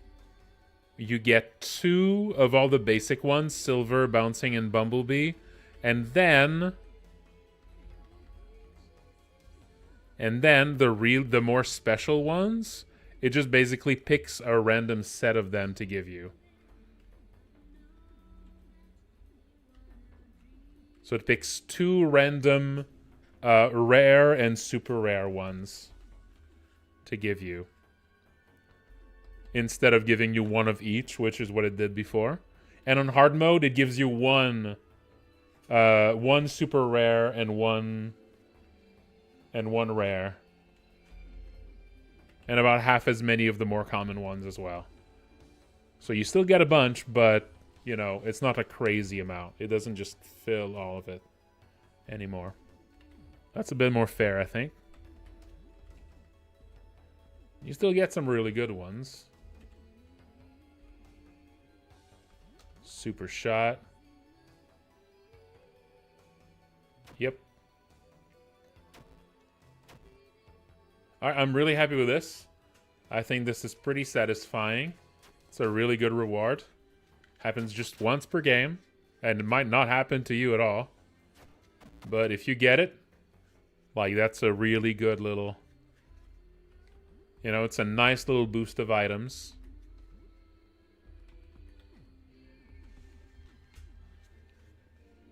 That could give you something really, really good. Yeah, that works. Nice. Nice. Yeah, this is all the marbles she has after this. Yeah, oh yeah, she's got steel marbles 9, silver, bouncing, bumblebee. And actually got 2 striped. So I actually got 2 of the same one time. The mocha latte. It's 25 stamina and 10 HP.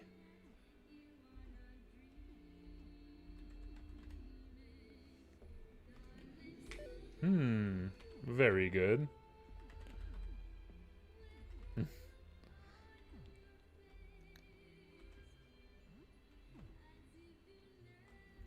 Oh, yeah, it should be froth, not broth, huh? I was thinking about soup too much.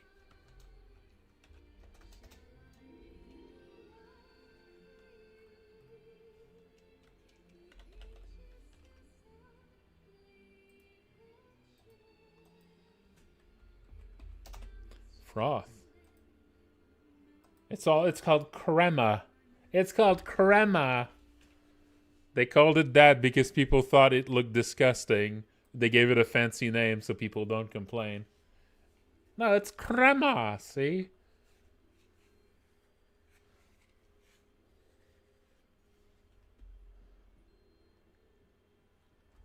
Crema. All right, I'm pretty happy with this. Okay, let's do one more. Let's do one more. Do, do, do, do, do, do, do, do, do. Do, do, do, do, do. Do, do, do, do, do, do, do, do.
Okay, let's see what happens in this one. Call Juicebox. Call Juicebox. In the meantime, let's do Shocking Shot.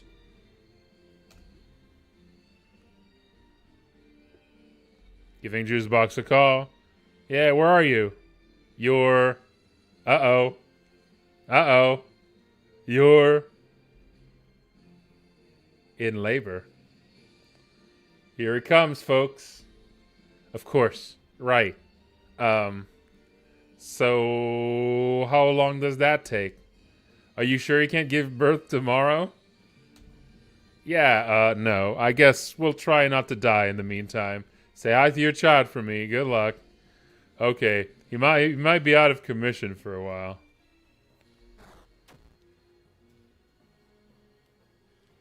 Uh-huh. I'm calling JB. Where you at, Juice? Uh-huh. We're in deep. So how's the dad life treating you? Oh, it's not there yet. Right. Yeah, well, we're still holding up. Do you have a name yet? Oh, I was hoping you'd name it after me. Well, good luck, dude. Yeah, we got this.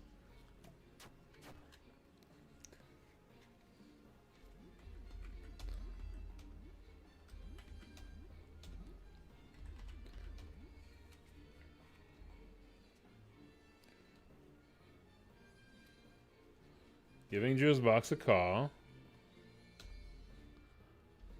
What's up? Gave birth yet? Oh, it's underway? Cool. Yeah, no, we're still fighting. Do you have an ETA on this baby? We're dying here. Okay, yeah, miracle of life and all that. Who's the mom, by the way? Or dad? Oh, cool. You don't get to know. Uh-huh, I'm calling JB. Where you at, Juice? Oh, we're in deep. Hey, just wanted to check on Juice, Dad. Wait, right now? Like, right now? Dude, like... What do I say to someone who's giving birth? Help me out. Here we go, folks. Tell them push. Tell them congratulations. You tell them birth. You tell them happy birthday. You tell them to hurry up. Or you tell them nothing. Yes. You tell them birth. Oh, yeah, obviously. All right, dude, birth. Birth. Birth. Birth. Birth. There it is. Yep. No, you shut up. Birth. There you go.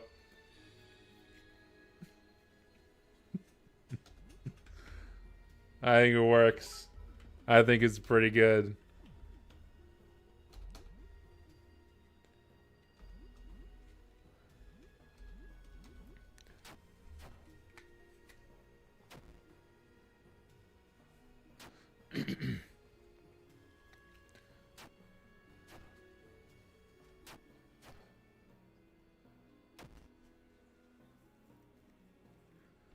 Okay.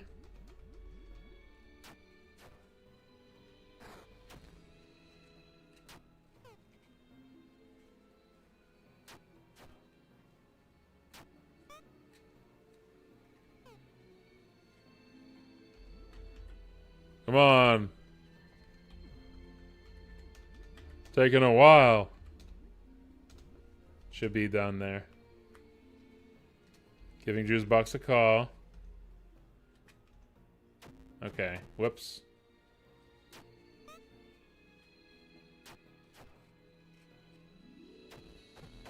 Oh no, we're almost dead. Juicebox runs in to help.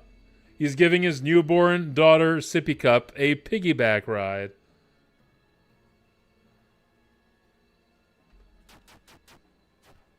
There you go. Molotov cocktails. Aw, shit. Crow died before Sippy Cup could show the assist.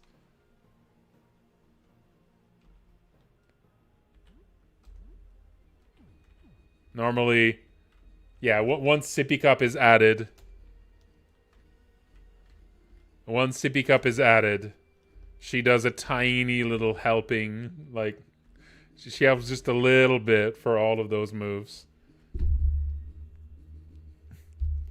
And now, Sippy Cup should now be home. There we go.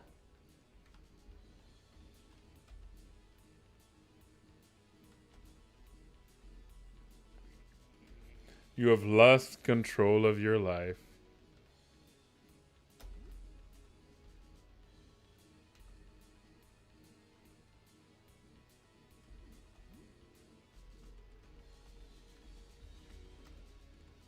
There's Sippy Cup. Hello, Sippy Cup. That's Sippy Cup.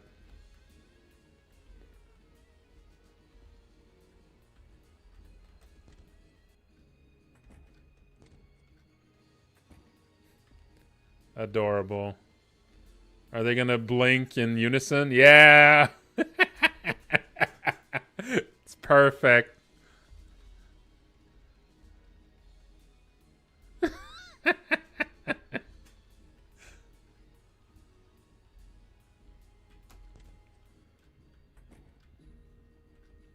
Yep. There we go.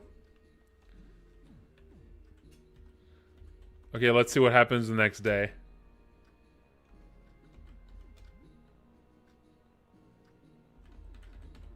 Not all events have Sippy Cup modifications, but there's a few that do.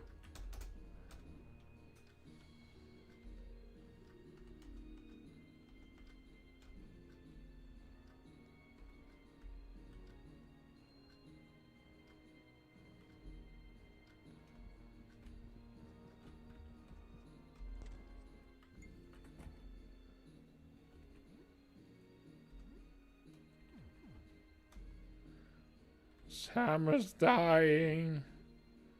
Yeah, well.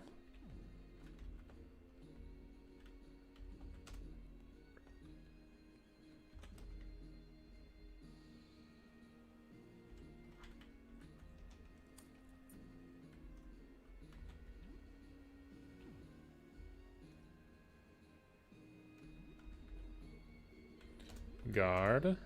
Call Juicebox. Call Juicebox. And hide.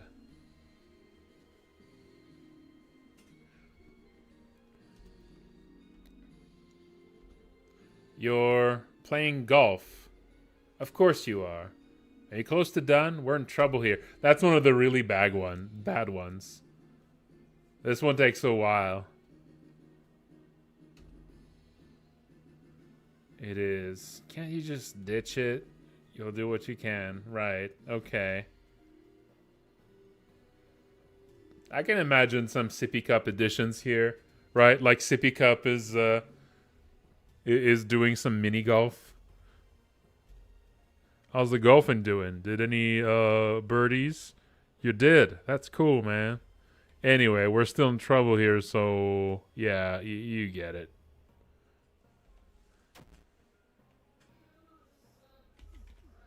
Hey, Cowboy King, how's it going? Thanks for the sub. Appreciate it.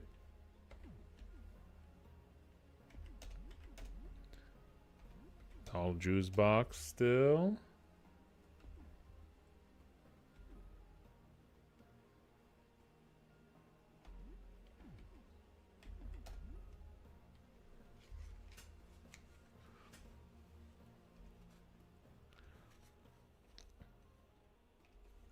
It's taking too long.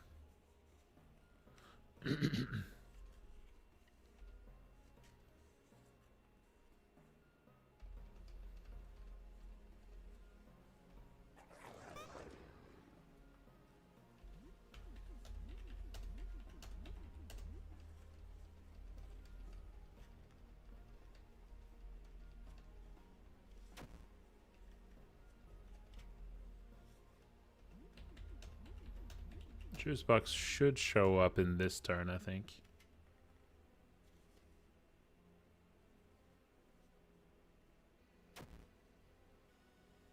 No? How close is it?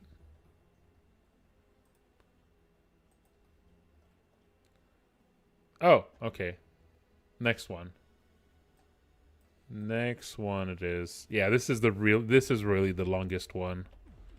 If he's golfing and you need help like yesterday, you're kind of screwed. You don't want him to be golfing.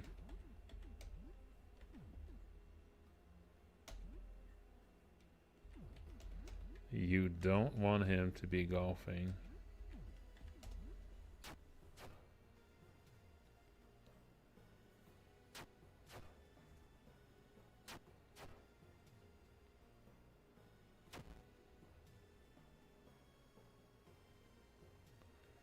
He's clutching a golf club. He hands it to you with a thumbs up. Stick of dynamite. That might kill it. And Sippy Cup throws some little firecrackers. There you go. There you go. Sippy Cup threw a few firecrackers after the...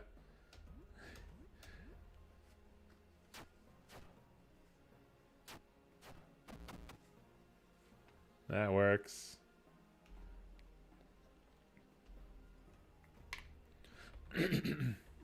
Alright, I'm pretty satisfied with this. This was like a test of most of the more complicated ones. The only really complicated one that hasn't been tested so far. God damn it. Get out of here, you. You're gonna kill me.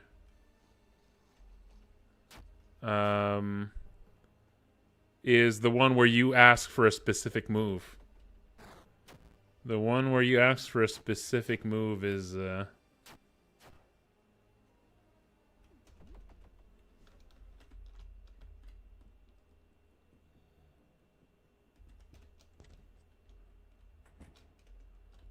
one where you ask for a specific move. Maybe it's the next one. Let's see. Change time of day. 11 p.m.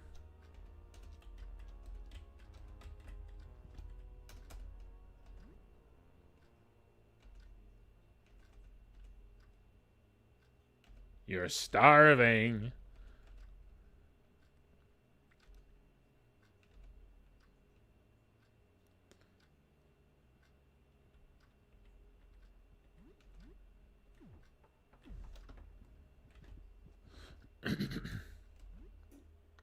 Oh. No. No, Helen, you're already in here. You're already you can't be in my apartment twice, Helen. You can't be in my apartment twice, Helen. Get out of here. Don't break space-time. How dare you break space-time? You're not allowed. Yes, yes. God forbid a woman has hobbies. Yes, yes. We know. That's the obligatory joke for that. For that statement. You know you thought it.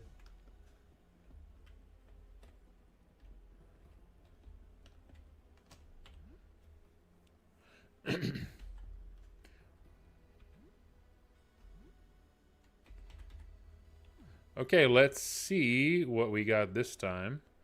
This guy might kill me before he shows up. 2 Ellens. Okay, I don't think anyone is going to guess what I was trying to mimic there. In my mind, I had the whitest kids you know scat about someone trying to make Star Wars again. And it's like, 2 Chewbacca's? Oh. There you go. I was going for 2 Chewbacca's.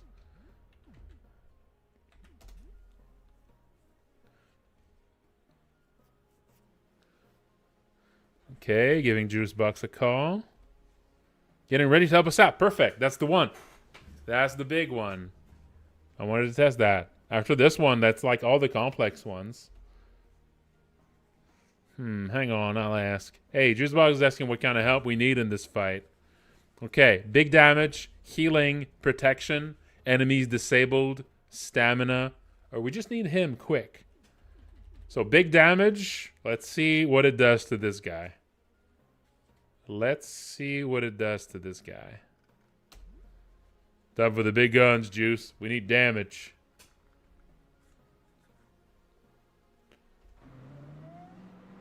Oh. Whoops. That happened immediately. Yeah, that's not supposed to happen. Holy shit. I think that was about to do 900 damage to him. Yeah. It's not supposed to happen instantly, though.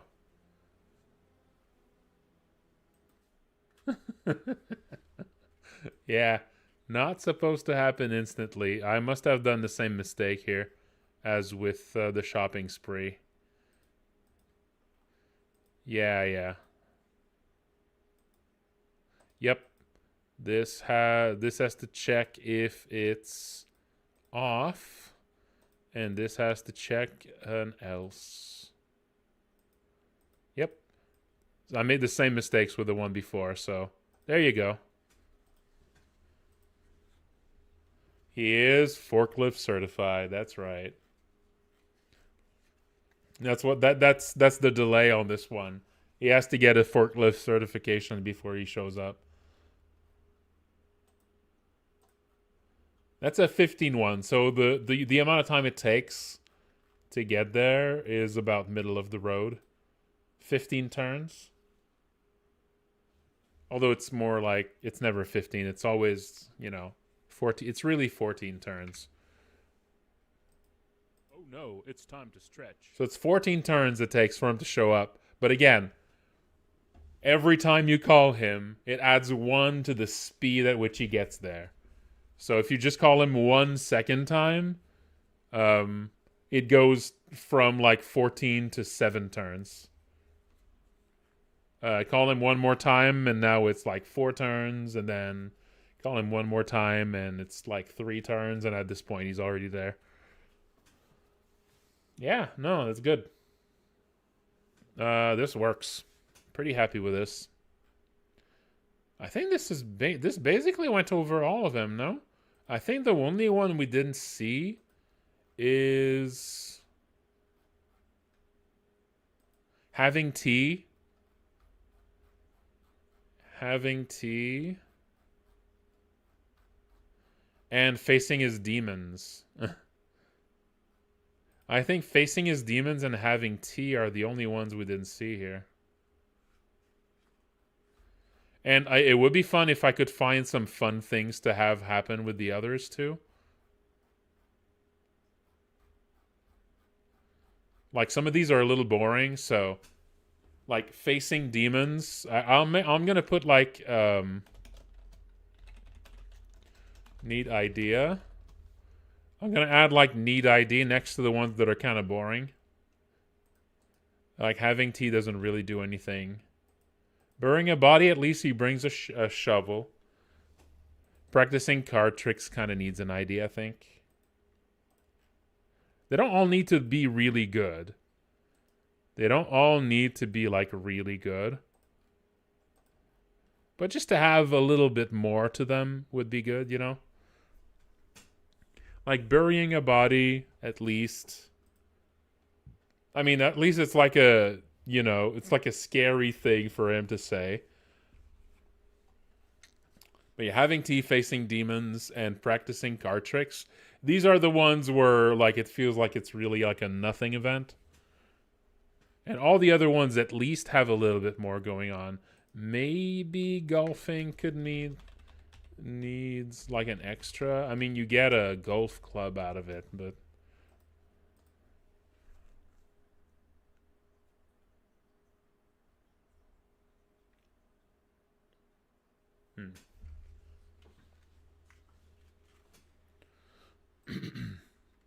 yeah. And some of these are really good, I think. Some of these, you know, could use a little extra. But otherwise, though, yeah, this is basically working. Found a bunch of little issues and fixed them. Pretty happy with that. That's productive. That's productive. That's gonna be it for. That's gonna be it for tonight, though. So before I go, let me just quickly link my Patreon. Please have a look. And let's look for someone to raid.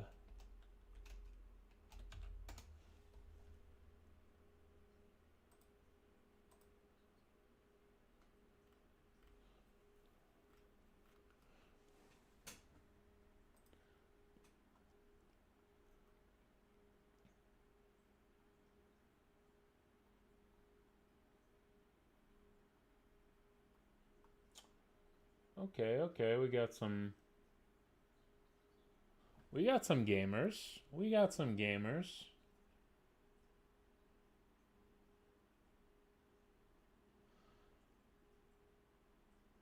All right, let's there we got someone here. Detestable Darling. Detestable Darling. All right, let's raid Detestable Darling.